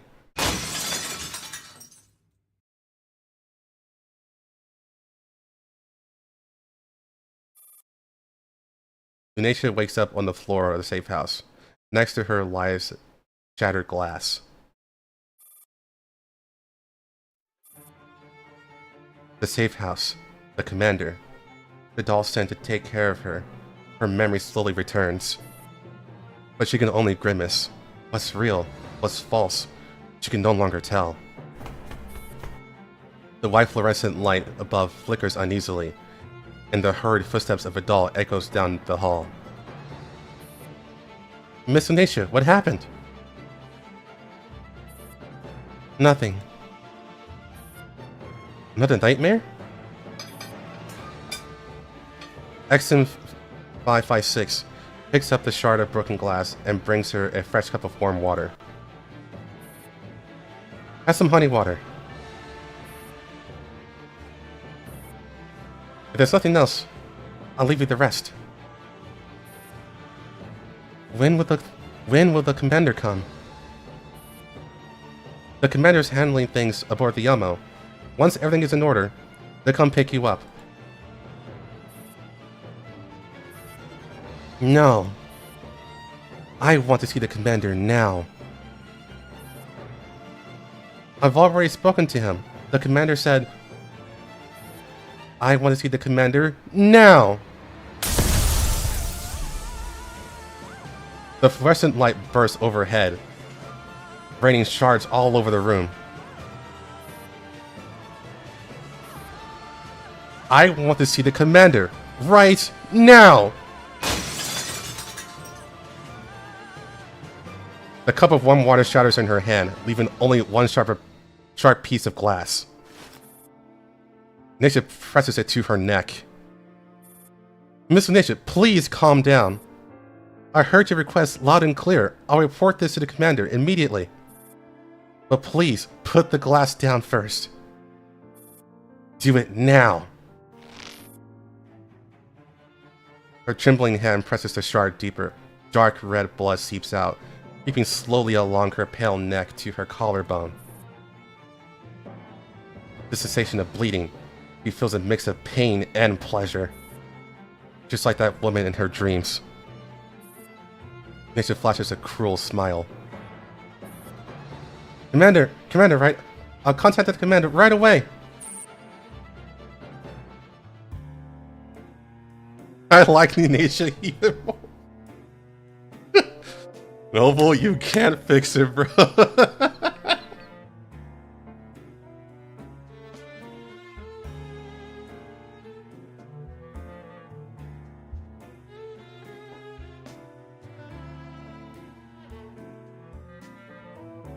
Ain't it? Yeah. She's fucked up, bro. Like, she's actually... Like, yes, she is definitely the yandere of all yanderes. But her mind is really fucked up.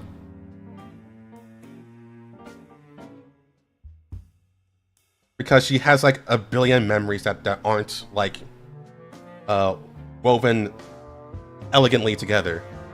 Because she has memories of M4, she has memories of Dandelion, she has memories of her original self. So they're all mixed up together, and it's fucking her up. And the only thing that she can only really hold on to is the commander. I'm gonna have to go to bed as fast. I know. It's a lot, but I gotta keep going. There's always the VOD, right? So you take care, Dylan. And thanks again for becoming a member. I appreciate it.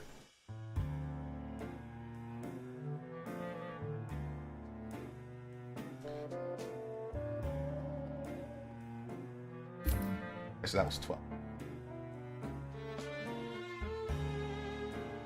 Don't know what they're missing out.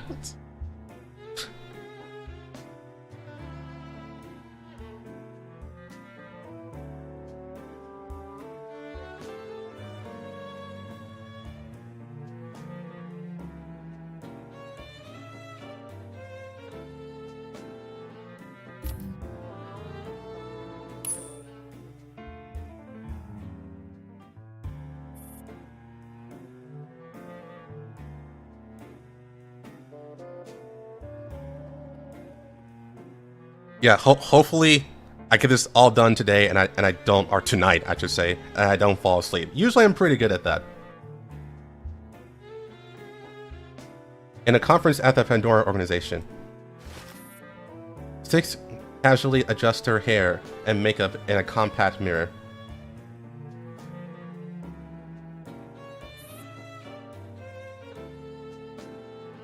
All she needed was a good night at the hotel with the commander. That probably would help, not gonna lie. The people seated around her are still pestering her relentlessly. Chairwoman Styx, the Alliance representatives have lodged multiple complaints regarding the speech video you released without authorization. You must issue a proper response. If they truly needed an answer, they wouldn't just be making complaints. But Dr. Shaw was Martyr Sophia's younger sister. How could you slander her like this? Martyr Sophia's organization, the Muscovite Illuminati. What the f... I don't recognize that. I have never heard that name before. I must have really not pay attention to this part when I read a translation months ago. Is one of the strongest allies. Offending them over something like this is detrimental to our future cooperation. Styx finally puts down the mirror. She beams brightly as she looks around at the others. Please get your positions and relations straight. It's those underfunded, resource-strapped organizations that approach us seeking an alliance.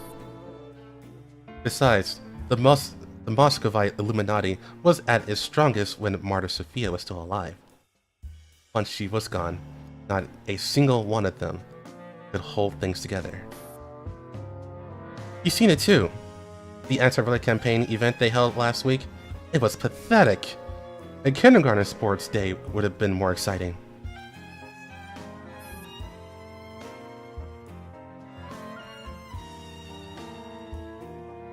You're still avoiding the core issue here.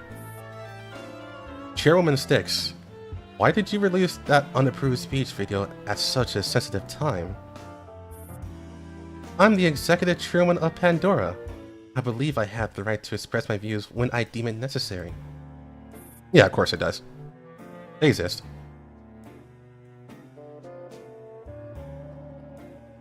But your views contain serious misinformation.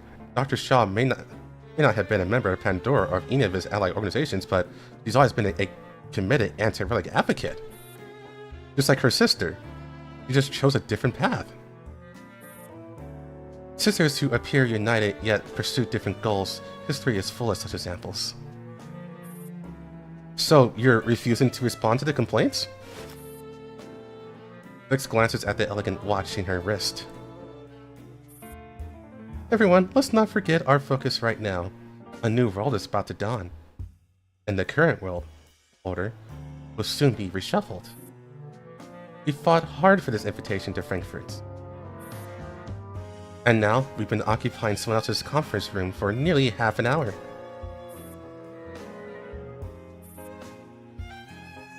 Have they arrived?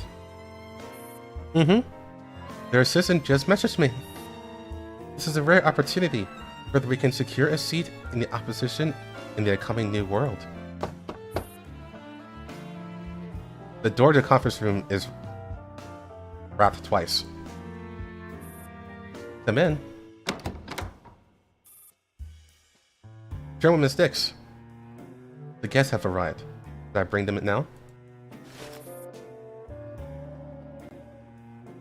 After one final check to ensure her makeup is flawless, Styx rises with perfect composure. You know what, Lontran? The silly part is they're all hot. Of course, we're ready.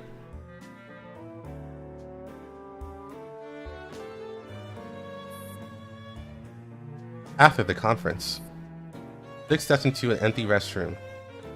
She stands before the mirror, but she isn't looking at her own reflection. Ashley, have you received the full dossier on the attendees? Yes, Sister Styx. I've received it and I'm uploading everything into the beasting system now. Good. Sister Nimeron asked me to pass along several beasting files to you. Styx flips through the documents sent to her.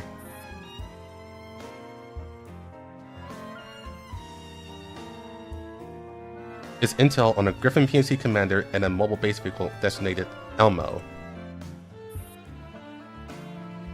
Sister Nimeron has flagged these individuals as highly likely to disrupt the plan. If you encounter them, please eliminate them immediately. Understood. After ending the call, Styx studies the commander's dossier with growing interest. Looks like an interesting one.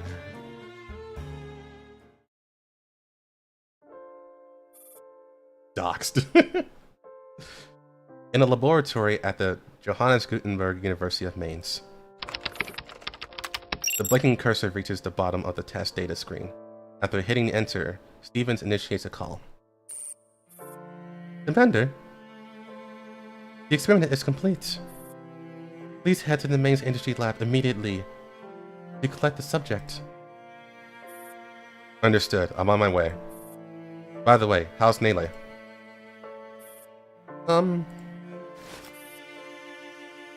Even glances at Nele, who is slumped over the desk, fast asleep. Her mental state is relatively stable, but she's pulled several all-nighters, so she's really needs some proper rest. Alright, got it. After ending the call, Stevens walks over to Amaris, who is staring blankly out the window. What? Don't tell me that's more grunt work. Nope, our task is already finished. Mine isn't. In fact, it's only just begun.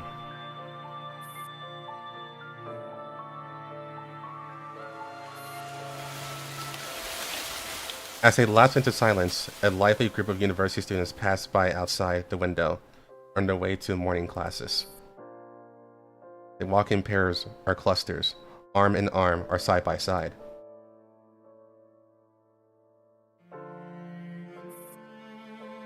So why are they holding each other's arms in the university? That's interesting. I've learned all about your elder sister. Huh? I've got a younger sister myself. Rebellious, willful, defiant. Pretty much as infuriating as you.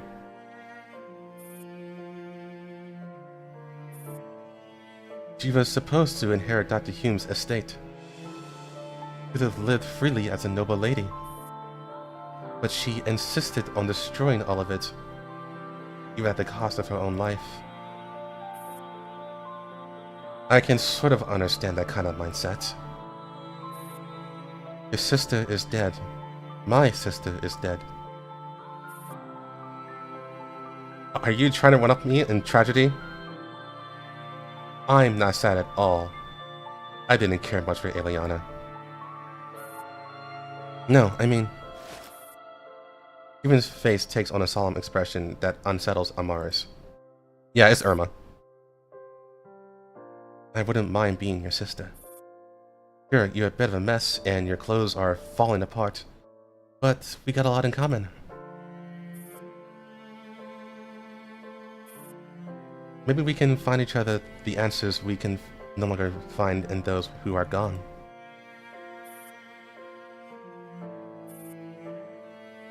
I get that you're emotional right now. You don't have to give me an answer right away.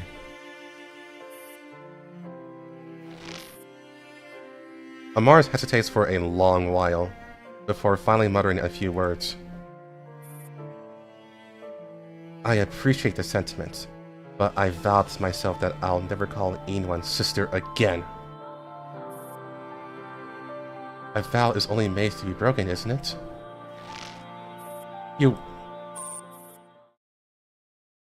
The commander's comms request saves Amaris from replying. Commander, have you arrived? Alright, we're coming to you now.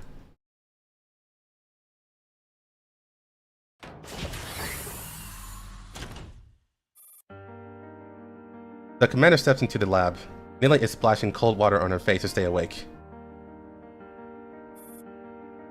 You look exhausted.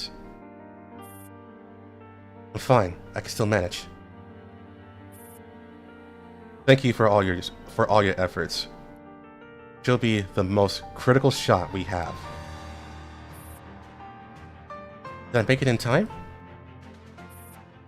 You've exceeded all my expectations. Only her capabilities were restored. Everything else, I kept blank. Left just enough for her to be a tool to be wielded. I didn't want to insult my mentor's memory. I understand. That's more than enough. I will crush Paradis, or not let your work be in vain. Commander. Nele walks up to the commander. Her steps are a bit unsteady, but the resolve in her eyes remain undimmed. I have one more request.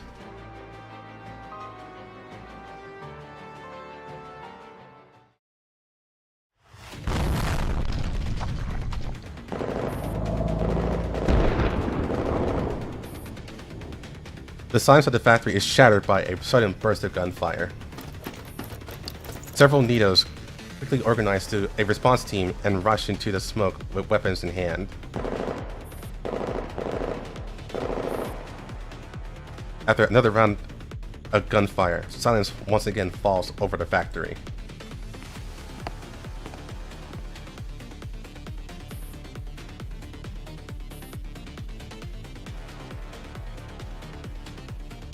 A doll of immense stature drags the steel remains of a white Nido towards the control terminal, using its credentials to activate the system.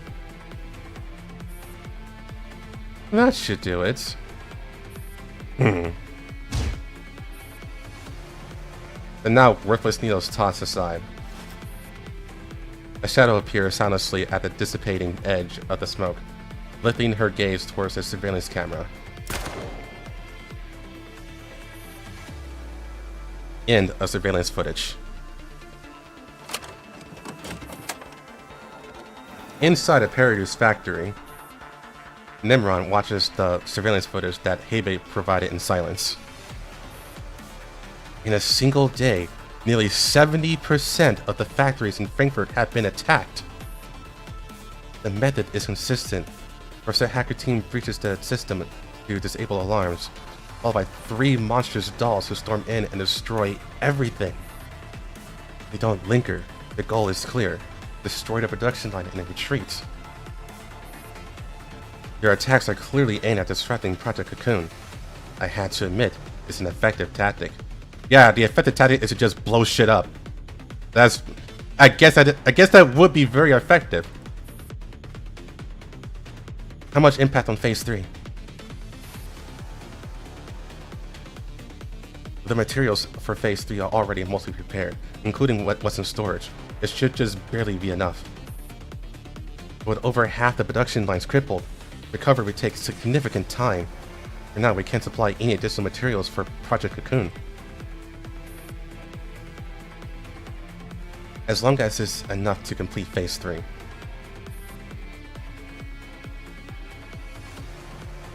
All the necessary materials are en route. They'll reach the designated lab by the end of the day. However, if our system logs the location of the new lab, those dolls will come swarming like hyenas smelling blood. I know. I'll relocate that site as quickly as possible. And once Phase 3 is complete, erase all traces of the factory. Understood. Hebe responds, but makes no move to leave. You have something to say?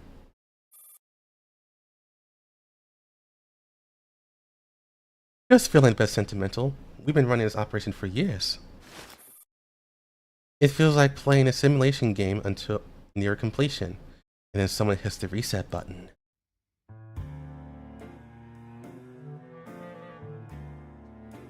It's just that's true.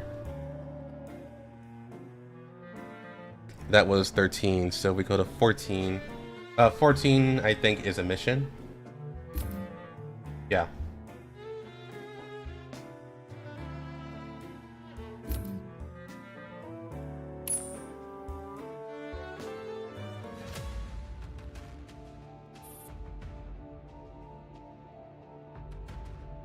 At the secret underground entrance of the Paradu's factory,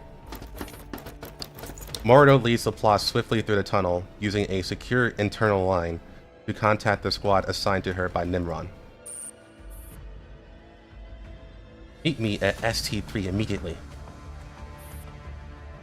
Mr. Morido, the ST series tunnels require top-level clearance. I've already approved your access. Be in position in 2 minutes. Understood. After ending the call, Morido executes a complex authentication process at the control center.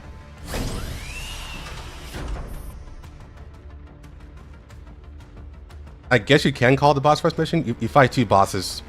Yeah, you fight 2 bosses in the previous mission that we just skipped. No dialogue though, so you didn't miss anything. The smooth floor parts open, revealing a small elevator platform. Please mind your step, Lady Laplace. Right. Supporting Laplace carefully, Mordo presses the button to descend. The ground returns to normal as the platform disappears beneath.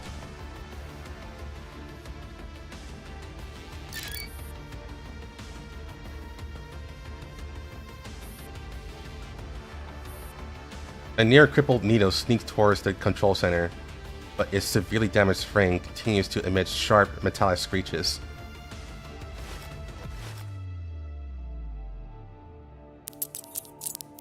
After confirming no one is watching, the Nito links into the control center.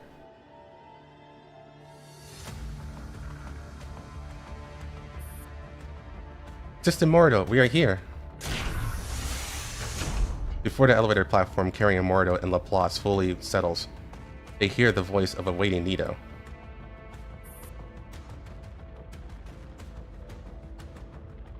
Split into 2 groups and take a vehicle each. One in the front and one in the back. Cover Lady Laplace. Yes, ma'am.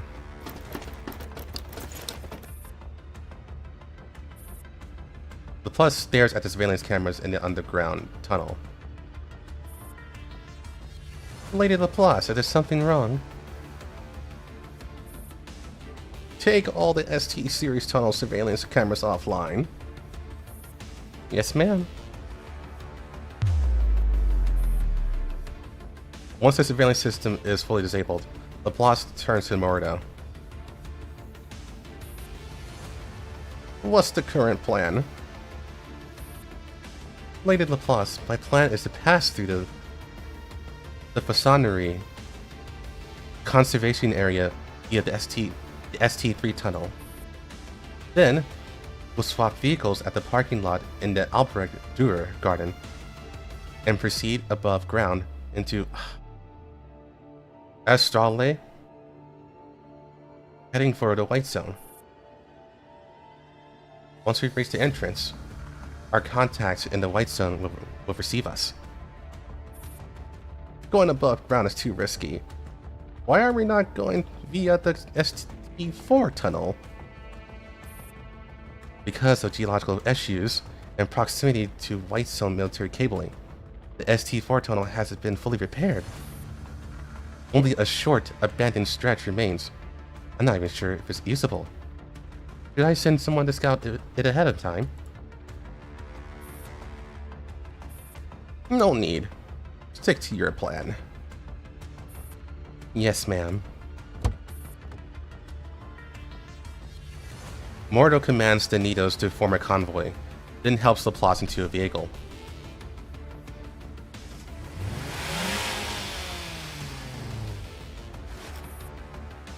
Laplace gazes coldly out the window at the scenery flashing by, her fingers rhythmically tapping on a communicator. Nimron hasn't been called. Not yet. There still hasn't been any comms requests from her so far. Did I check in? No need. She hasn't called, that means the transfer hasn't finished. Got it. Mordo focuses on driving when suddenly the vehicle's internal comms crackle to life. What'd you find? Sister Mordo, I just received a command from Sister Gray. Gray? Perhaps it should have been revoked. Again. She's had to tell you she's prepared a surprise for you.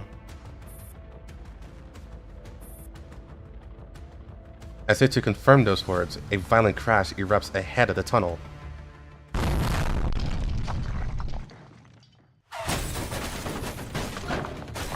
Then comes the shrill screech of metal being torn apart. Mordo watches in alarm as the ventilation shaft ahead is ripped open. A familiar doll emerges.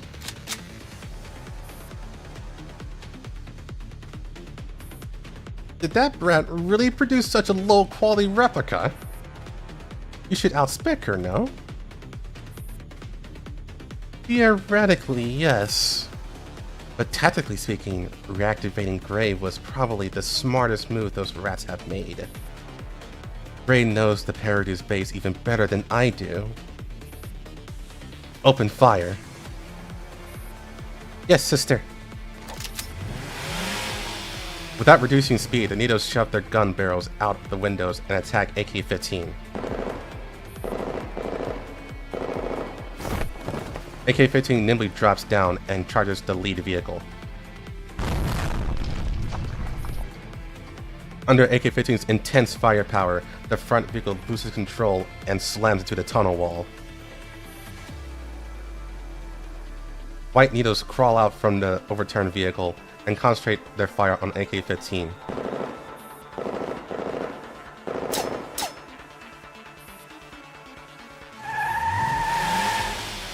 Murdo calmly maneuvers the vehicle to swerve past AK-15, who is currently surrounded, and speed towards their destination.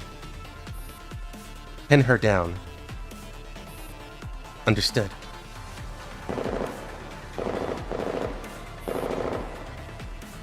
The sound of gunfire fades behind him. Laplace turns to Murdo. The surveillance system is all offline, yet the enemy can still track us. It's clear that information security is now our top priority. Understood. I'm searching for the breach point. Don't bother. Just erase the entire SE series tunnel from the main control system. You hardly need a satellite map down here, do you? Got it. Erasing it will take a bit of time and require privilege elevation. As Murdo accelerates, she begins to process severing the connection between the tunnel and the system.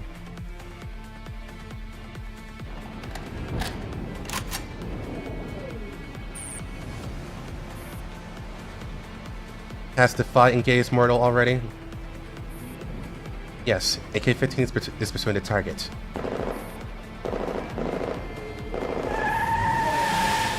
Amars hears the intense gunfire along the sudden roar of revving engines.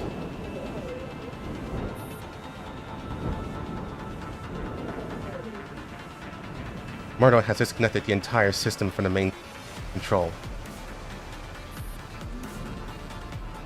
Oh, she just did us a huge favor.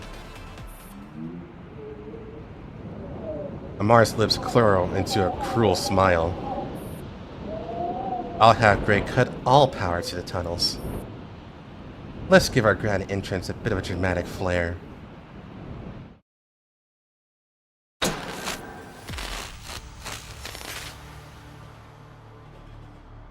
All lights go out. In a pitch-black tunnel, only headlights remain. Sister Murdo, there seems to be a power failure. Should we stop? No, keep going. Yes, sister. A loud noise rings out from the vehicle in the back of the convoy. She's bloodthirsty. Then comes a thunderous crash. Murdo feels a massive impact to the rear of the vehicle and brakes hard. Come on, I need a drink.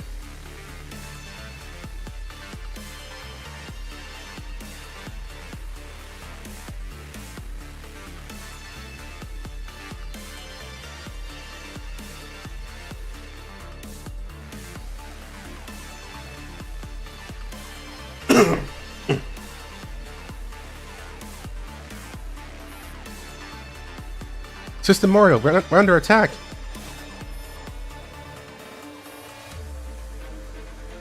Through the rearview mirror, Murdo sees the figure of a doll emerging from the trailing vehicle headlights, her hair catching the light. No way, the fight caught up? Sister Murdo, our vehicle won't start. You distract her. Watch out for other Defy members. Understood.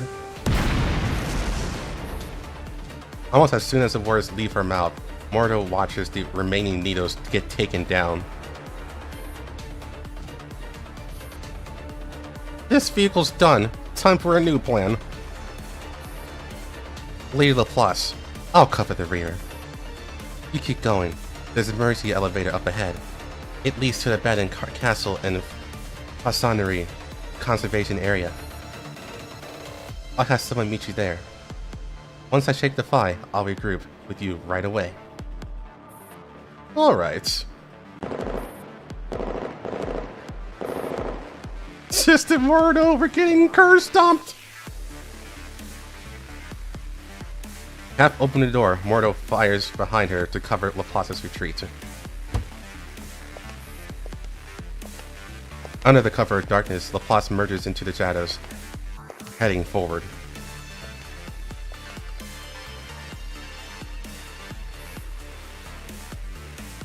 Why are your strays even here? The entire world's hunting you. Got nowhere else to go? Nowhere's better than dead. 94 coldly pulls the trigger. Mordo jumps from the vehicle and gives chase. She suddenly realizes 94 is immediately drawing her away from the vehicle.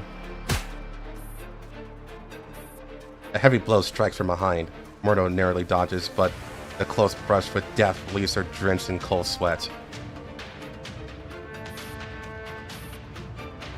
I was too slow. No matter. There'll be plenty more chances.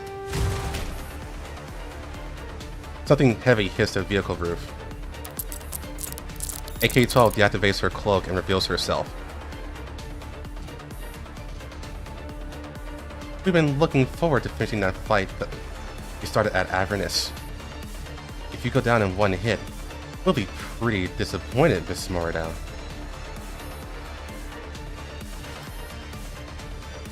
Mordo glances towards the darkness where Laplace has already vanished. She spreads her hands and shrugs in mild exasperation. The star has already exited. Isn't that your cue to wrap it up? This business of war always comes with risks. In an unlit, unmonitored tunnel like this, accidents are only natural. Hey now, I've already done what you asked. I got the target to the designated location. Don't tell me you're here to kill the informant too. That's between you and the commander. Our orders are to clean out Paradise. And here I thought the commander was someone with mercy and principle. Turns out they're all cold-blooded as the rest. I've already done plenty to help this plan. Yes, this is what I give for my kindness. Mordo looks at the Phi with an exaggerated look of disappointment. Kindness? You? Mordo stands up and unfolds her mechanical limbs as she prepares for battle.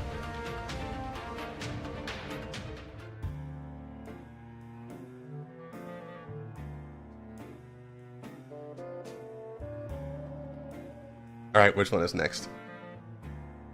Mordo is hot. I hope she's okay.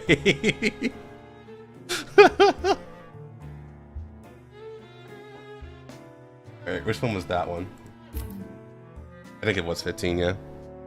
So 16 is another fight. That's this one here. And yes, you basically beat the shit out of Mordo here.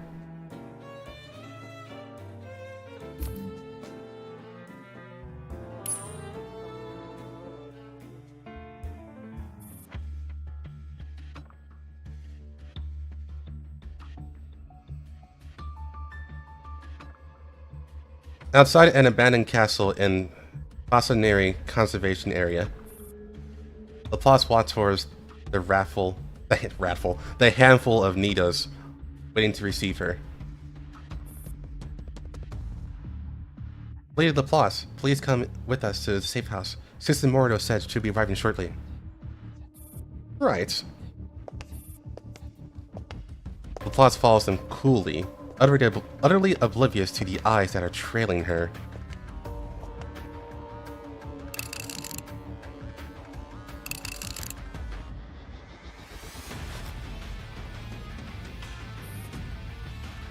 In the distance, though through her scope, Amaris clearly sees the figure approaching the castle.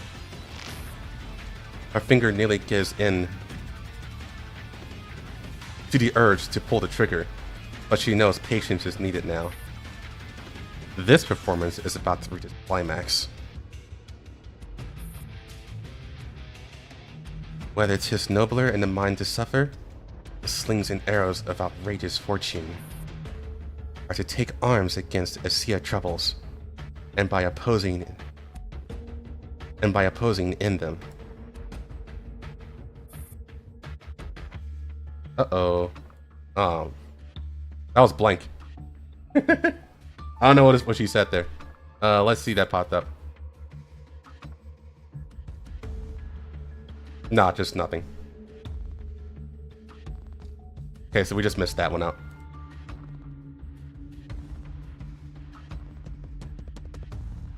Castle corridor. A white needle leads Laplace to the door of the safe house. Lady Laplace will stand guard outside. If you need anything, please let us know. Sure. With a cold nod, Laplace steps inside the room.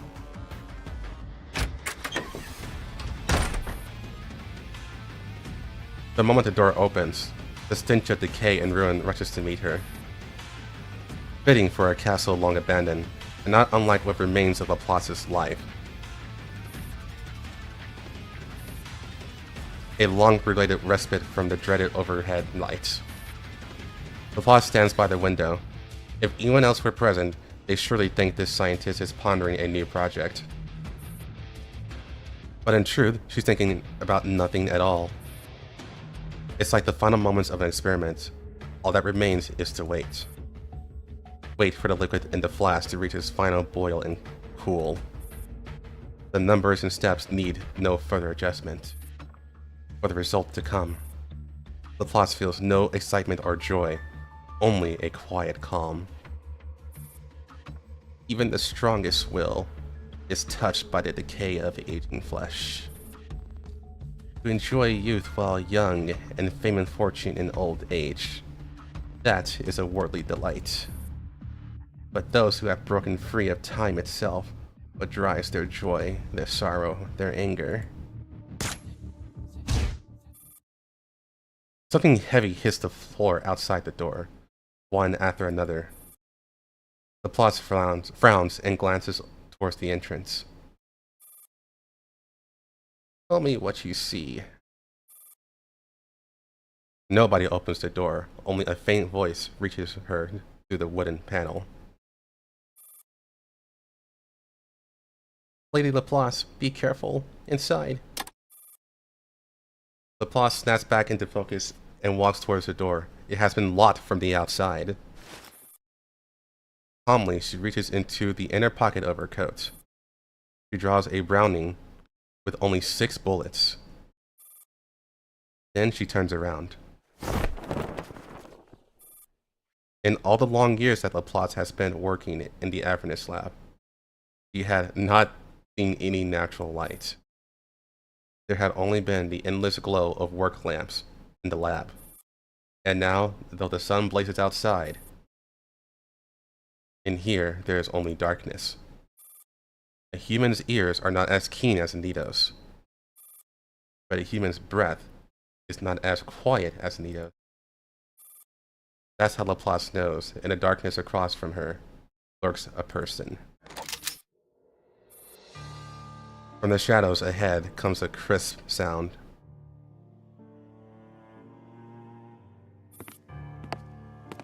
A young woman steps out slowly from the dark, holding a Makarov pistol. A stranger's face, yet Laplace is all too familiar with the way her eyes blaze. With immense hatred and fury that consumes her whole being.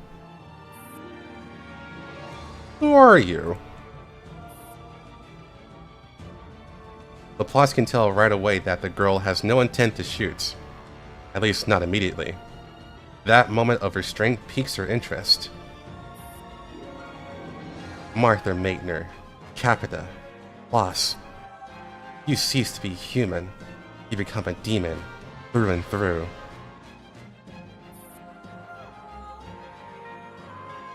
How curious. I say this transformation has made me more true to myself than ever. Those who betray others will in turn be betrayed. I've long been prepared for that. In fact, the moment I saw you, I knew who it was that sold me out. But what intrigues me more is, why are you here? After all, it's been so long since I saw a living human. Gray Blackwell. Do you remember her? Of course. She was my most outstanding of all my juniors. And how did you repay her? By leaving her soul in torment. Torment? I helped her surpass the limits of human physiology at the peak of her achievements, so that she would always remain in her most efficient state. She's the only one, the only advanced Nido untouched by any other human's DNA. She became everything she ever dreamed of, an infallible, surgical virtuoso, an eternal flower captured by the height of its brilliance. Is that not blissful existence? Your idea of bliss is to render her completely brain dead, then defile her corpse with your monstrous virtual consciousness design? She once respected you so deeply, looked up to you so much. Back at Johns Hopkins, I once asked her what she wanted. She told me, medicine is a battlefield of black and white. Before the bulldog clamp enlisted knife, surgery was no different from murder. I wish to become the most complete shade of gray on this path. To pit the white of light against the black of death. I made her dream of reality. Now she is the immortal Lady of Ashes. And what's the cost of that so-called immortality? Countless corpses scream beneath your feet. Can you even sleep at night? Medicine has always been a miracle paved with dead bodies. Since the advent of organ transplants, replacing one living heart has always meant taking another. Medical miracles are humanity's defiance against nature. In each dead soul is a reminder to every healer that this is not a game or a joke. This is life, heavy and sacred. The Black Death once wiped out a third of Europe's population. It was thanks to countless medical pioneers who gave their lives that we overcame it. But in the eyes of a devil like you, they're all just a necessary price that you are happy to pay without second thought. Humans are slaves to their genes. Those who can adapt will naturally become the price of progress. And now our genes enter a new era. Then why don't you turn yourself into a Nido? Because the scientist who operates on the fully immune individual must be a pure human. Otherwise, there's a risk of losing control over them. Those beings exert a staggering level of control over non-humans. I have always been racing against time. Geniuses among humans need to be nurtured with time before they find truth. But once they bloom, there's barely any time left in their lives to truly make use of their insight and experience. So I must maintain extreme focus on what limited time I have to complete this operation. In fact, I'm so close to succeeding. No, you're about to fail. You may be right. My choices have always been limited after all. And my successor is not a genius. He's single-handedly taken the chance of success from 90% down to nearly 0. You should drag him to hell with you, instead of continuing this to plague the world.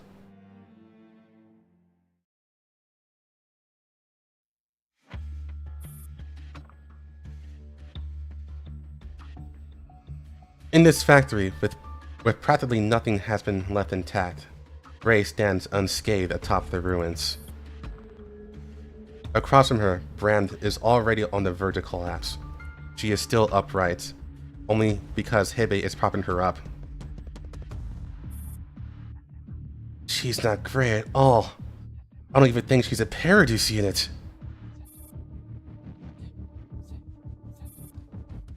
Hebe casts a rather disdainful glance at Brand, who's about to keel over. Gray died long ago. This is just an empty shell, a puppet controlled by someone else. Everything she does now is based entirely on her controller's commands. Can't we sever their link? That's your next task. You'd only drag me down if you stayed on the battlefield anyway. I'll try. Ram retreats to the side and starts looking for a weakness in Gray's construct. Meanwhile, Gray casually flicks the blood off her blade and unleashes a new wave of attacks on Hebe. Hebe's movements are swift and agile as a gale, and her strikes are like needles hidden in a storm. Stealthy, fast, and deadly. Gray keeps up with her speed, blocking every attack, but it also means that she's fully caught in Hebe's rhythm. At certain moments, something flashes in Hebe's eyes, some kind of sigil, but whether due to their shared Paradise nature or her own timely evasions, the mark never completes its imprint. Strange. Her virtual connection image is incomplete. It's not a neural cloud either. It's almost like a whole new kind of AI command system. Destroy it.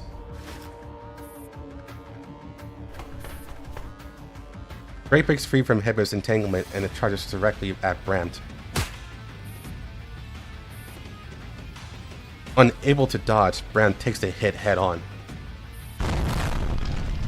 The world spins as she flunks into a corner, climbing to the ground and unable to move for the moment. For the first time, a grave expression crosses Hebe's face. This is the first time she has ever had to ask for help. This is beyond my understanding, Nimron. I see. I'll contact Lady Laplace right away and inform her of this emergency.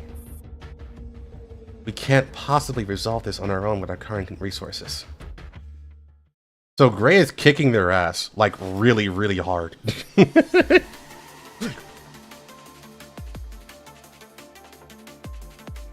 A wider grin spreads across Amaris' face.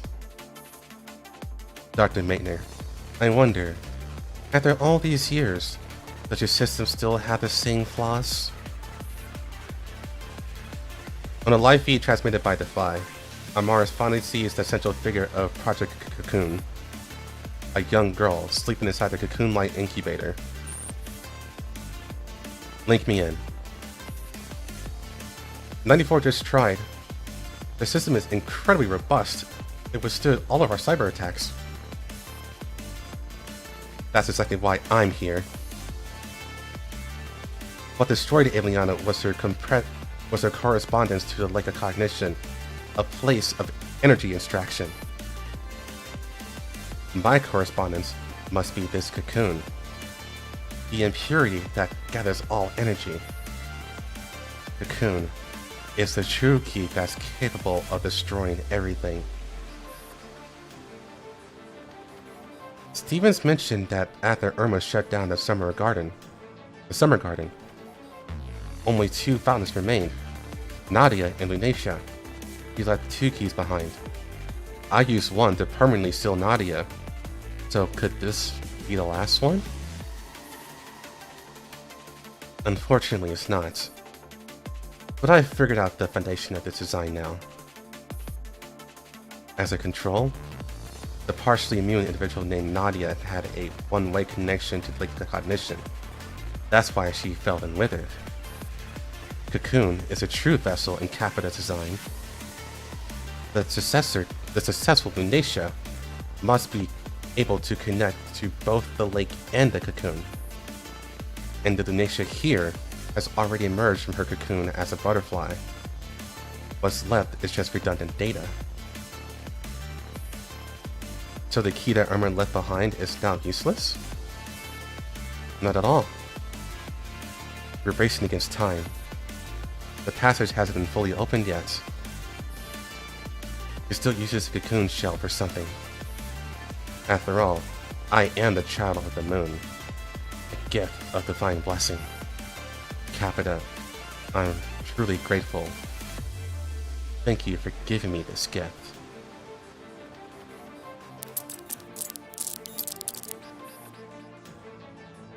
She steps to her own neural space, which is now emptied of all things. Never thought this place would be ever come useful again.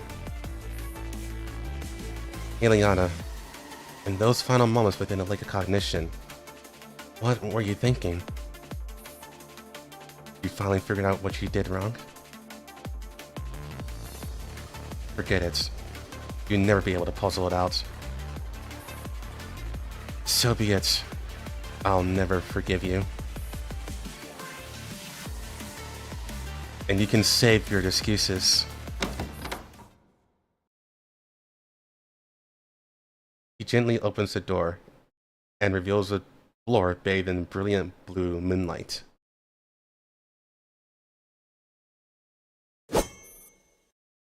Hebe's attacks increase in both speed and frequency. Ray's blade barely catches Hebe's sudden strike. Sister Hebe! Ram struggles to her feet, only to collapse again. Hebe wants to respond, but her face contorts in horror. Sensing the opportunity, Gray charges again.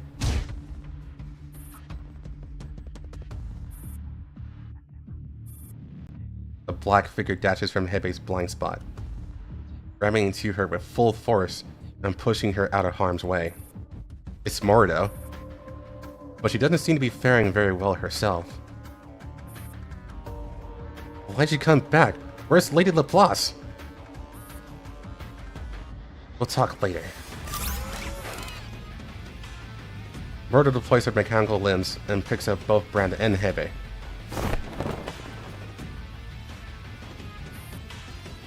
Then she vanishes. Should I pursue? Awaiting orders.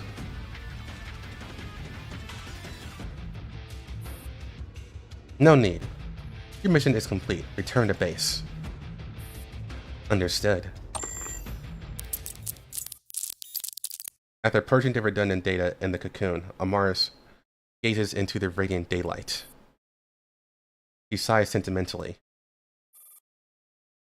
Such beautiful weather. And it's almost the most beautiful time of day. Dusk.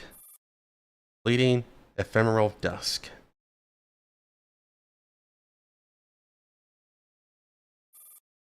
Without a care for the doll's hope for the dusk to linger, night falls. Capita, I'm here.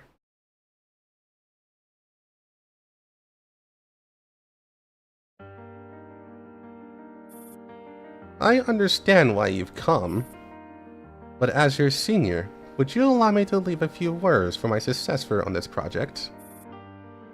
Eavesdropping on his comms shouldn't do you any harm.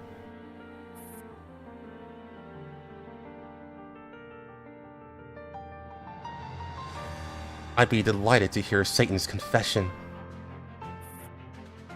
Then I'm afraid he'd be disappointed. Laplace sets down her Browning. He picks up the communicator from the table. A comms request that usually takes ages to be answered goes through almost instantly today.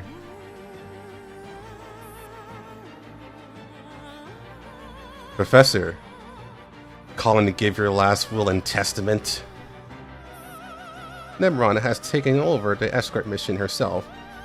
The subject should have reached the White Zone by now. Section 0159 and 2001 to Avernus Sea, Hela, are largely complete. Remember to keep the temperature at around 25 degrees Celsius and humidity at 40%. There are 5 days left in the surgical window. Make sure they're not wasted. Don't worry. I understand this part far better than you think. In fact, there's a lot that you don't know. For example, you know who wants you dead? I know it's you. Want to know why? It doesn't matter.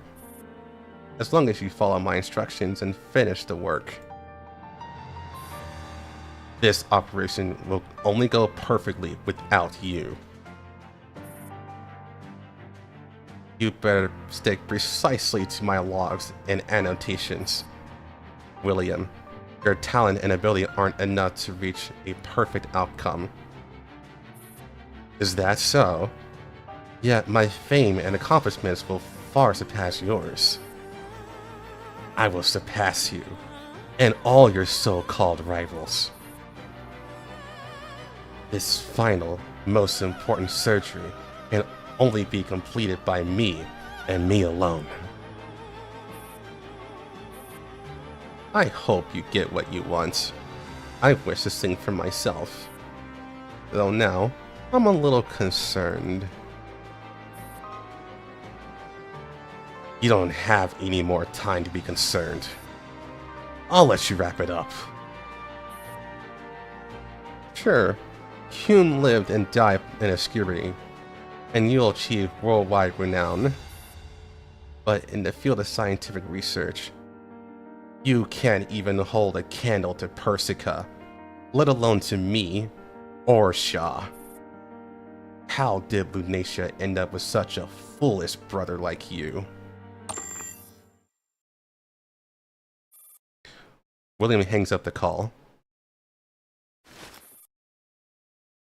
Laplace turns again to the girl, pointing the gun at her.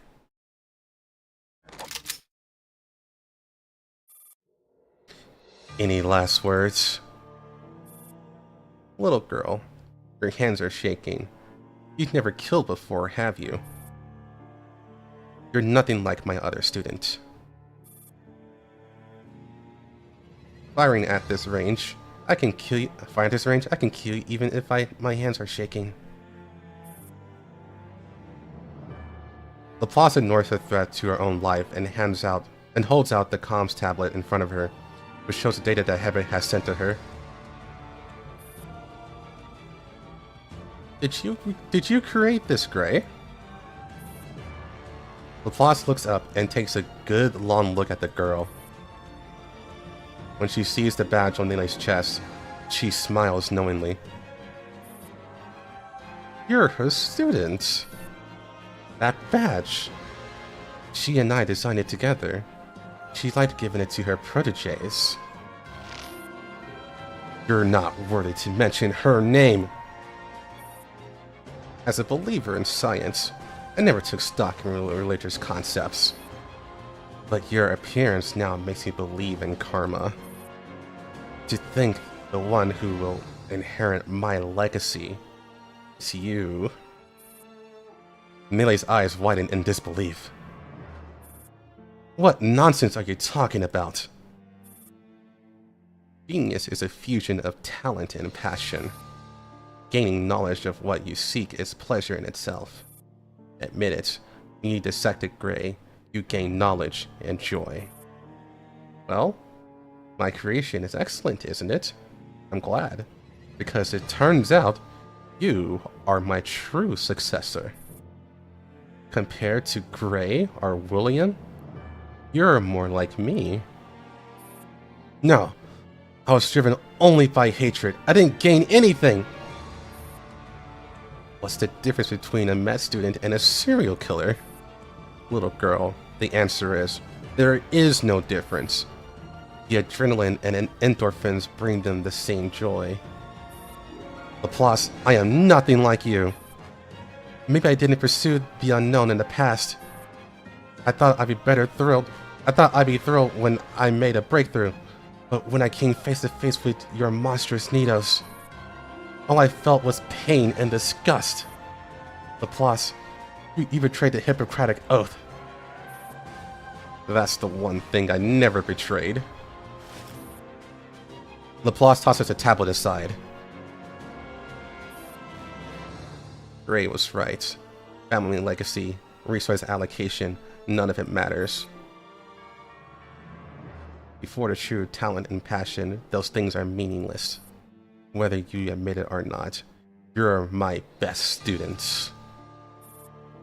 Nele breaks down and shouts, "No! You're not my teacher!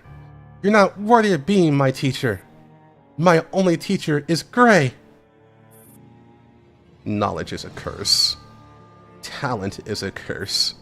One day, you'll admit, what you inherited from me is what you've been pursuing your whole life. The passcode to the Hella Project logs is...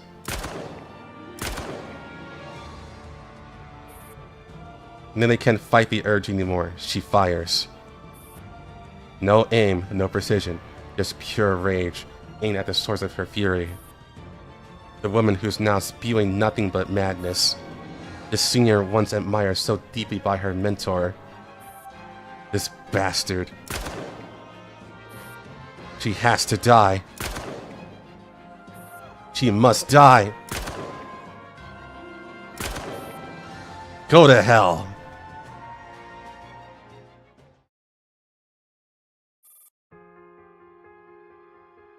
S F E S E G B W Q E 1 4 5.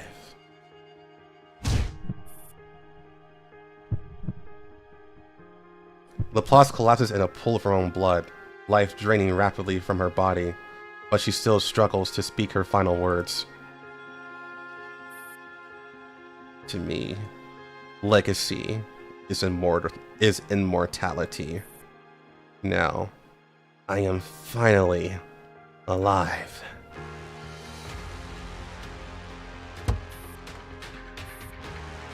Amarsis pushes open the window and falls from the rooftop.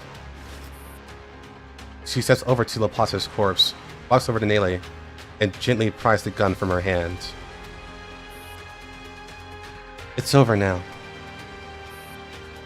Amaris, I'm sorry. This was your mission. I shouldn't have pulled the trigger. I was too selfish.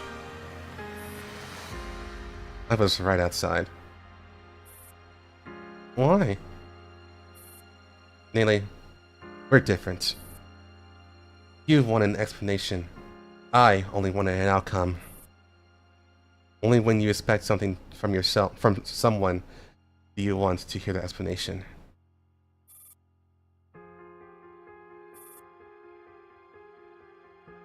Maybe in your subconscious, you thought this senior, respected so deeply by Professor Gray, would give you some noble excuse that justifies her actions. One that would let you find closure, but you believe she was worthy of great respect. That's why I never wanted to hear her explanation. Because if I did, I might start to believe that she really was my mother. That kind of mother. And that would put me in a great deal of pain.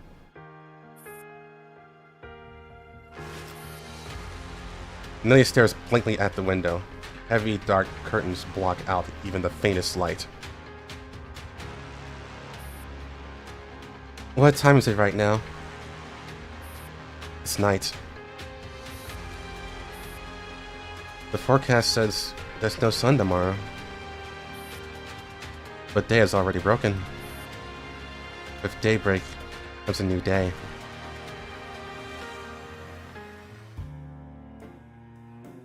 Oof. Okay.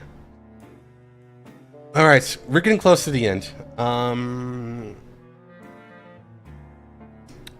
17. I think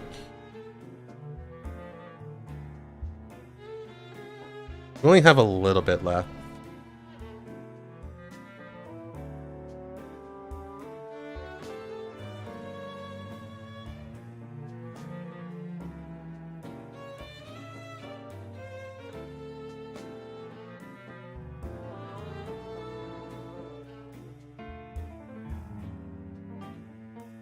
Okay.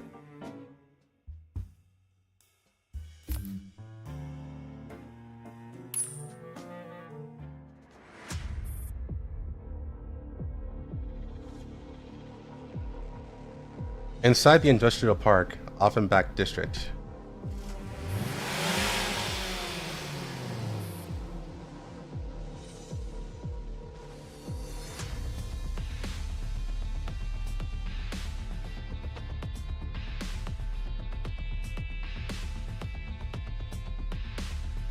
Yeah, it's usually this long for Ghost Frontline 1. And Ghost Frontline 2 is a little bit easier, unless it's a major event. I know, Ghost Frontline 2 is actually reaching Ghost Frontline 1's length. But yeah, Ghost Frontline 1, it got a lot of dialogue.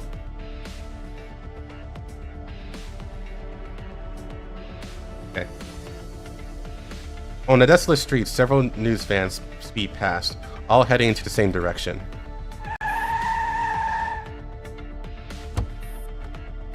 After bringing their vans to a crisp halt, the reporters quickly disembarked to secure the best filling spots. Almost simultaneously, over a dozen uniformed Stasi agents began moving in and out of the factory, carrying out sealed crates and placing them right within the camera's line of sight. Everything is perfectly timed, like the opening scene of a meticulously staged play. I am now standing outside the Offenbach Industrial Park. Behind me is a factory that has been closed for several months due to poor management. Before its shutdown, the factory mainly produced electric wheelchairs and other rehabilitation equipment. According to sources, the production line was reactivated a few days ago, but this time, what's coming off the belts isn't metal gear, but devastating weapons.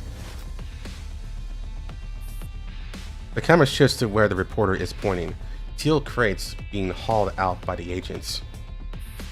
The Stasi has now shut down this factory, along with 7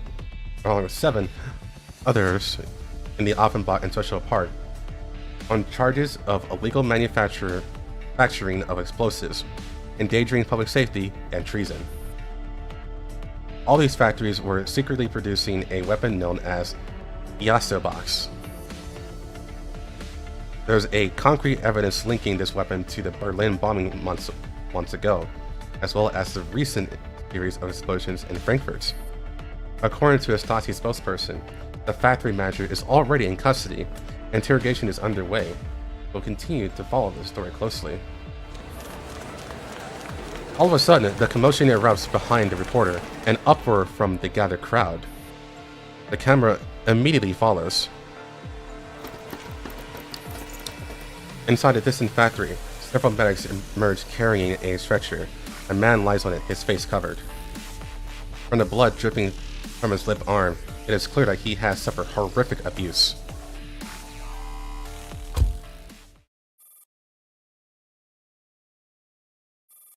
The car door slams shut, cutting off the reporters clamoring. Hugh casts a cold glance at the motionless man on the stretcher. As the vehicle starts, the stretcher begins to jolt slightly. How long are you planning to keep up the act? The man on the stretcher sits up, yanking off the cover from his face and disgustedly wiping away the fake blood on his arm.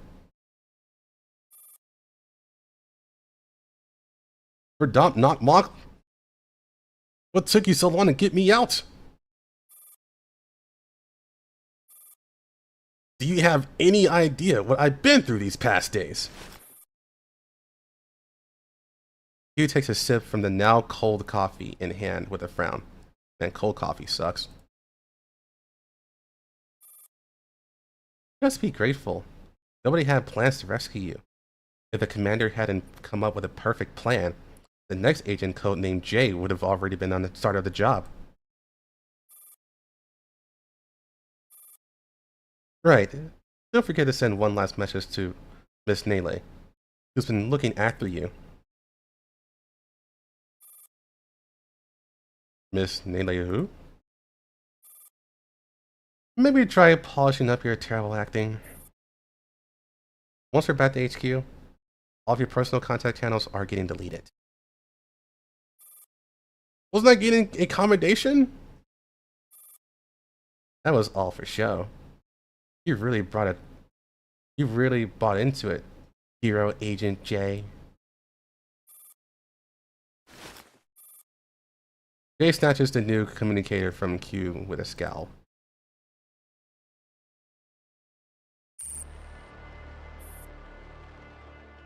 The commander receives intelligence transmitted back from Task Force Defy. We've acquired complete intel on the new Nito. Her codename is Hebe. Also, bad news. Aside from this Hebe, there's another high-level Nito lurking in Frankfurt. No specifics yet. Almost there. Once we have intel on her, we can prepare for the final sweep. Just as the communicator is put down, it rings again. AR-18 brings over another cup of coffee. Commander, it's a call from Mr. Kruger. Kruger? The commander picks up at once. Mr. Kruger? Yes, it's me. Finally, a call from you. Does this mean you and Hellion are safe? Yes. You've been released. It's great news. The Earl told me that you and Nastasi took down Paradu's Project Cocoon. Yes. The leader of the Applause has been eliminated. Only William remains. Commander, we're so proud of you. Once we finish off William and the remnants of Paradu's, I'll come get you both home. Home. Let's rebuild Griffin together, Commander. Even though the fire at the base burned for days, leaving almost nothing but the surface buildings. The good news is that it's finally burned out. It's the perfect time to rebuild. Now, we can construct the new Griffin base exactly how we envision it. Commander, I want to invite you to join us, not as an employee, but as family. Looking at the silent night, the commander feels a calm unlike anything before. Nothing would make me happier, Mr. Kruger.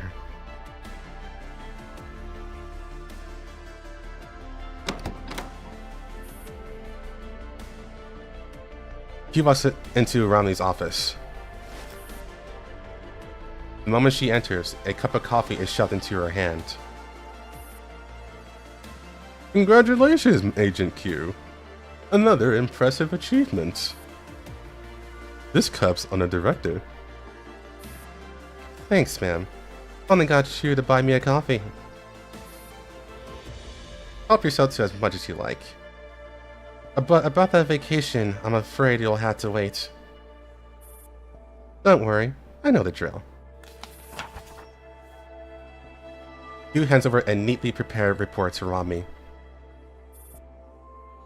This operation seized by a large batch of Paradu's products, including components, weapons, and EASA boxes. A detailed inventory is attached.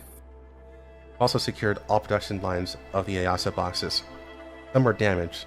The condition of each line is listed in detail. And before Q can finish, Rami removes the paperclip and pulls out a few pages, laying them on the desk.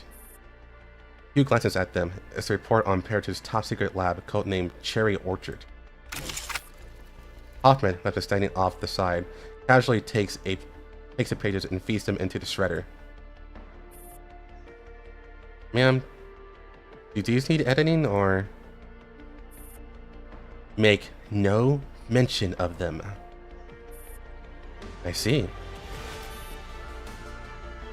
Rami hands over the rest of the report back to Q. Someone else will take over from here.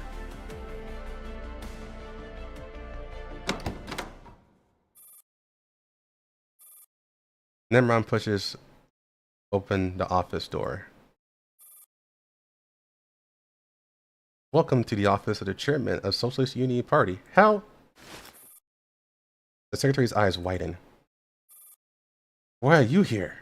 The chairman. Relax. I came through the secret passage and didn't come across anyone. I've already overridden all surveillance on the way up. No time for explanations now. I need to see the chairman immediately. Chairman Oberstein isn't in at the moment. After a brief moment of silence, Nimron slowly sits down on the couch in the guest area. Tell him, Laplace is dead.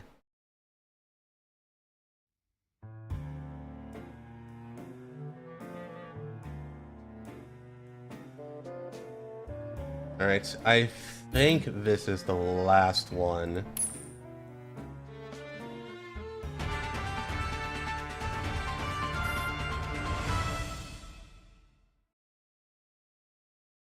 Good afternoon. It is currently 20:30, Frankfurt time on November 15th. Welcome to the news. The major illegal arms trafficking case involving weapons known as Yasa boxes has officially concluded. The scope of the case spans across multiple cities, including Berlin and Frankfurt.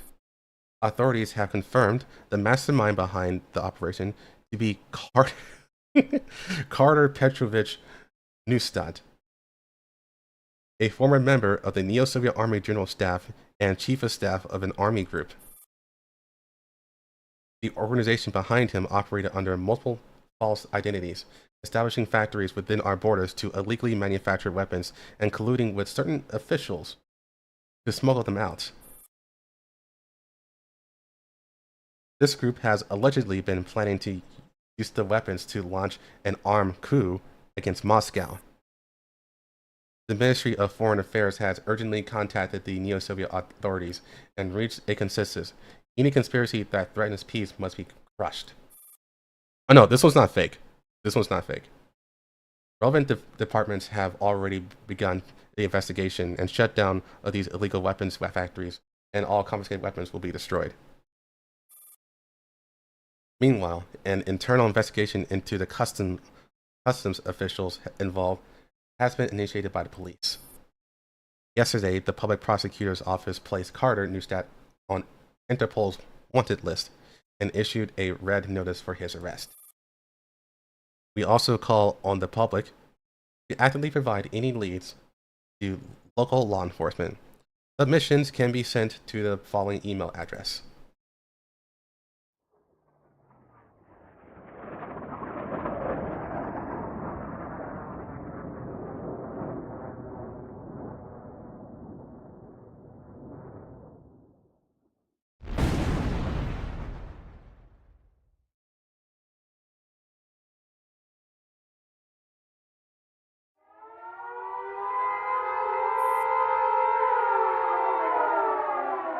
The shrill and abrupt sound of the defense alarm pierces the quiet night of Frankfurt.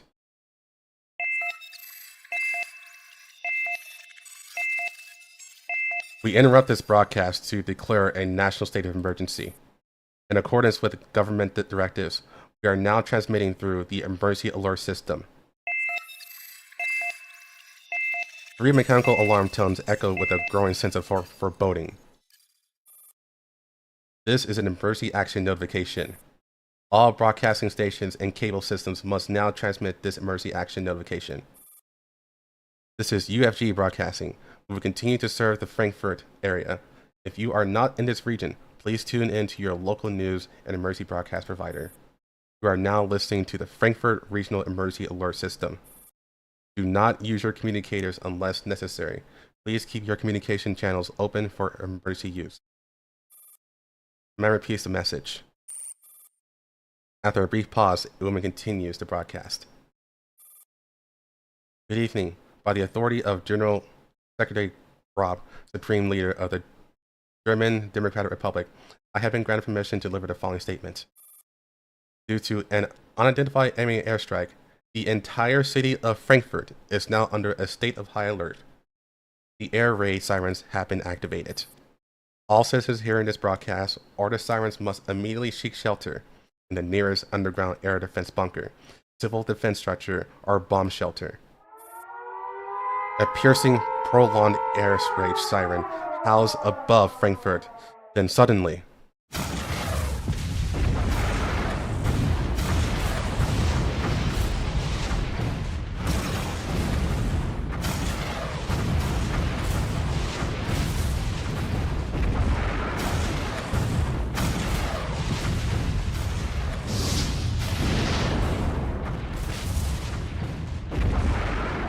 countless explosions erupt, heralding the beginning of a catastrophe.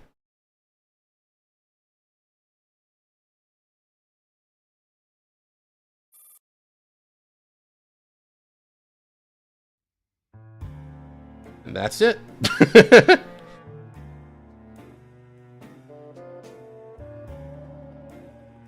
You know, Carter heard that broadcast. He's like, you know what? Fuck you guys. Send everything. Send them all. Fuck them. Fuck them up.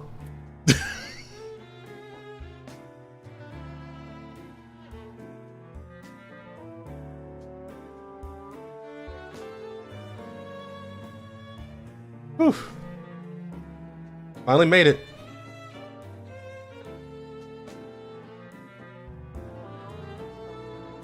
Now it's time for the bruh moment.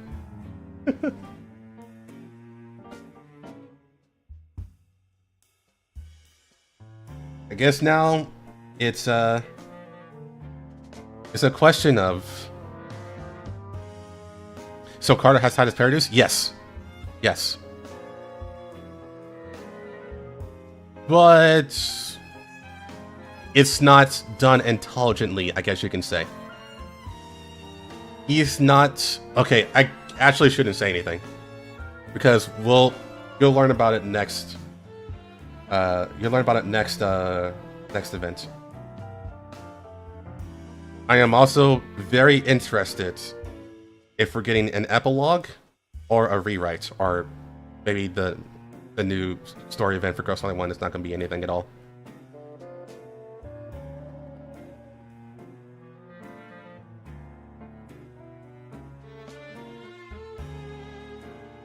Yeah, it's so we have a lot.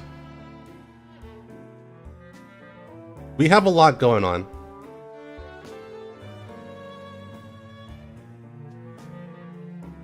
So I guess I can give my brief review. Just brief. Isolation Forest.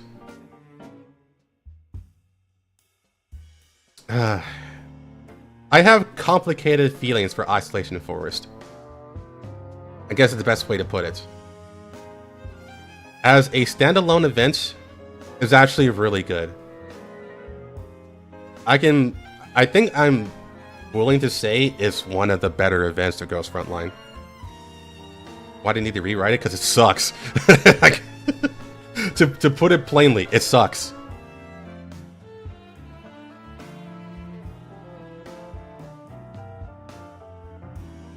But Isolation Forest, it's pretty good. But I also feel like, I don't know if you guys had the same thought as I did as we were going through this, but it feels like that there was a lot of a small subplots getting woven in, and it kind of bloated out the whole thing.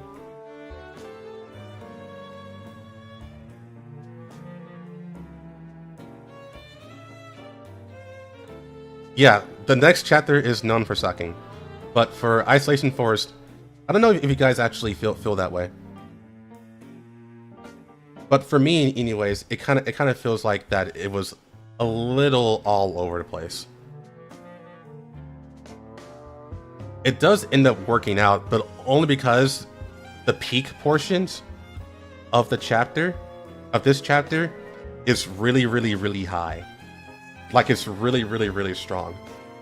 Like, everything with Nele is really good writing for the most part.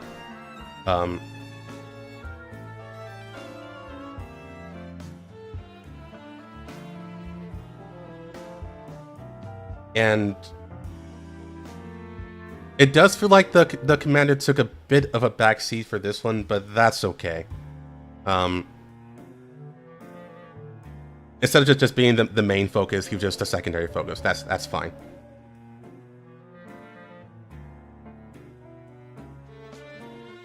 But then you have Amaris's feelings and Steven's feelings.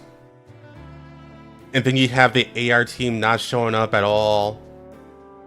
AR-18 did basically nothing. We had these useless ass scenes with Styx and Bromt and Heve. Like, you can basically cut those out almost entirely and you don't miss anything.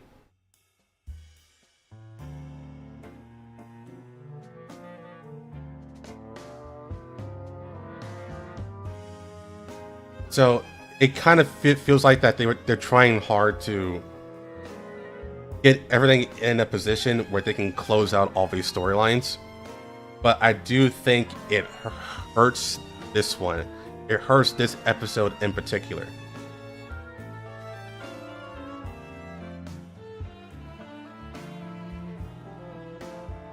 But like I said, the highlights are really strong. Like, everything with Nele is good. But this is where the other side of the coin pops up. And I'm going to ask you guys a question. I'm going to assume that most of you guys are not playing Ghost Frontline like how I am. So you probably haven't gone through the previous events.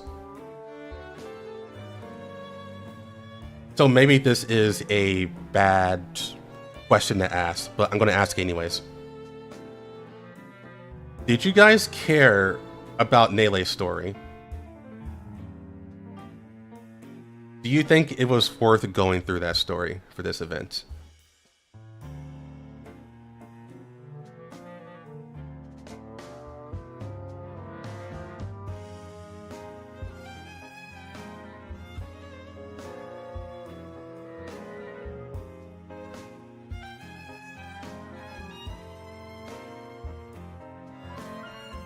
I did.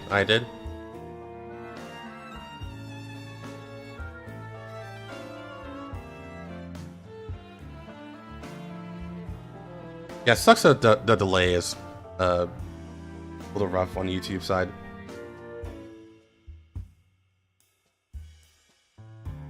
I played the previous events. It's at Daybreak. I really like her. I liked her story, but it felt tacked on. I personally don't mind. She does play a role in the story and prior. I think it was okay. I didn't mind it. Okay, so overall, you can range it. It's mostly positive, but if you want to put on the range, it's like slightly positive to positive, I guess you can say. So the reason why I bring this up is because, like I said, I do believe Nele's writing is really good. I can't stress that enough.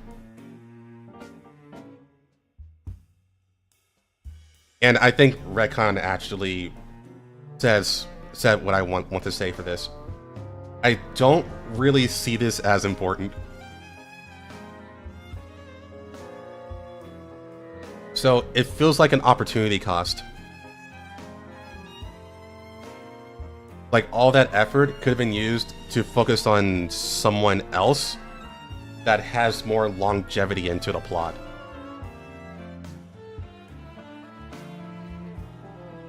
Or someone we care about more, even. One of those two. Because we're reaching the finale. The finale is literally the next chapter. So we kind of need to get to the point where we need to wrap things up.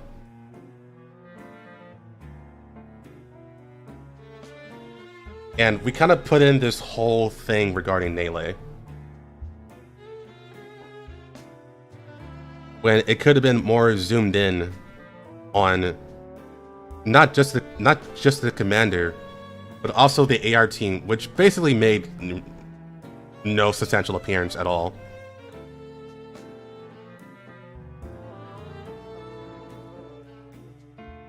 And yeah, there's Naisha as well. Naisha only had 2 scenes for this story.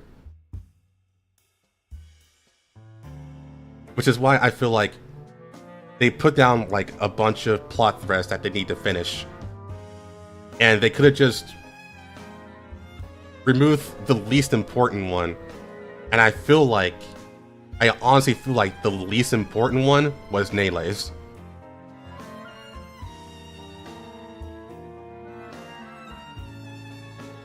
That's how I feel. Even though her story is really good,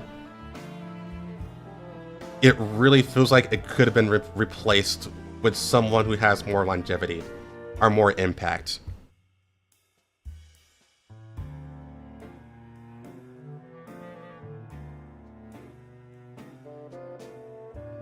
And I think that's my biggest gripe overall with this one.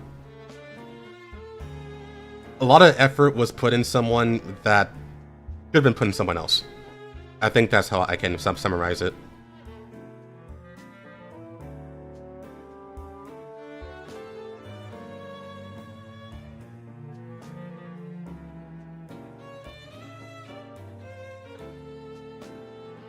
At least we got Defy. Yeah, Defy kicked ass this time.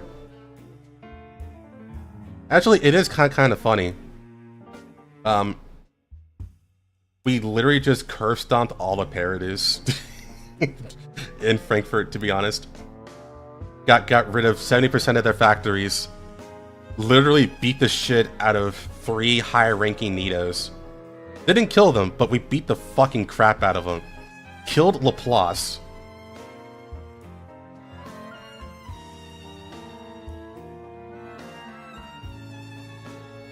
And we still have Lunacia, although Lunacia is complete yandere right now.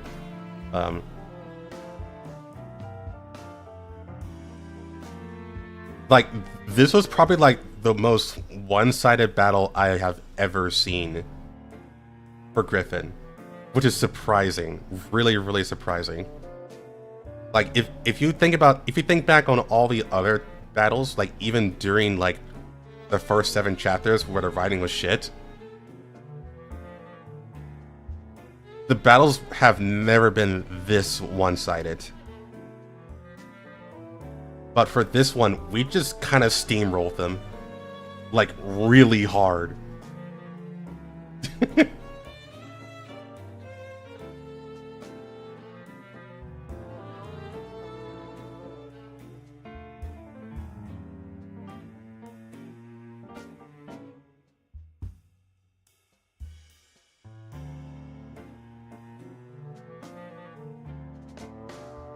So no retcon for CK Frankfurt? We have... Okay, I shouldn't say we have no idea. As it stands right now, there is no retcon. But we're still holding out for one. And that's mainly spurred by the fact that on Chinese Twitter, Girls Frontline, they said that there is going to be a new story event that will come out on launch of the Steam version of the Chinese Girl Frontline. Game Doom guy, yeah.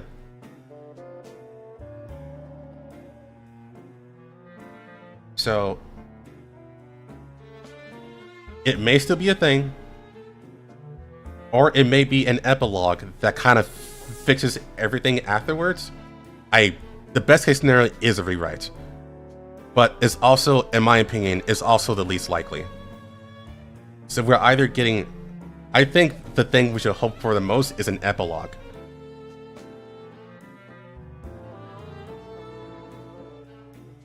But if it's a rewrite, it is a best case scenario.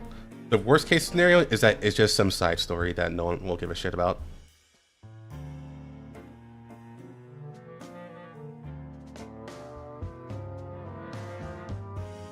But if there is a rewrite, that means we will also get the rewrite as the final chapter.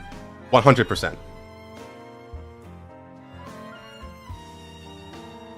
And I know a lot of you don't know what goes on for the finale, but I have to tell you that like 90% of the finale is pretty bad. It's actually pretty bad. So a rewrite would be really good to have.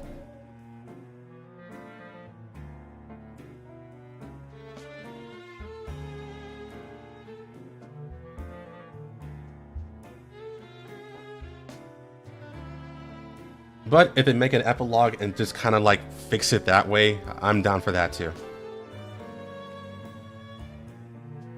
Alright, take care, Retcon. Or Recon. I said Retcon. Take care, Recon.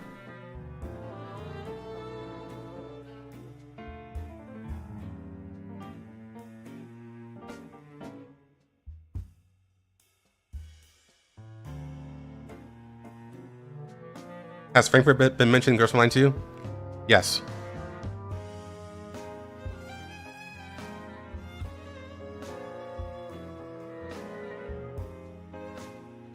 So in Ghost Frontline 2, things are already different. Like, the events that are talked about in the Battle of Frankfurt in Ghost Frontline 2 is nothing like how it is in Ghost Frontline 1.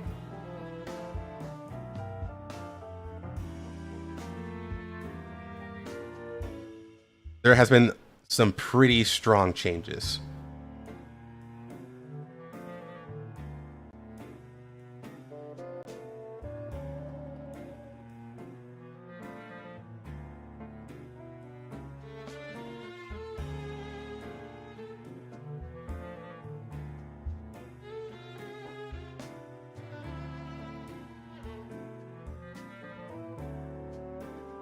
I'm so curious how you think they might go about making an epilogue being a change.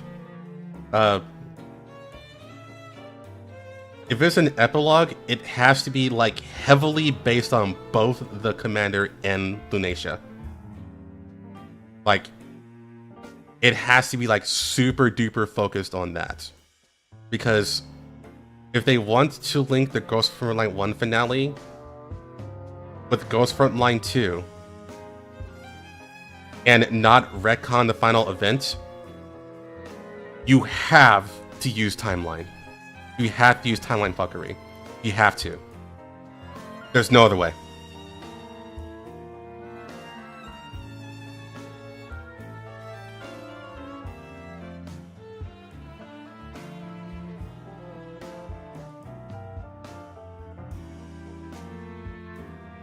Just gotta say 2.0, yeah.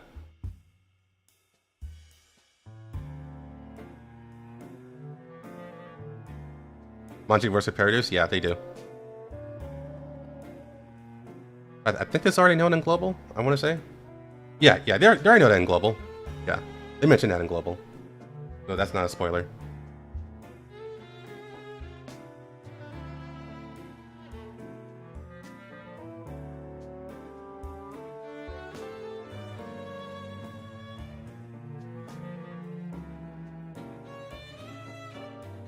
But overall, this was a good read.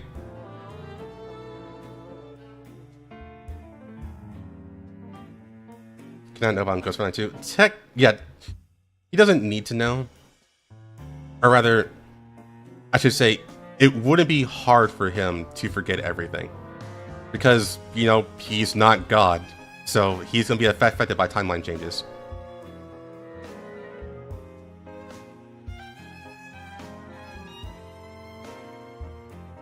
Nirvana? Yeah.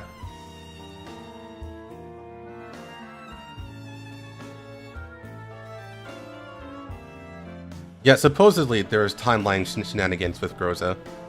In that time with a bomb. That's not confirmed, but it's heavily implied.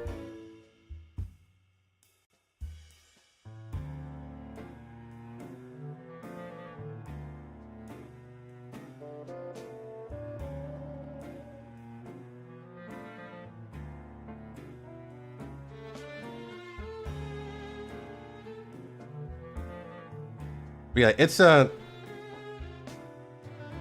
be interesting. with this new event coming out. I really hope they don't drop the ball and just make it a side event. That's what I'm really hoping for right now. Like, please don't just make it a side event. That'd be so disappointing.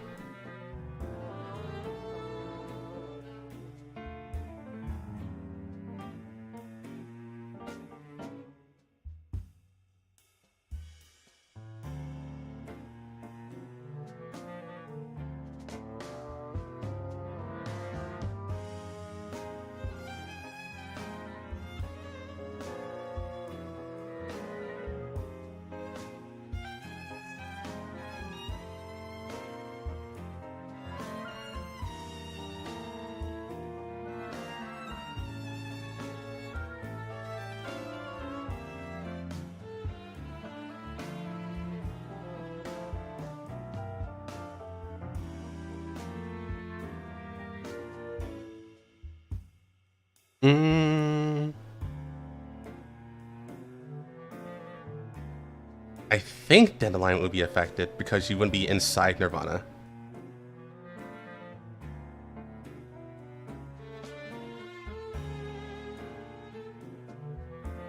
But she has easy access to regain memories, as long as Lunatia allows it, of course.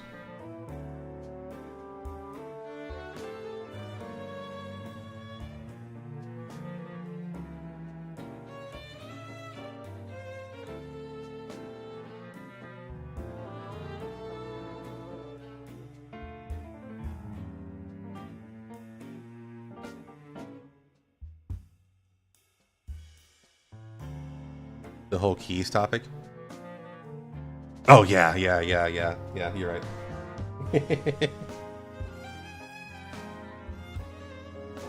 Where is Dandelion? She's Lunatia. Lunatia took over her body. So whenever you see Lunatia on screen, that's actually Dandelion's body.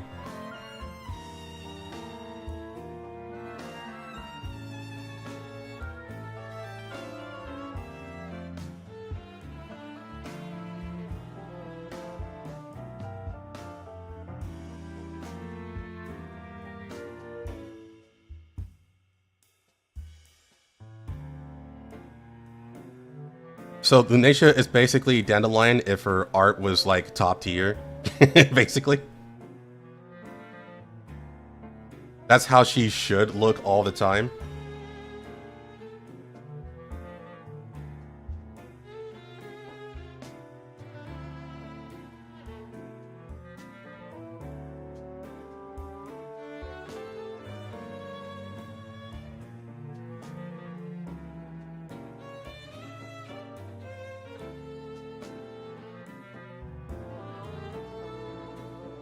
Wouldn't Dandelion have mechanical parts?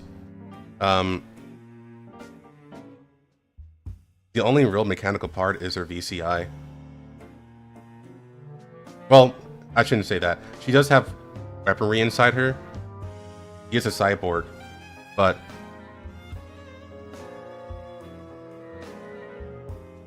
for the most part, she's more human than machine.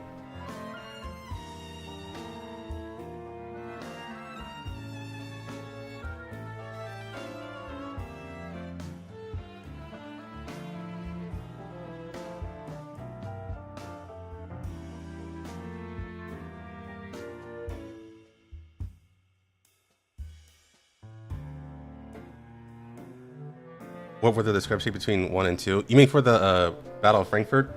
Honestly, that's like a whole list. It's not really something that I can lay out without spending like 10-15 minutes on it. The biggest one is that in Ghost Frontline 2, there's a mention of Lentine. She was in Battle of Frankfurt, and she really wants to kill the commander for some reason. Lentine does not exist at all in Ghost Frontline 1 finale.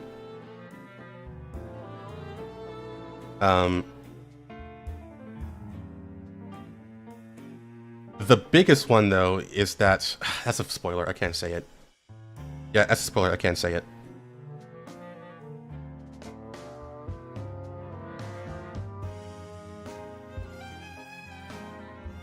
And isn't Danny's buying Nemogens? Yes.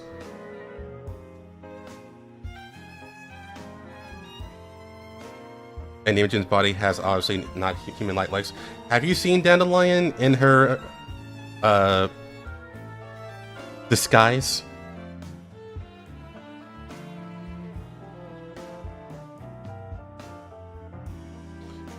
She kind of works like Dr. Gray, who can look completely human.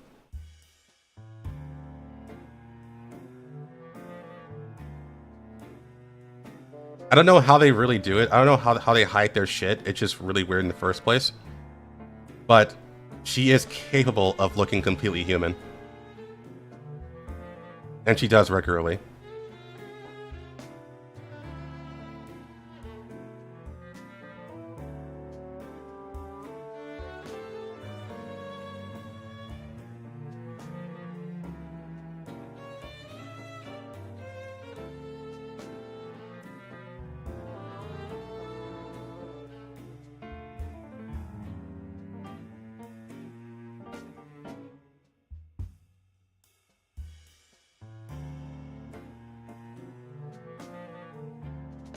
So yeah, I guess you have to use like some suspicion of disbelief, because that's one of the things I've always thought as well. It's like, how do they hide their shit? They just kind of do.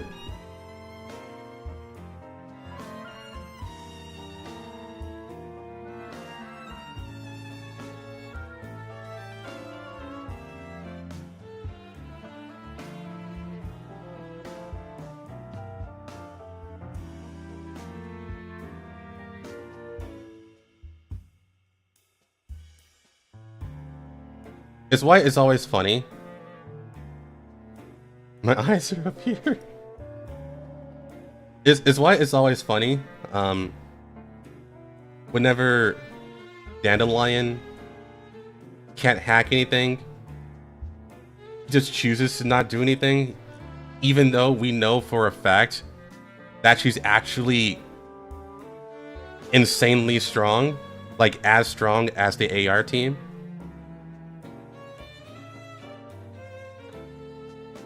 Because Nemogen actually fought the AR team and Task Force Defy.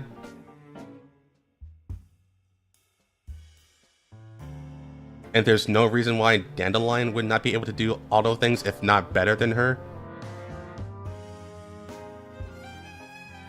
She just chooses to just troll and not do anything if she can't just hack them. Or maybe the writers forgot.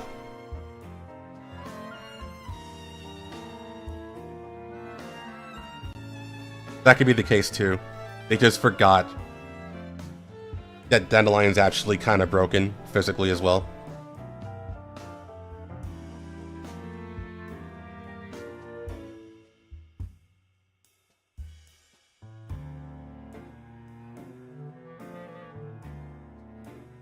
She lets others do the work, yeah.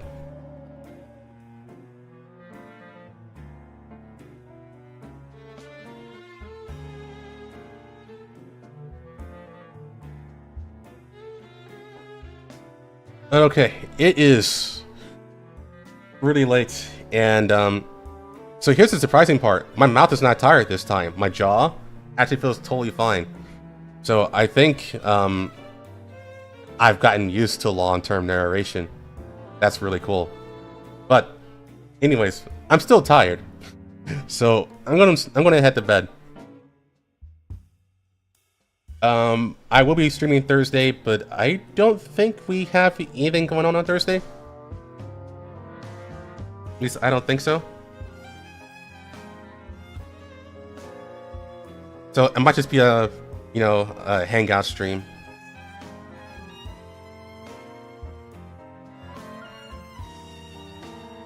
So I will see y'all next time. Thursday's new patch? Hold on.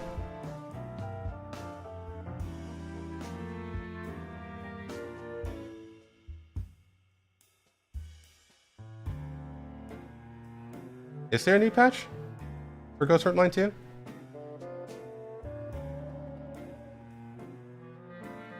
Let me just double check that.